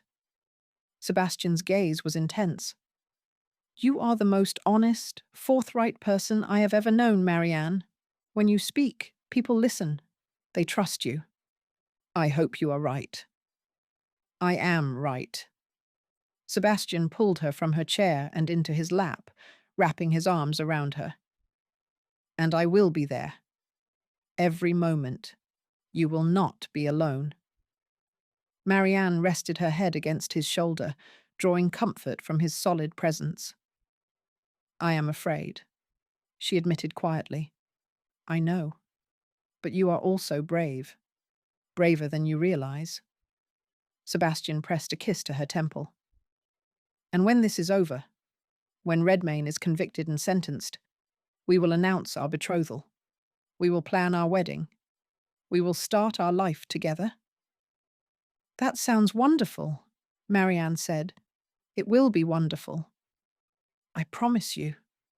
Sebastian's arms tightened around her. Just get through tomorrow. That is all you need to do. Get through tomorrow, and everything else will fall into place. Marianne closed her eyes, letting herself believe him. Tomorrow, she would face the courtroom. She would face Redmayne one last time. And then, finally, it would be over. The second day of the trial began with a palpable tension in the air. The public gallery was even more crowded than the day before, word having spread that the lady spy would be testifying. Marianne tried to ignore the stares and whispers as she took her seat beside Augusta. Sebastian was already in the witness waiting room, but he had sent her a note that morning. "You are extraordinary. Never forget that." She was holding on to those words like a lifeline. The morning session began with technical testimony, experts on forgery examining the documents Talbot had created, military officials discussing the significance of the weapons that had been seized. It was dry, procedural, but necessary to establish the full scope of Redmayne's crimes. Then, just before the midday recess, the prosecutor stood. "The Crown calls Miss Marianne Ashbury." Marianne's heart leapt into her throat. This was it. She stood on shaking legs and made her way to the witness box. The courtroom seemed enormous from this vantage point, filled with faces all turned toward her with avid curiosity. She found Sebastian in the gallery. He was sitting in the front row, his gaze locked on hers, steady and reassuring. "You are not alone," his expression seemed to say. "I am here." Marianne took a deep breath and placed her hand on the Bible. "Do you swear to tell the truth, the whole truth, and nothing but the truth, so help you God?" "I do," Marianne said, her voice stronger than she had expected. The prosecutor approached with a kind smile. "Miss Ashbury, thank you for your testimony today. I know this is difficult." "I am prepared to do my duty," Marianne said. "Excellent. Now, can you tell the court how you first became involved in the investigation into Lord Redmayne's activities?" Marianne began to speak. She told them about coming to Wintermere House as Augusta's companion, about discovering the plot against her father, about her decision to help Sebastian investigate. She described the information she had gathered at social events, the patterns she had noticed, the connections she had made. The prosecutor guided her through the testimony with gentle questions, never pushing, always giving her time to collect her thoughts. Then they reached the night at the docks. "Miss Ashbury, can you describe what happened when you arrived at the warehouse?" Marianne's hands clenched in her lap. She could feel Redmayne's eyes on her, burning with hatred, but she refused to look at him. Instead, she looked at Sebastian, and she told the truth. She described hiding outside the warehouse, watching through the window as Redmayne negotiated with Captain Graves. She described being captured, bound, threatened. She described Redmayne striking her, his cold declaration that she and Lord Carstairs would be disposed of. "And what did you think he meant by that?" the prosecutor asked gently. "I thought he meant to kill us," Marianne said, her voice steady despite the tremor in her hands. "He said as much. Once the weapons were loaded onto the ship, we would be taken aboard and thrown into the Thames." A collective gasp ran through the courtroom. "And how did you feel in that moment?" "Terrified," Marianne admitted, "but also determined. I knew that if I could keep Redmayne talking, keep him distracted, it might give Lord Talbot time to get help. So I spoke to him. I appealed to his conscience." "And did that work?" "It did." Lord Talbot left to fetch the authorities, and shortly after, Lord Wintermere arrived with the Bow Street runners. "One final question, Miss Ashbury. In your observation of Lord Redmayne that night, did you have any doubt about his guilt? About his intention to commit treason? None whatsoever, Marianne said, finally allowing herself to look at Redmayne. He was caught in the act of selling weapons to the enemy. He threatened to murder 2 British subjects to cover his crimes. There can be no doubt of his guilt. The prosecutor nodded, satisfied. Thank you, Miss Ashbury. No further questions. Then it was Hartwell's turn. The defence barrister approached the witness box with a sympathetic expression that Marianne immediately distrusted. Miss Ashbury, you have been through a terrible ordeal. No one disputes that. Marianne said nothing, waiting. But I must ask, is it not true that you went to the docks that night against Lord Wintermere's explicit instructions?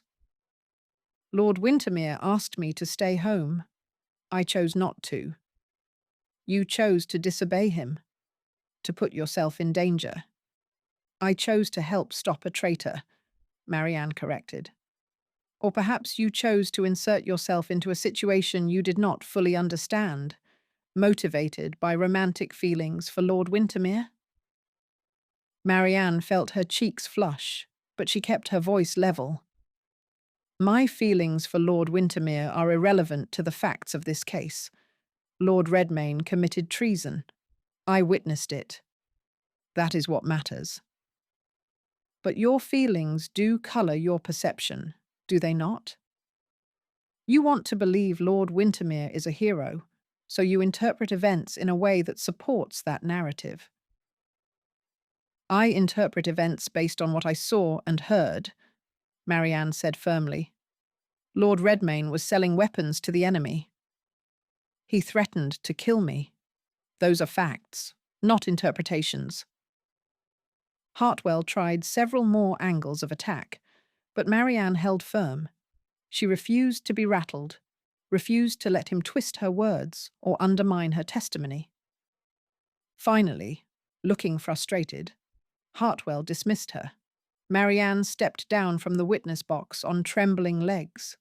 As she made her way back to her seat, she caught Sebastian's eye. He was smiling, a small, proud smile that made her heart soar. She had done it. She had told the truth. And now, finally, justice would be served. Chapter 12. From the Mayfair. Murmur, 18th April, 1815. The jury has reached a verdict in the trial of Lord R. The courtroom was so packed that several ladies fainted from the crush. Your correspondent can report that when the verdict was read, a cheer went up that could be heard all the way to Fleet Street. Justice, it seems, has prevailed. But the true surprise came afterward, when a certain Viscount made an announcement that has set the Tun ablaze. The jury deliberated for less than 3 hours. Marianne spent those hours in a private room adjacent to the courtroom, unable to sit still, unable to think of anything except the 12 men who held Redmayne's fate, and in some ways, her own future, in their hands. Sebastian was with her, as was Augusta and her father. Lord Carstairs had joined them as well, his head still bandaged from the blow he had received at the warehouse, but his spirits high. 3 hours is nothing, Carstairs said, attempting to sound reassuring. I have seen juries deliberate for days on cases with far less evidence. That is supposed to be comforting? Marianne asked, pacing the length of the room for what felt like the 100th time. It means they are being thorough, Sebastian said from where he sat by the window. He looked calm, but Marianne could see the tension in the set of his shoulders. They are reviewing the evidence, discussing the testimony. That is what they should be doing. Or they are arguing, Marianne said. What if some of them believe Hartwell's arguments? What if they think Redmayne deserves leniency because of his birth? Then they are fools, Augusta said crisply, but I do not believe they are. The evidence is overwhelming. Redmayne will be convicted. You cannot know that, Marianne said. I can. And I do. Augusta's voice was firm. Have faith, child. Justice may be slow, but it is not blind. Marianne wanted to believe her, but the waiting was agony. Finally, after what felt like an eternity, a clerk appeared at the door. The jury has reached a verdict. The court is reconvening. Marianne's heart leapt into her throat. Sebastian was at her side immediately, taking her hand. Whatever happens, he said quietly, we face it together. Together, Marianne echoed. They filed back into the courtroom, which had somehow become even more crowded during the recess. Every seat was filled, every inch of standing room occupied. The air was thick with anticipation, and the smell of too many bodies pressed too close together. Marianne took her seat between Augusta and her father, her hands clasped so tightly in her lap that her knuckles were white. Sebastian was forced to sit with the other witnesses, but she could feel his gaze on her, steady and reassuring. The judge entered, and the room fell silent. Then Redmayne was brought in. He looked worse than he had that morning. His face was pale and drawn, his eyes hollow. For the first time since the trial began, Marianne saw fear in his expression. Real, genuine fear. He knew what was coming. The jury filed in, their faces grave and solemn. Marianne tried to read their expressions, to find some hint of what they had decided, but they were inscrutable. The foreman, a prosperous-looking merchant with greying hair, stood. Has the jury reached a verdict? The judge asked. We have, my lord. On the charge of high treason, how do you find the defendant? The foreman's voice rang out clear and strong. Guilty. A roar went up from the public gallery.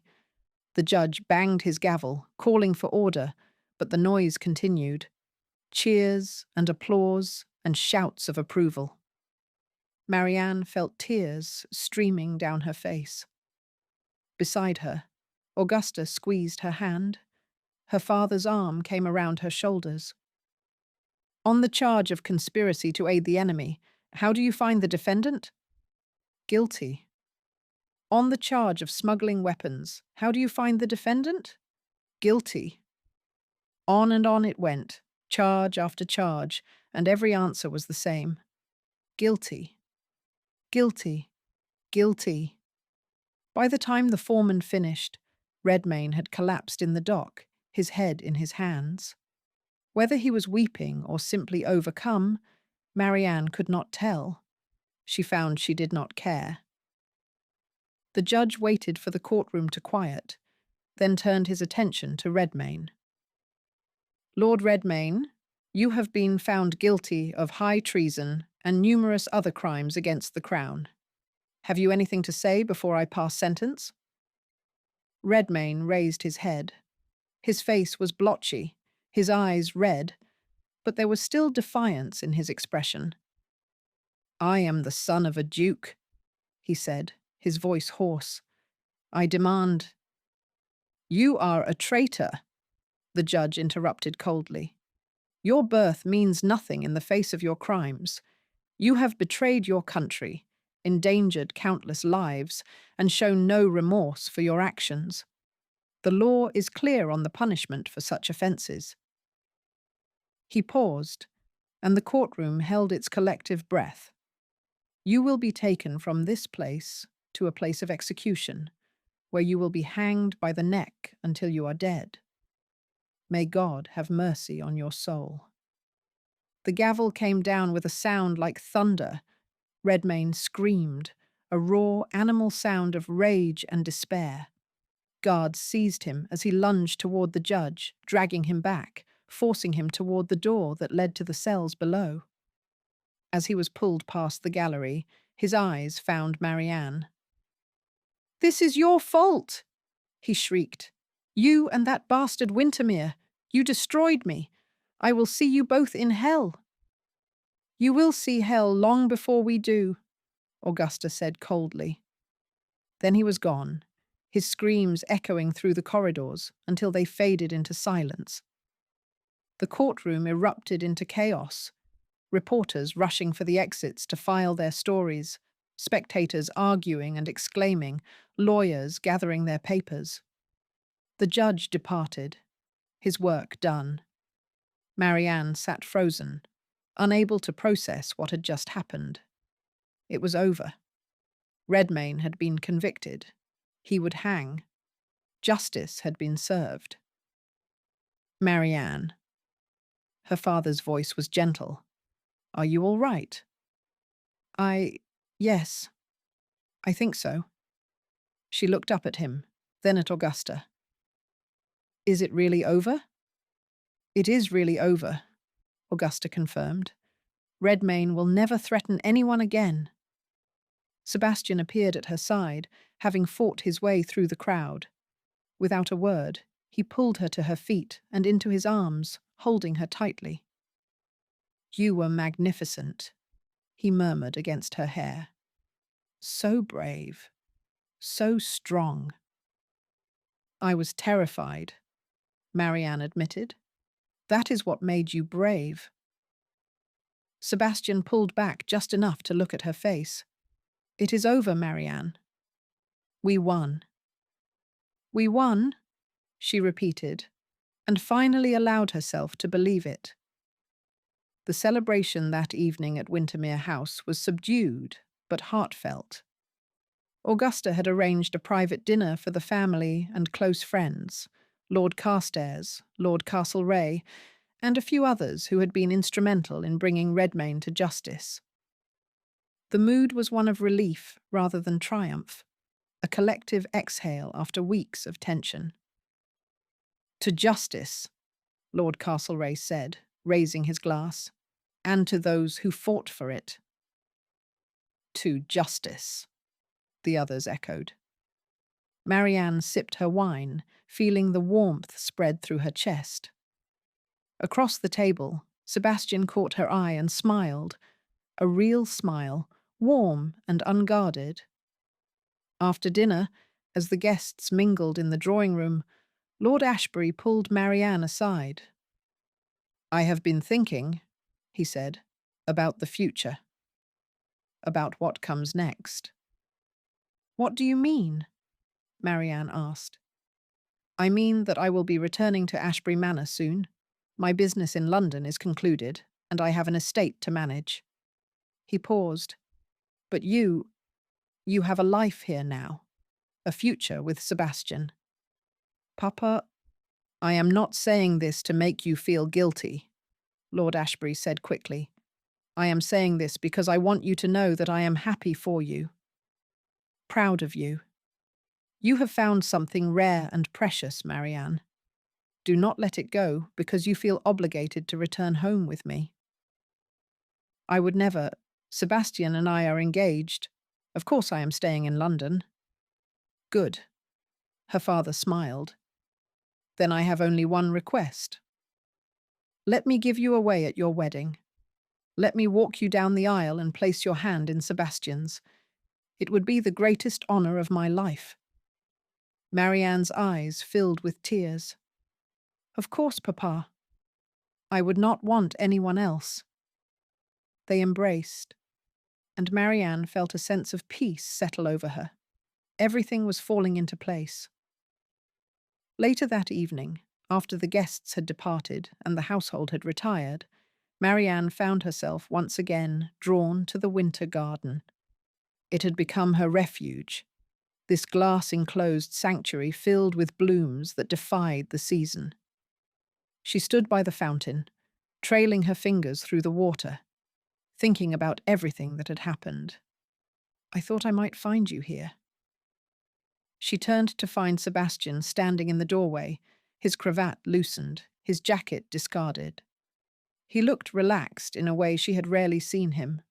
The ice, finally, truly melted. I needed a moment to think, Marianne said, to process everything. And what have you concluded? Sebastian moved to stand beside her, his shoulder brushing hers. That we are extraordinarily lucky to be alive, that justice, while imperfect, can still prevail, and that I am very much looking forward to marrying you. Sebastian laughed, the sound rich and genuine.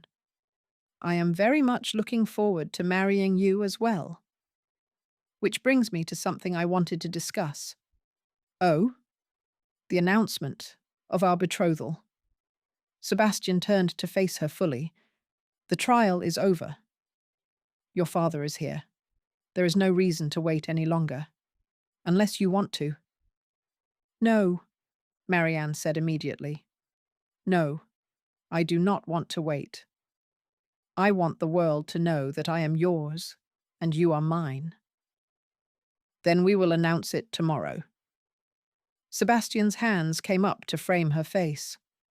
And we will set a date for the wedding. Soon. I have waited long enough for you, Marianne Ashbury. How soon?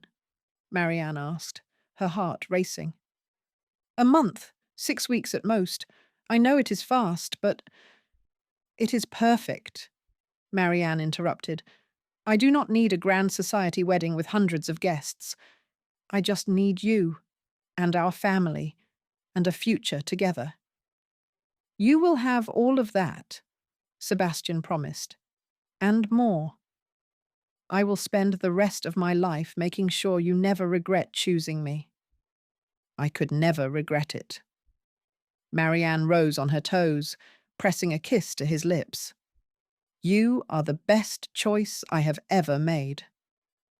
Sebastian's arms came around her, pulling her close, and they stood together in the winter garden, surrounded by impossible blooms and the promise of spring.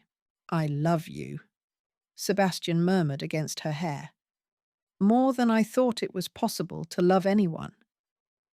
I love you too, Marianne said, my winter viscount. Not so wintry anymore, Sebastian said with a smile.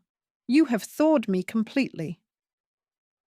Good, Marianne said, because I intend to keep you warm for the rest of our lives. They kissed again, slow and sweet, a promise and a celebration all at once. Tomorrow, they would announce their betrothal to the world. They would begin planning their wedding, their future, their life together. But tonight, they simply held each other, grateful for the journey that had brought them here, and excited for all the journeys yet to come. The announcement appeared in the Morning Post the next day, carefully worded and elegantly phrased. Lord Sebastian Ravenshaw, Viscount Wintermere, and Miss Marianne Ashbury are pleased to announce their betrothal. The wedding will take place at St. George's, Hanover Square, on the 15th of May. The happy couple requests the blessing and good wishes of their friends and family. By noon, all of London was talking about it. The scandal sheets, of course, had a field day. Some praised the match as a romantic triumph, the hero and the lady spy, united by their shared adventure. Others speculated about the speed of the courtship, the unusual circumstances of their meeting, the scandal that had surrounded them both. Marianne read the papers over breakfast and laughed. Listen to this one, she said to Augusta and Hetty, who were sharing the morning meal with her.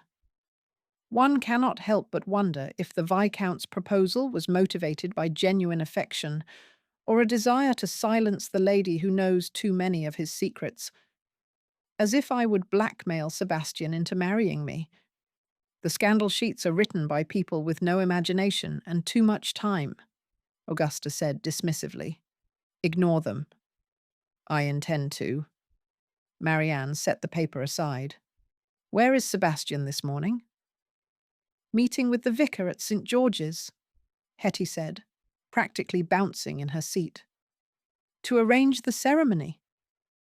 Oh, Marianne, I am so excited. We must start planning immediately. Your dress, the flowers, The breakfast afterward. There is so much to do. We have 6 weeks, Marianne said, amused by Hetty's enthusiasm. 6 weeks is nothing.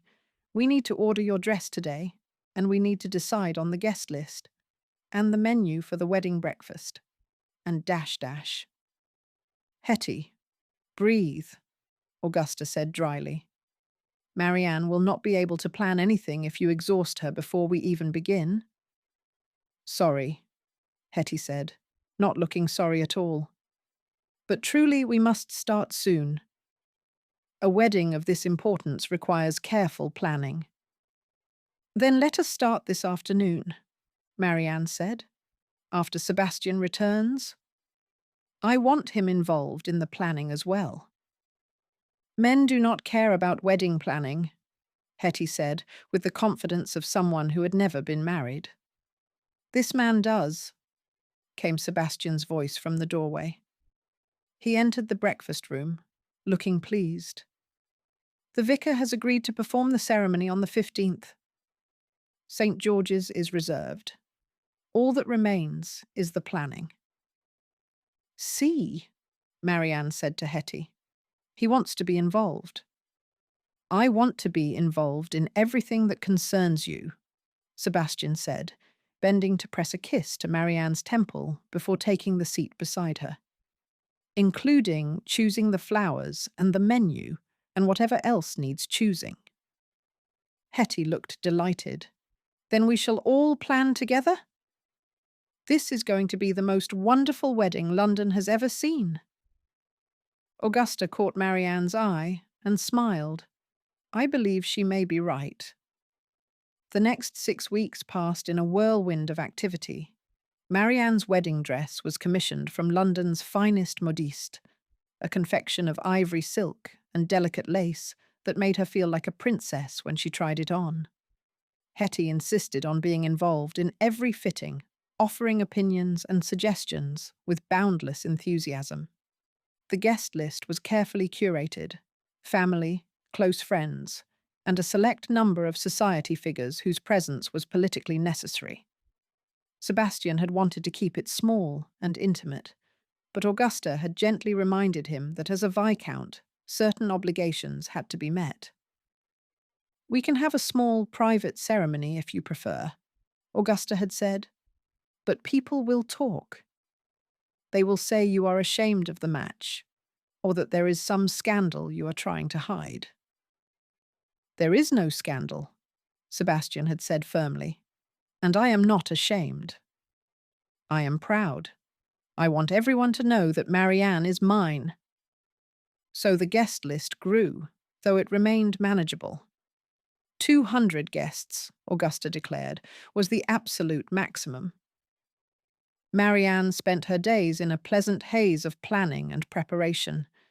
She wrote to old friends from her village, inviting them to attend. She worked with the cook to plan the wedding breakfast menu. She sat for a portrait that Sebastian had commissioned, wanting to capture this moment in their lives. And through it all, Sebastian was by her side. He accompanied her to fittings, offering opinions on lace and ribbons with a seriousness that made her laugh. He helped her choose the flowers, white roses and winter jasmine, a nod to the garden where they had first truly connected. He even sat through meetings with the vicar, discussing the ceremony and the vows they would exchange. I never thought I would enjoy wedding planning, Sebastian admitted one evening as they sat together in the library, reviewing seating arrangements. But I find I am enjoying it immensely. Because it is our wedding, Marianne said, leaning against his shoulder. Our future, we are planning. Exactly.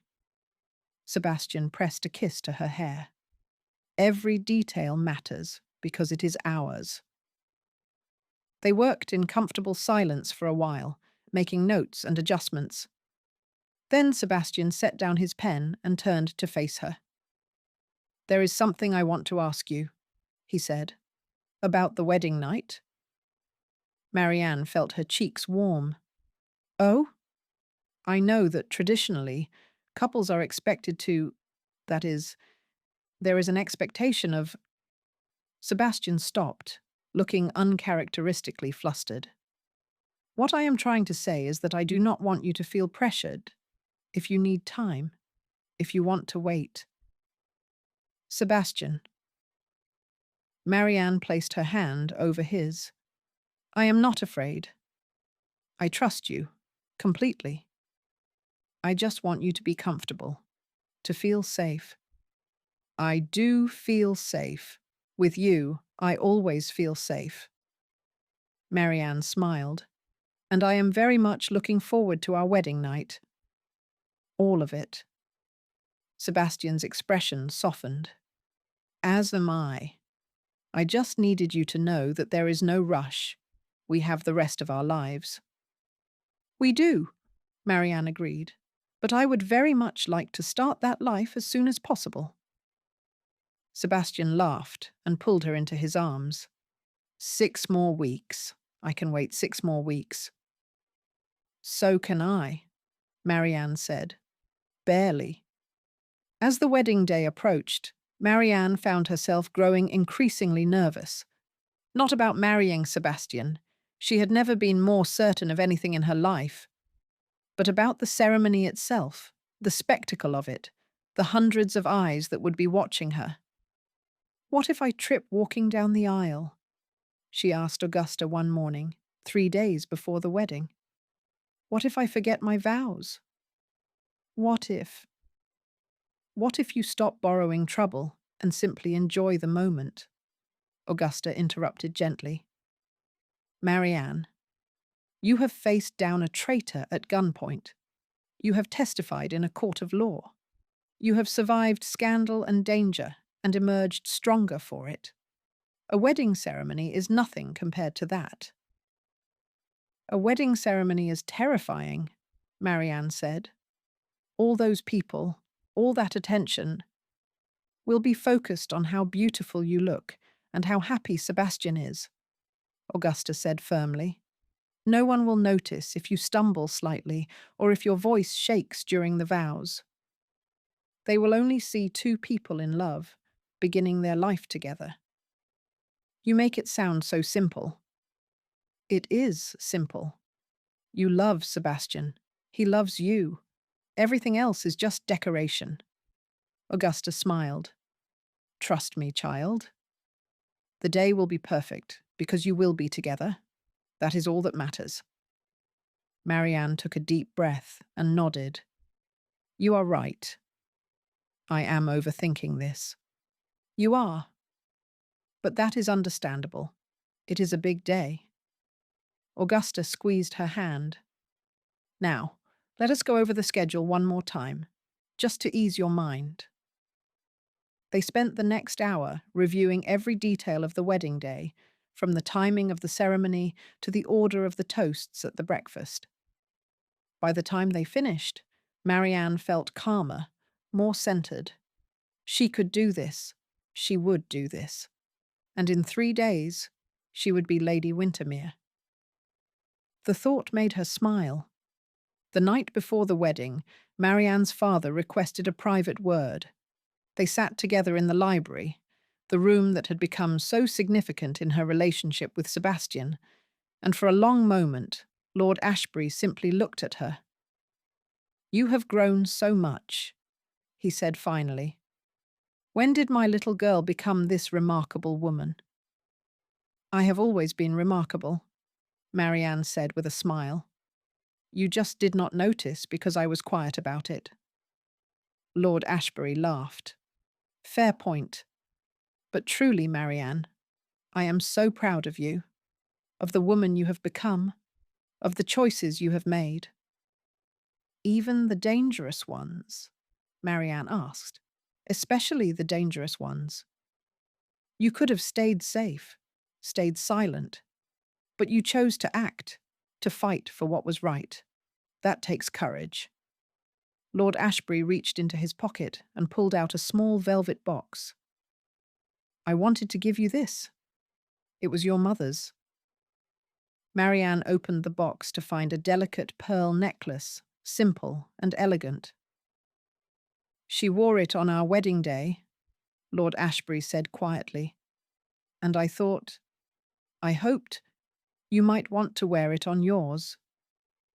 Tears filled Marianne's eyes. Papa, thank you. I would be honoured. She would have loved Sebastian, Lord Ashbury said, and she would have been so proud of you. As I am. They embraced, and Marianne felt her mother's presence in the room, a gentle blessing on the eve of her wedding.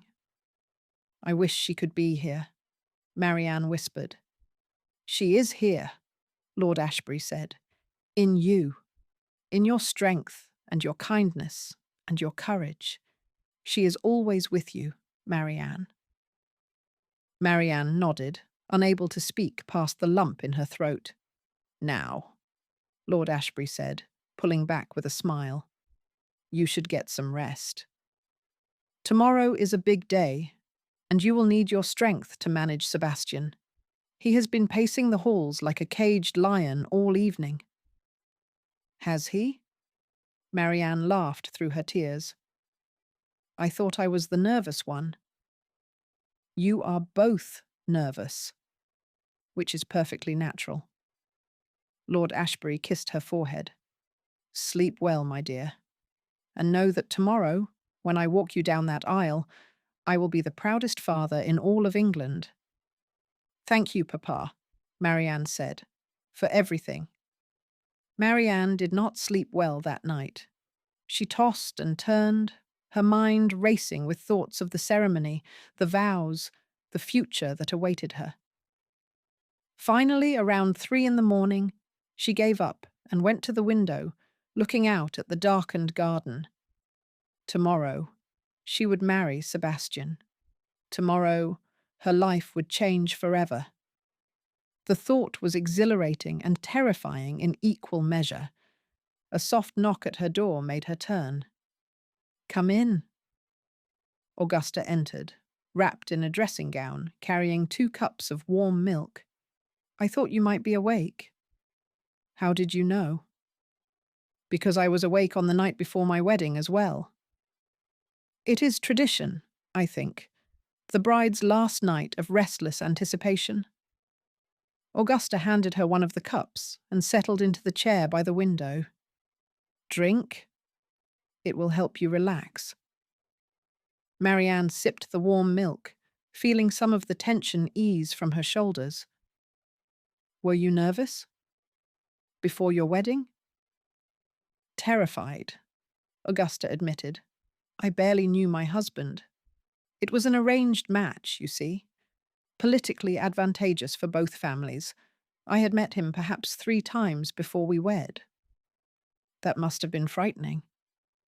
It was. But it turned out well. We grew to love each other in time.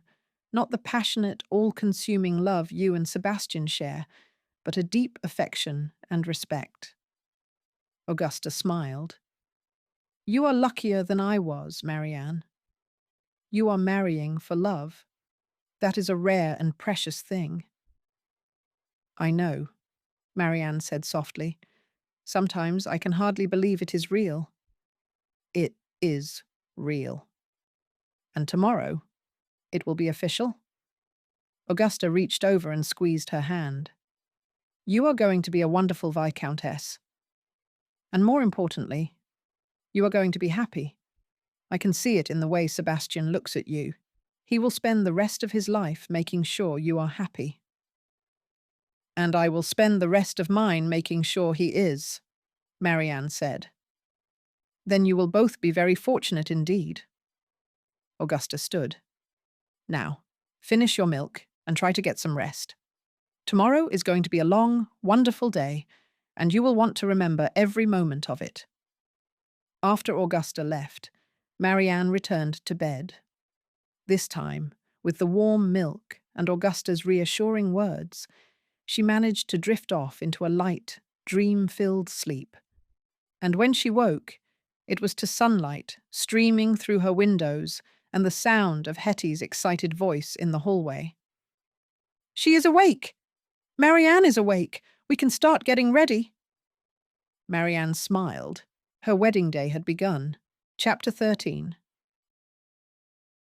From the Mayfair Murmur, 16th May, 1815. This correspondent has attended many society weddings, but none quite so affecting as yesterday's union of Viscount Wintermere and Miss Marianne Ashbury. The bride was radiant, the groom besotted, and there was not a dry eye in St. George's when they exchanged their vows. Even the notoriously cold Viscount was seen to brush away tears. Love, it seems, conquers all, even the winter Viscount himself. The morning of May 15th dawned clear and bright, with a warmth that promised the full arrival of spring. Marianne woke to chaos. Her bedchamber had been transformed into a staging area for the wedding preparations. Hetty was already there, directing a small army of maids who carried in breakfast trays, laid out undergarments and stockings, and fussed over the wedding dress that hung like a cloud of ivory silk near the window. "Finally!" Hetty exclaimed when she saw Marianne's eyes open. "I thought you would sleep through your own wedding. Come, come, we have so much to do, and only 4 hours to do it in." 4 hours seems like plenty of time, Marianne said, sitting up and accepting the cup of chocolate a maid pressed into her hands. 4 hours is nothing. Your hair alone will take at least 2 hours, and then there is your dress, and your jewelry, and— Oh, we must make sure you eat something. You cannot faint at the altar. "I am not going to faint," Marianne said, amused despite her nerves. "You might." Brides faint all the time. It is the excitement and the tight stays. Hetty gestured to a tray laden with toast, eggs, and fruit. "Eat, at least a little. You will thank me later." Marianne obediently ate some toast and fruit, though her stomach was too full of butterflies to manage much more. As she ate, Augusta arrived, looking elegant in a gown of deep blue silk. "How is our bride?"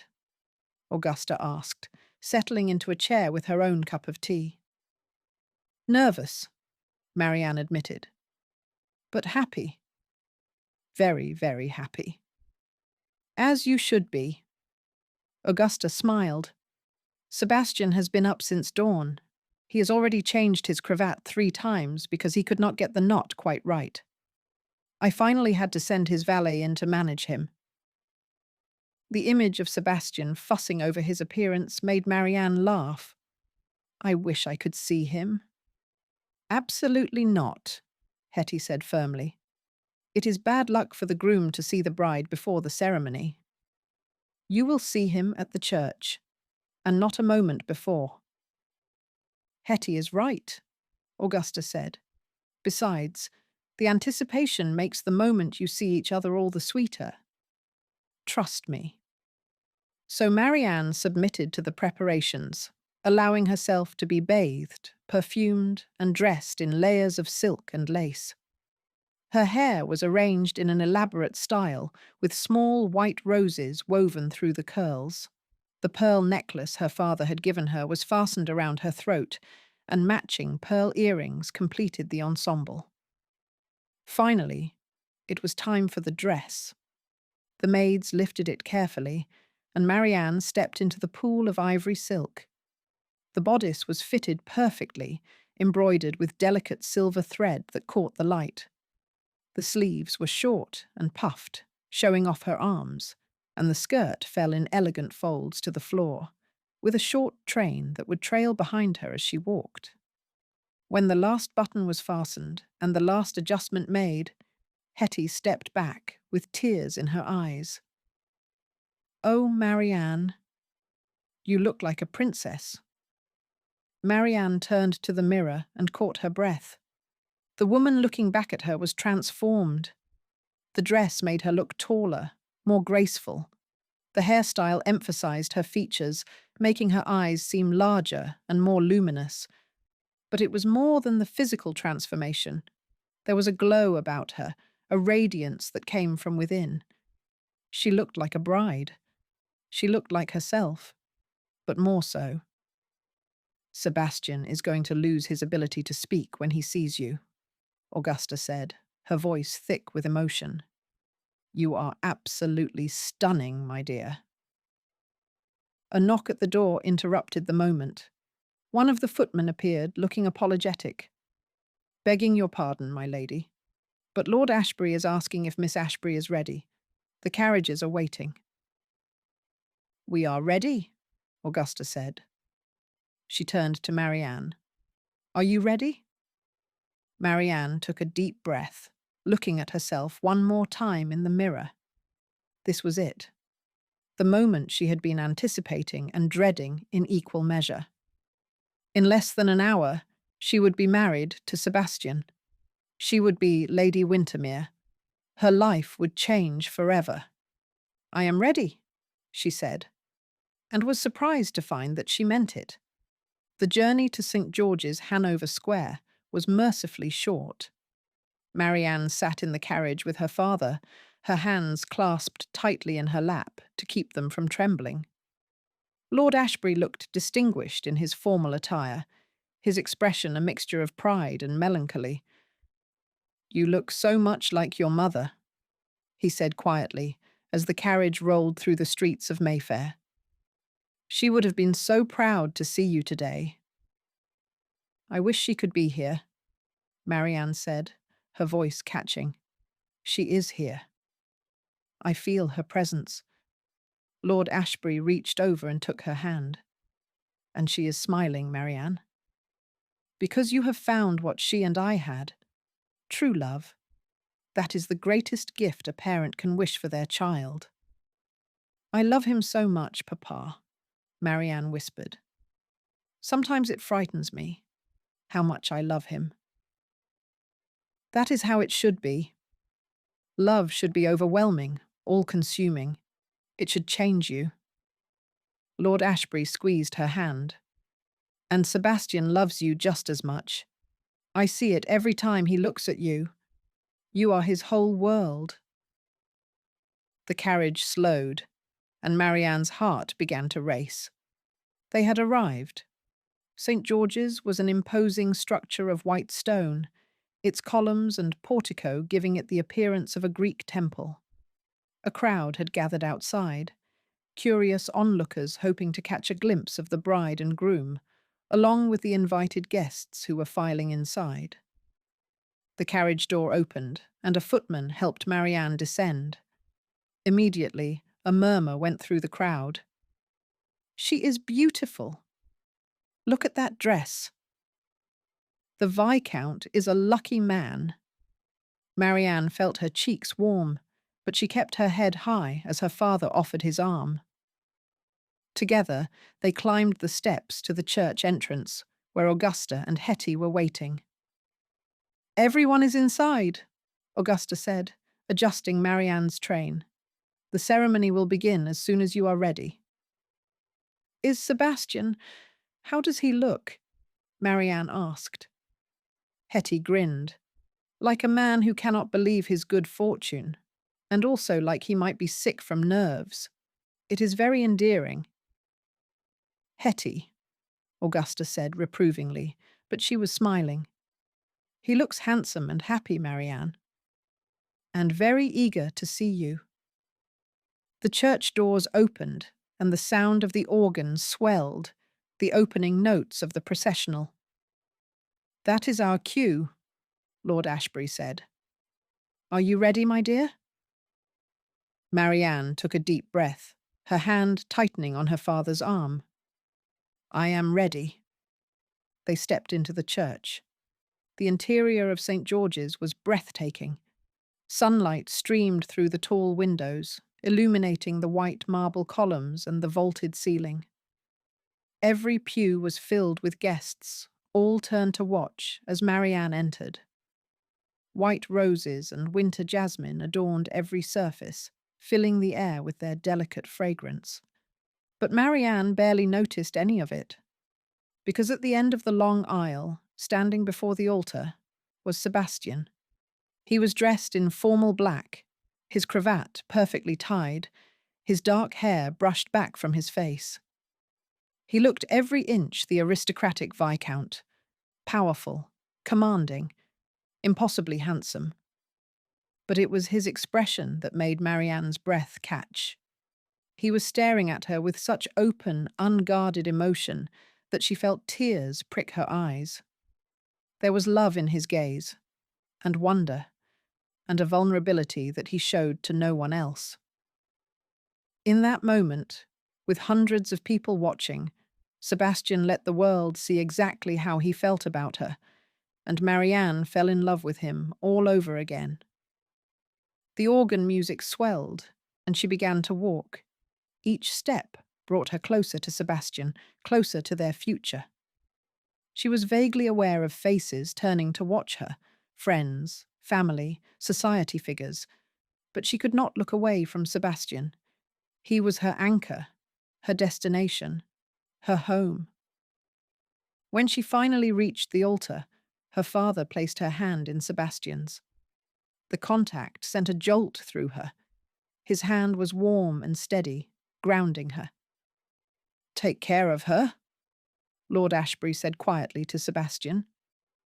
"With my life," Sebastian replied, his voice rough with emotion. Lord Ashbury nodded and stepped back, taking his seat in the front pew beside Augusta. The vicar, an elderly man with kind eyes, smiled at them both. "Dearly beloved, we are gathered here today in the sight of God and these witnesses to join together this man and this woman in holy matrimony." The ceremony began. Marianne tried to focus on the vicar's words, on the solemnity of the occasion, but all she could think about was Sebastian's hand holding hers, his thumb brushing gently over her knuckles. Marriage is not to be entered into lightly, but reverently, deliberately, and in accordance with the purposes for which it was instituted by God. She glanced up at Sebastian and found him already looking at her. He smiled, a small, private smile meant only for her, and she felt her heart swell. If any person can show just cause why they may not be joined together, let them speak now or forever hold their peace. Silence filled the church. Marianne held her breath, half expecting some dramatic interruption, but none came. "Then let us proceed with the vows." The vicar turned to Sebastian. "Lord Wintermere, do you take this woman to be your lawfully wedded wife, to have and to hold from this day forward, for better, for worse, for richer, for poorer, in sickness and in health, to love and to cherish, till death do you part?" Sebastian's voice rang out clear and strong. "I do." The vicar turned to Marianne. "Miss Ashbury, do you take this man to be your lawfully wedded husband, to have and to hold from this day forward, for better, for worse, for richer, for poorer, in sickness and in health, to love and to cherish, till death do you part?" "I do," Marianne said, her voice steady, despite the tears threatening to spill over. "The rings, please." Lord Carstairs, serving as Sebastian's groomsman, stepped forward with the rings.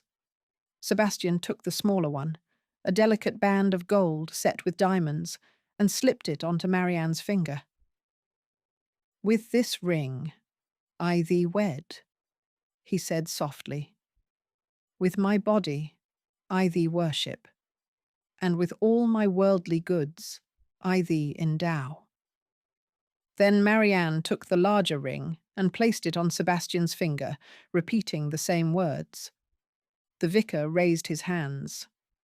"By the power vested in me by the Church of England, I now pronounce you husband and wife."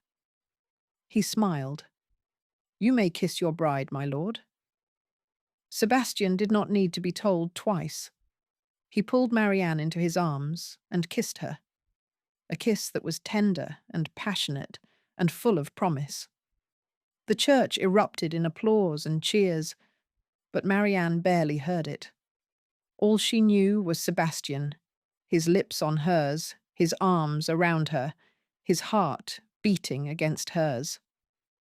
When they finally broke apart, both breathless, Sebastian rested his forehead against hers.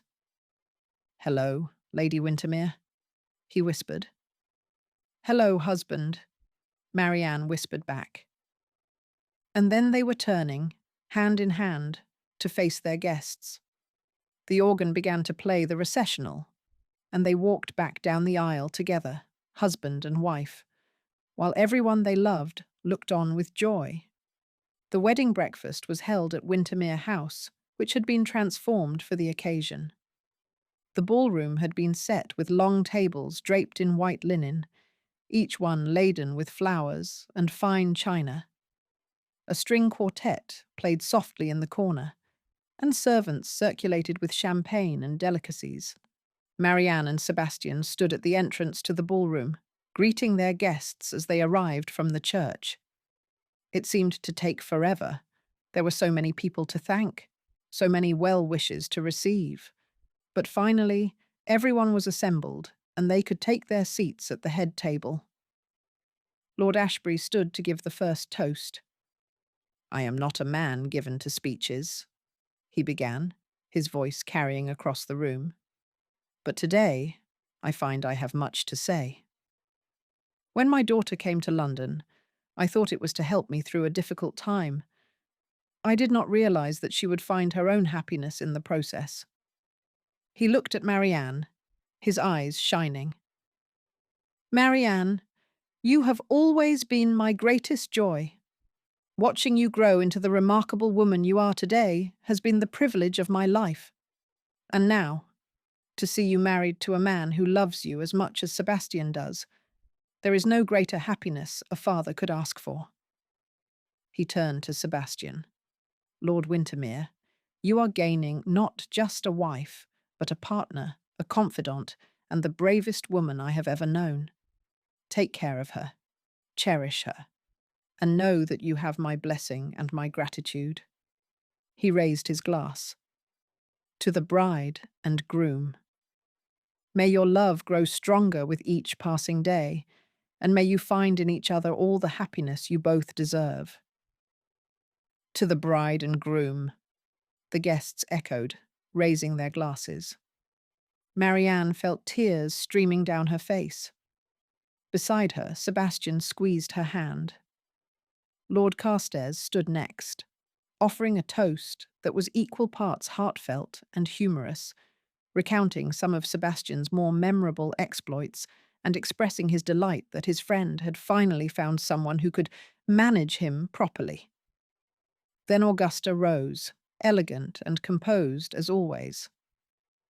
"I have known Sebastian since he was a boy," she said, "and I have watched him grow into a man of honor, integrity, and strength. But I have also watched him build walls around his heart, convinced that he was better off alone." She smiled at Marianne. And then Marianne arrived. Quiet, observant, brilliant Marianne, who saw past the ice to the man beneath, who challenged him, supported him, and loved him without reservation. She did not just thaw the Winter Viscount, she transformed him. Augusta's voice grew thick with emotion. "Sebastian, you are like a son to me. And Marianne, you are the daughter I never had. Seeing you together, seeing the love you share, it gives me hope. Hope that even in the darkest times, love can prevail. That even the coldest hearts can be warmed." She raised her glass. "To Sebastian and Marianne. May your love be a beacon for all of us, a reminder that happiness is always possible if we are brave enough to reach for it." The guests applauded, and Marianne saw that Augusta was crying, something she had never witnessed before. Finally, Sebastian stood. The room fell silent, everyone eager to hear what the notoriously reserved Viscount would say. Sebastian looked down at Marianne, and when he spoke, his voice was clear and strong. "I am not a man who believed in love," he began. "I thought it was a weakness, a distraction, I built my life around duty and responsibility, convinced that was enough. He paused. And then I met Marianne, and everything I thought I knew was proven wrong. He turned to address the room. Marianne is the bravest, most intelligent, most compassionate person I have ever known. She walked into my life and turned it upside down in the best possible way. She made me want to be better, to do better. She made me believe that I could be more than just the Winter Viscount. His gaze returned to Marianne. You have given me a gift I never thought I would have. The gift of love, of partnership, of a future filled with hope and joy. I promise you, here in front of everyone we hold dear, that I will spend the rest of my life being worthy of that gift. I will love you, protect you, and cherish you until my last breath. He raised his glass. To my wife, my partner, my love, thank you for choosing me. The room erupted in applause and cheers. Marianne was crying openly now, not caring who saw. Sebastian sat down and pulled her into his arms, kissing her temple. I love you, he murmured against her hair. I love you too, Marianne whispered back. So much. The rest of the breakfast passed in a blur of food, conversation, and laughter. Marianne found herself pulled from table to table, accepting congratulations and well wishes from guests. Everyone wanted to speak to her, to tell her how beautiful she looked, how happy they were for her and Sebastian. Lady Thornbury, resplendent in purple silk, embraced her warmly. I knew from the moment I saw you two together at my masquerade that you were meant for each other. You have a gift for seeing people as they truly are, my dear, and Sebastian is very lucky to have been seen by you. Even some of the society matrons who had once looked down on Marianne as a mere wallflower now treated her with respect and warmth. She was Lady Wintermere now, wife of a viscount, and that commanded a certain status. But more than that, she had proven herself. She had helped bring down a traitor, had testified in court, had shown courage and intelligence that could not be dismissed. She was no longer invisible. As the afternoon wore on, the formal breakfast gave way to dancing. The tables were cleared to the sides of the ballroom, and the string quartet was replaced by a full orchestra. Sebastian led Marianne onto the floor for the first dance. A waltz, of course. Are you happy? He asked as they moved together, perfectly in sync. Deliriously, Marianne said, though I will be even happier when we can finally be alone. Sebastian's eyes darkened. Soon. I promise. Just a few more hours of playing the gracious hosts, and then I am taking you away from here. Where are we going? Marianne asked. Sebastian had been secretive about their honeymoon plans, refusing to tell her anything except to pack for a week away. You will see, Sebastian said, with a mysterious smile. But I think you will approve.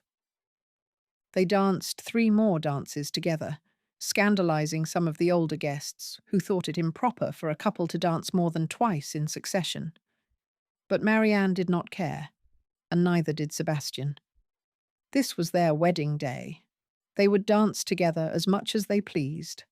Finally, as the sun began to set, Augusta approached them. I think it is time, she said quietly. The guests are beginning to depart, and you two should make your escape before someone insists on yet another toast. Sebastian nodded gratefully. Thank you, Aunt. For everything. It was my pleasure. Augusta embraced them both. Now go. Be happy, and do not worry about anything here. I will manage the remaining guests.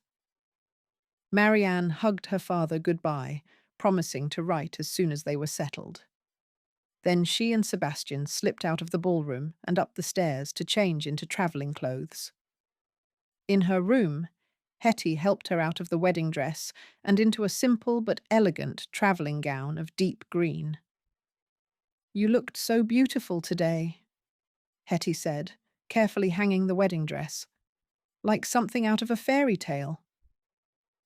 "It felt like a fairy tale," Marianne admitted. "I keep expecting to wake up and find it was all a dream." "It is not a dream. It is real. You are married to the man you love, and you are about to embark on a wonderful adventure." Hetty hugged her tightly. "Be happy, Marianne. You deserve it." "Thank you, Hetty, for everything."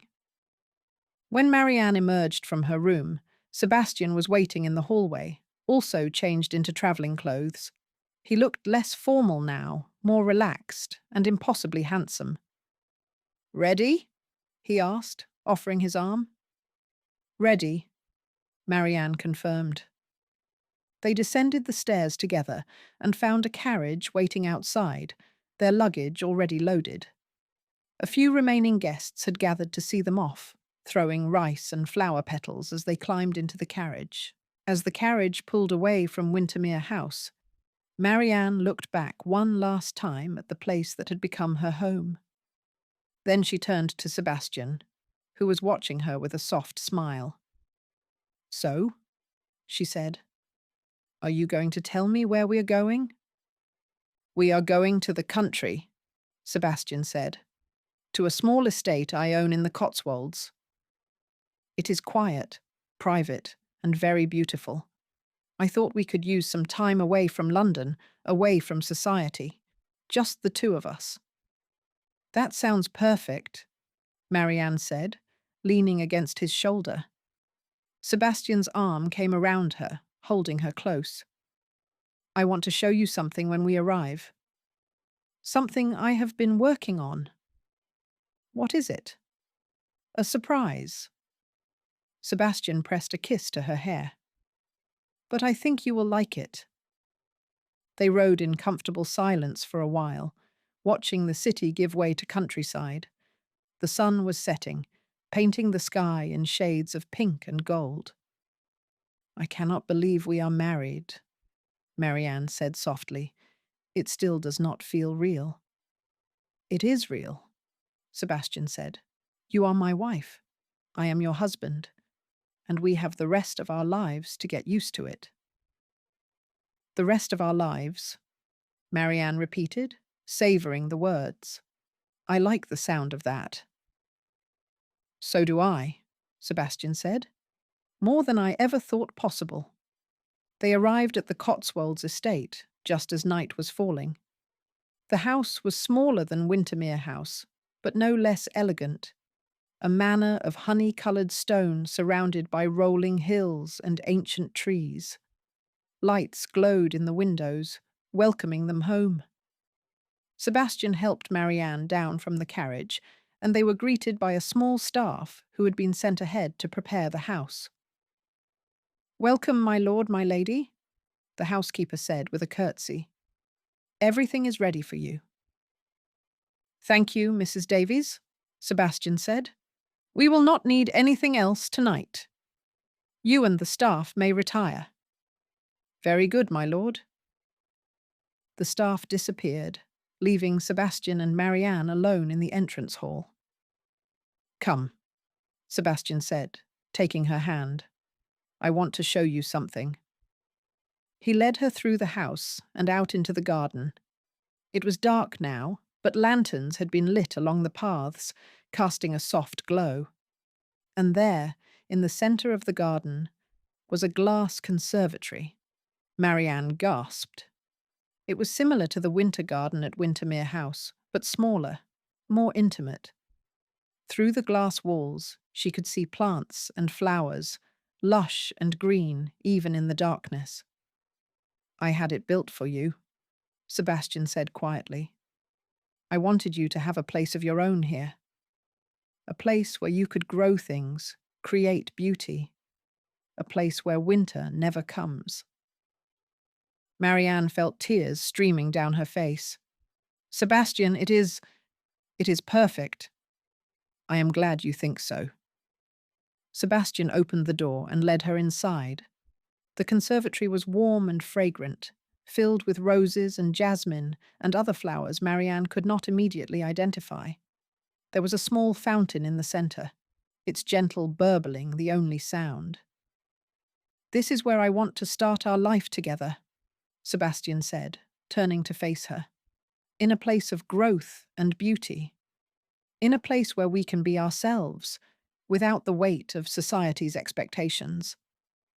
I love it, Marianne said. I love you. And I love you, Sebastian said. More than words can express. He pulled her into his arms and kissed her, a kiss that was different from the one at the altar. This kiss was deeper, more urgent, full of promise and desire. When they finally broke apart, both breathless, Sebastian rested his forehead against hers. Shall we go inside? He asked softly. It has been a very long day, and I find I am eager to begin our wedding night. Marianne felt her cheeks warm, but she smiled. I am eager as well. Hand in hand, they left the conservatory and made their way back to the house, to the bedroom that had been prepared for them. And as Sebastian closed the door behind them, shutting out the world, Marianne knew that this was just the beginning of their life together, the beginning of their happily ever after. Epilogue. 1 year later.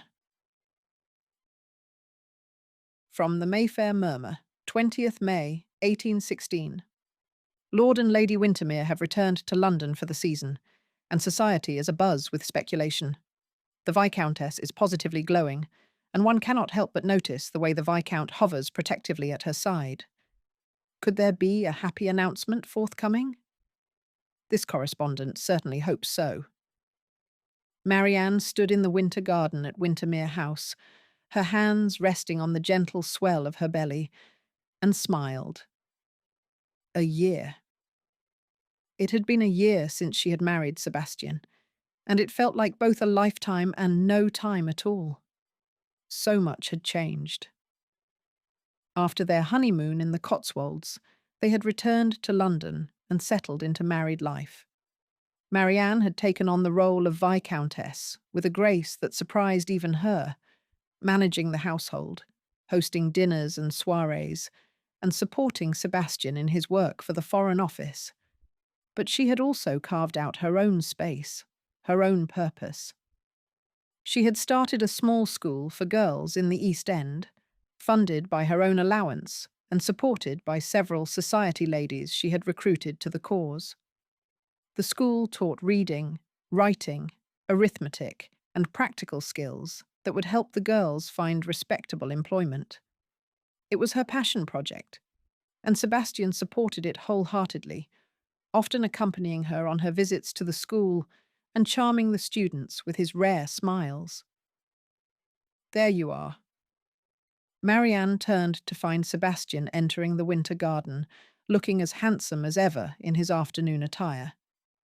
Even after a year of marriage, the sight of him still made her heart skip a beat.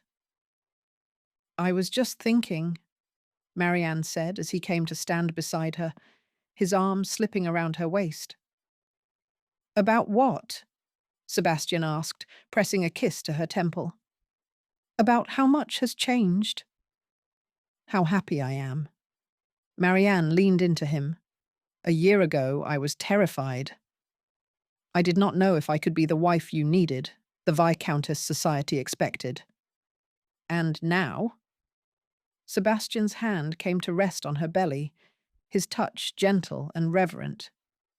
Now I know that I do not have to be what anyone expects. I just have to be myself. And that is enough. Marianne covered his hand with hers. You taught me that. You taught yourself, Sebastian corrected. I just had the privilege of watching you blossom. They stood together in comfortable silence, surrounded by the flowers that bloomed regardless of the season outside. "Have you thought about names?" Sebastian asked eventually. "I have," Marianne said. "If it is a girl, I would like to name her Eleanor, after my mother." "Eleanor Ravenshaw," Sebastian said, testing the name. "I like it. And if it is a boy, I thought perhaps William, after my father. Unless you have another preference?" "William is perfect." Sebastian turned her to face him, his hands framing her face. "You are perfect. This, our life together, is perfect."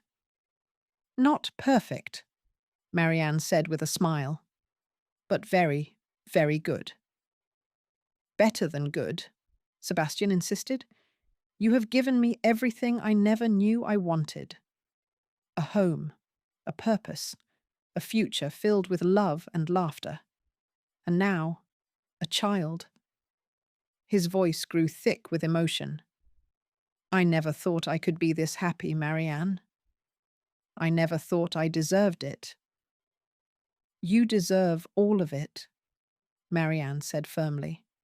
"You are a good man, Sebastian. The best man I know. And you are going to be a wonderful father." "I hope so," Sebastian said. "I want to give our child what I never had, a home filled with warmth and love, a place where they feel safe to be themselves." "We will give them that," Marianne promised. "Together?" A knock at the door interrupted them. One of the footmen appeared, looking apologetic. "Begging your pardon, my lord, but Lord Ashbury has arrived. He is waiting in the drawing room." "My father is here?" Marianne said, surprised. "I thought he was not coming to London until next week." "Apparently he could not wait," Sebastian said with a smile. "Come, let us go greet him. I suspect he will be very interested in our news." They made their way to the drawing room, where Lord Ashbury was indeed waiting, looking travel-worn but happy. "Papa!" Marianne embraced him warmly. "What are you doing here?" "I received your letter," Lord Ashbury said, his eyes twinkling. "The one where you mentioned you had something important to tell me. I could not wait another week to hear it in person." Marianne laughed. "You guessed? I am going to be a grandfather, am I not?" Lord Ashbury looked between them, his expression hopeful. "You are," Sebastian confirmed. "The baby is due in October." Lord Ashbury let out a whoop of joy and pulled them both into a crushing embrace. "This is wonderful news."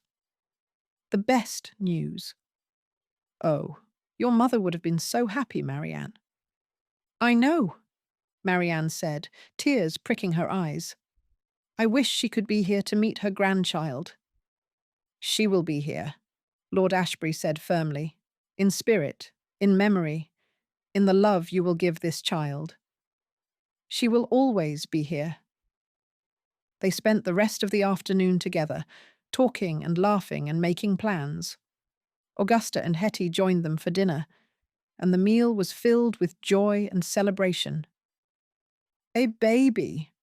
Hetty exclaimed, for what felt like the 100th time. "Oh, I cannot wait! I am going to spoil this child absolutely rotten." "You will have to get in line," Augusta said dryly. "I have already begun planning the nursery." And ordering toys and interviewing potential nurses. "Aunt Augusta, the baby is not due for 5 months," Sebastian said, amused. "Which means I have 5 months to prepare," Augusta said. "One cannot be too careful when it comes to the heir to Wintermere." "Or heiress," Marianne added. "Or heiress," Augusta agreed with a smile. "Either way, this child will be loved beyond measure." Later that night, After their guests had retired and the house had grown quiet, Marianne and Sebastian retreated to their private sitting room. It had become their ritual, this quiet time together at the end of each day, where they could simply be with each other without the demands of society or duty. Sebastian sat in his favourite chair by the fire, and Marianne settled into his lap, her head resting on his shoulder. "Are you happy?" Sebastian asked, his arms coming around her. "Blissfully," Marianne said. "Are you?" "More than I ever thought possible," Sebastian said. "Sometimes I still cannot believe this is my life, that you are my wife, that we are going to have a child." "Believe it," Marianne said, pressing a kiss to his jaw. "This is real. This is ours." "Ours," Sebastian repeated, as if savouring the word. "I like the sound of that." They sat together in comfortable silence, watching the fire crackle and listening to the distant sounds of the city outside. "Do you ever think about that night at the docks?" Marianne asked eventually. "About how different things could have been?" "Sometimes," Sebastian admitted. "If you had not been there, if you had not been brave enough to confront Redmayne, I do not know if we would have succeeded. You saved us all, Marianne." "We saved each other," Marianne corrected. "That is what partners do." "Partners," Sebastian said with a smile. "Yes, that is exactly what we are." He shifted slightly, his hand coming to rest on her belly again. "I wonder what they will be like." "Our child." "Brilliant, like you," Marianne said, "and observant, like me. And hopefully with a better sense of self-preservation than either of us displayed during the Redmayne affair." Sebastian laughed. "I will settle for healthy and happy. Everything else is just a bonus." "Healthy and happy," Marianne agreed. "And loved. So very loved. Always," Sebastian promised. "I will make sure of it." The season passed in a whirl of social engagements and preparations for the baby. Marianne's pregnancy became the talk of the ton, with everyone eager to offer advice and predictions. She bore it all with grace and humour, though she was grateful when she and Sebastian could escape to the Cotswolds for a few weeks of peace and quiet. It was there, in the conservatory Sebastian had built for her, that Marianne felt most at peace. She spent hours tending to the plants, reading, and simply enjoying the tranquility. Sebastian often joined her, bringing his work so he could be near her. Sometimes they talked, sometimes they simply enjoyed each other's presence in comfortable silence. "I have been thinking," Sebastian said one afternoon as they sat together among the flowers, "about the future, about what we want to teach our child." "What have you concluded?" Marianne asked, setting aside her book. "That I want to teach them to be brave, to stand up for what is right, even when it is difficult, to value people for who they are, not what society says they should be." Sebastian paused. "I want to teach them what you taught me, that love is not a weakness, but the greatest strength we have." Marianne felt tears prick her eyes. "That is beautiful, Sebastian." "I learned it from you," Sebastian said simply. "You changed my life, Marianne. You made me believe in things I thought were impossible, and I want to pass that gift on to our child." "We will," Marianne promised. "Together, we will raise them to be kind, brave, and true, to value love above all else, to know that they are cherished no matter what." "Together," Sebastian agreed, pulling her close. "Always together." In October, as the leaves began to turn and the air grew crisp with the promise of autumn, Marianne went into labour. It was a long, difficult process. and there were moments when Sebastian feared he might lose her. He paced the hallway outside their bedroom, refusing to leave despite Augusta's assurances that everything was proceeding normally. Finally, after what felt like an eternity, he heard it. The thin, reedy cry of a newborn baby. The door opened, and the midwife appeared, smiling. "You have a daughter, my lord. A healthy, beautiful daughter. And Lady Wintermere is doing well." Sebastian did not wait to hear more. He pushed past the midwife and into the bedroom, where Marianne lay propped up against the pillows, exhausted but radiant. And in her arms was the most beautiful thing Sebastian had ever seen. His daughter. She was tiny, with a shock of dark hair and eyes that were already trying to focus on the world around her. Her little fists waved in the air, and she was making soft mewling sounds that went straight to Sebastian's heart. "Sebastian," Marianne said softly, "come meet Eleanor." Sebastian approached slowly, almost reverently. When he reached the bed, Marianne carefully transferred the baby into his arms. The moment he held his daughter, something inside Sebastian shifted. All the walls he had spent years building, all the defenses he had carefully maintained, they crumbled completely.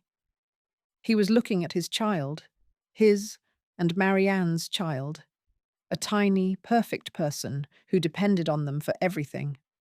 "Hello, Eleanor," he whispered, his voice rough with emotion. "I am your papa. And I promise you, I will spend the rest of my life making sure you know how loved you are." Eleanor blinked up at him, and Sebastian could have sworn she smiled. "She is perfect," he said, looking at Marianne with tears streaming down his face. "You are perfect. Thank you. Thank you for this gift." "Thank you for giving me a family," Marianne said, her own eyes wet with tears. "For giving me a home. For loving me." "Always," Sebastian said. "I will always love you. Both of you." He carefully returned Eleanor to Marianne's arms and climbed onto the bed beside them, wrapping his arms around his wife and daughter, his family, his whole world. The christening was held at St. George's, with Lord Ashbury, Augusta, and Lord Carstairs serving as godparents. Eleanor behaved beautifully throughout the ceremony, sleeping peacefully in her mother's arms. When the vicar blessed her, she opened her eyes and looked around with solemn curiosity, as if taking in this strange new world she had been born into. Afterward, there was a celebration at Wintermere House. The ballroom was filled with family and friends, all eager to meet the newest member of the Ravenshaw family. "She is beautiful," Lady Thornbury said, peering at Eleanor with delight. "She has your eyes, Marianne." And Sebastian's determination, if that little frown is any indication. "She is strong-willed," Marianne agreed with a laugh. "She knows what she wants and is not afraid to demand it." "A true Ravenshaw," Augusta said proudly. She was holding Eleanor now, cooing at her great niece with uncharacteristic softness. "You are going to do great things, little one." "I can feel it." Sebastian watched from across the room, his heart full to bursting. A year and a half ago, he had been alone, convinced that he was better off without attachments, without love. And now he had everything: a wife who challenged him, supported him, and loved him without reservation. A daughter who had already wrapped him around her tiny finger. A family that was loud and chaotic and absolutely perfect. He had been wrong about so many things, but Marianne had shown him the truth. Love was not a weakness. It was the greatest strength of all, and he would spend the rest of his life being grateful for it. That night, after the guests had departed and Eleanor had been settled in the nursery with her nurse, Sebastian and Marianne retreated to their bedroom. They stood together at the window, looking out at the garden below, bathed in moonlight. "It has been quite a journey," Marianne said softly. "From that first night when I arrived at Wintermere House to now. Sometimes I can hardly believe it." "I can," Sebastian said, pulling her into his arms, "because every step of that journey led us here. To this moment, to this life we have built together." "Do you have any regrets?" Marianne asked. "Not a single one," Sebastian said firmly. "Do you?" "No," Marianne said. "Not one. I would do it all again. The danger, the fear, the uncertainty, if it meant ending up here with you." "Then we are very lucky," Sebastian said, "because we have everything we need. Each other, Eleanor, a future filled with possibility." "A future filled with love," Marianne corrected. "Yes," Sebastian agreed. "That, most of all." He turned her to face him, his hands framing her face. "I love you, Marianne Ravenshaw, Lady Wintermere.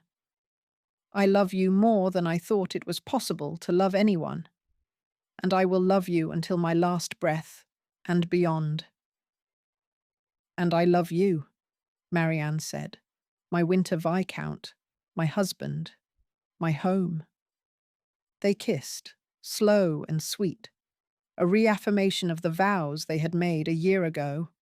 When they finally broke apart, Sebastian rested his forehead against hers.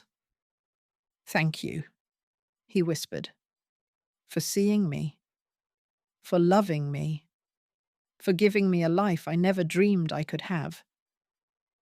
"Thank you for letting me in," Marianne whispered back, "for trusting me with your heart, for building this beautiful life with me." They stood together in the moonlight, husband and wife, partners in every sense of the word. The Winter Viscount and his Wallflower, who had found in each other not just love, but home. And they lived, as all the best love stories promise, happily ever after. The end. Thank you for listening to The Winter Viscount and the Wallflower on Romance Haven. This has been an original production, all rights reserved. If you enjoyed this story, please like, subscribe, and share your favorite moments in the comments. Your escape into romance awaits. Happy listening.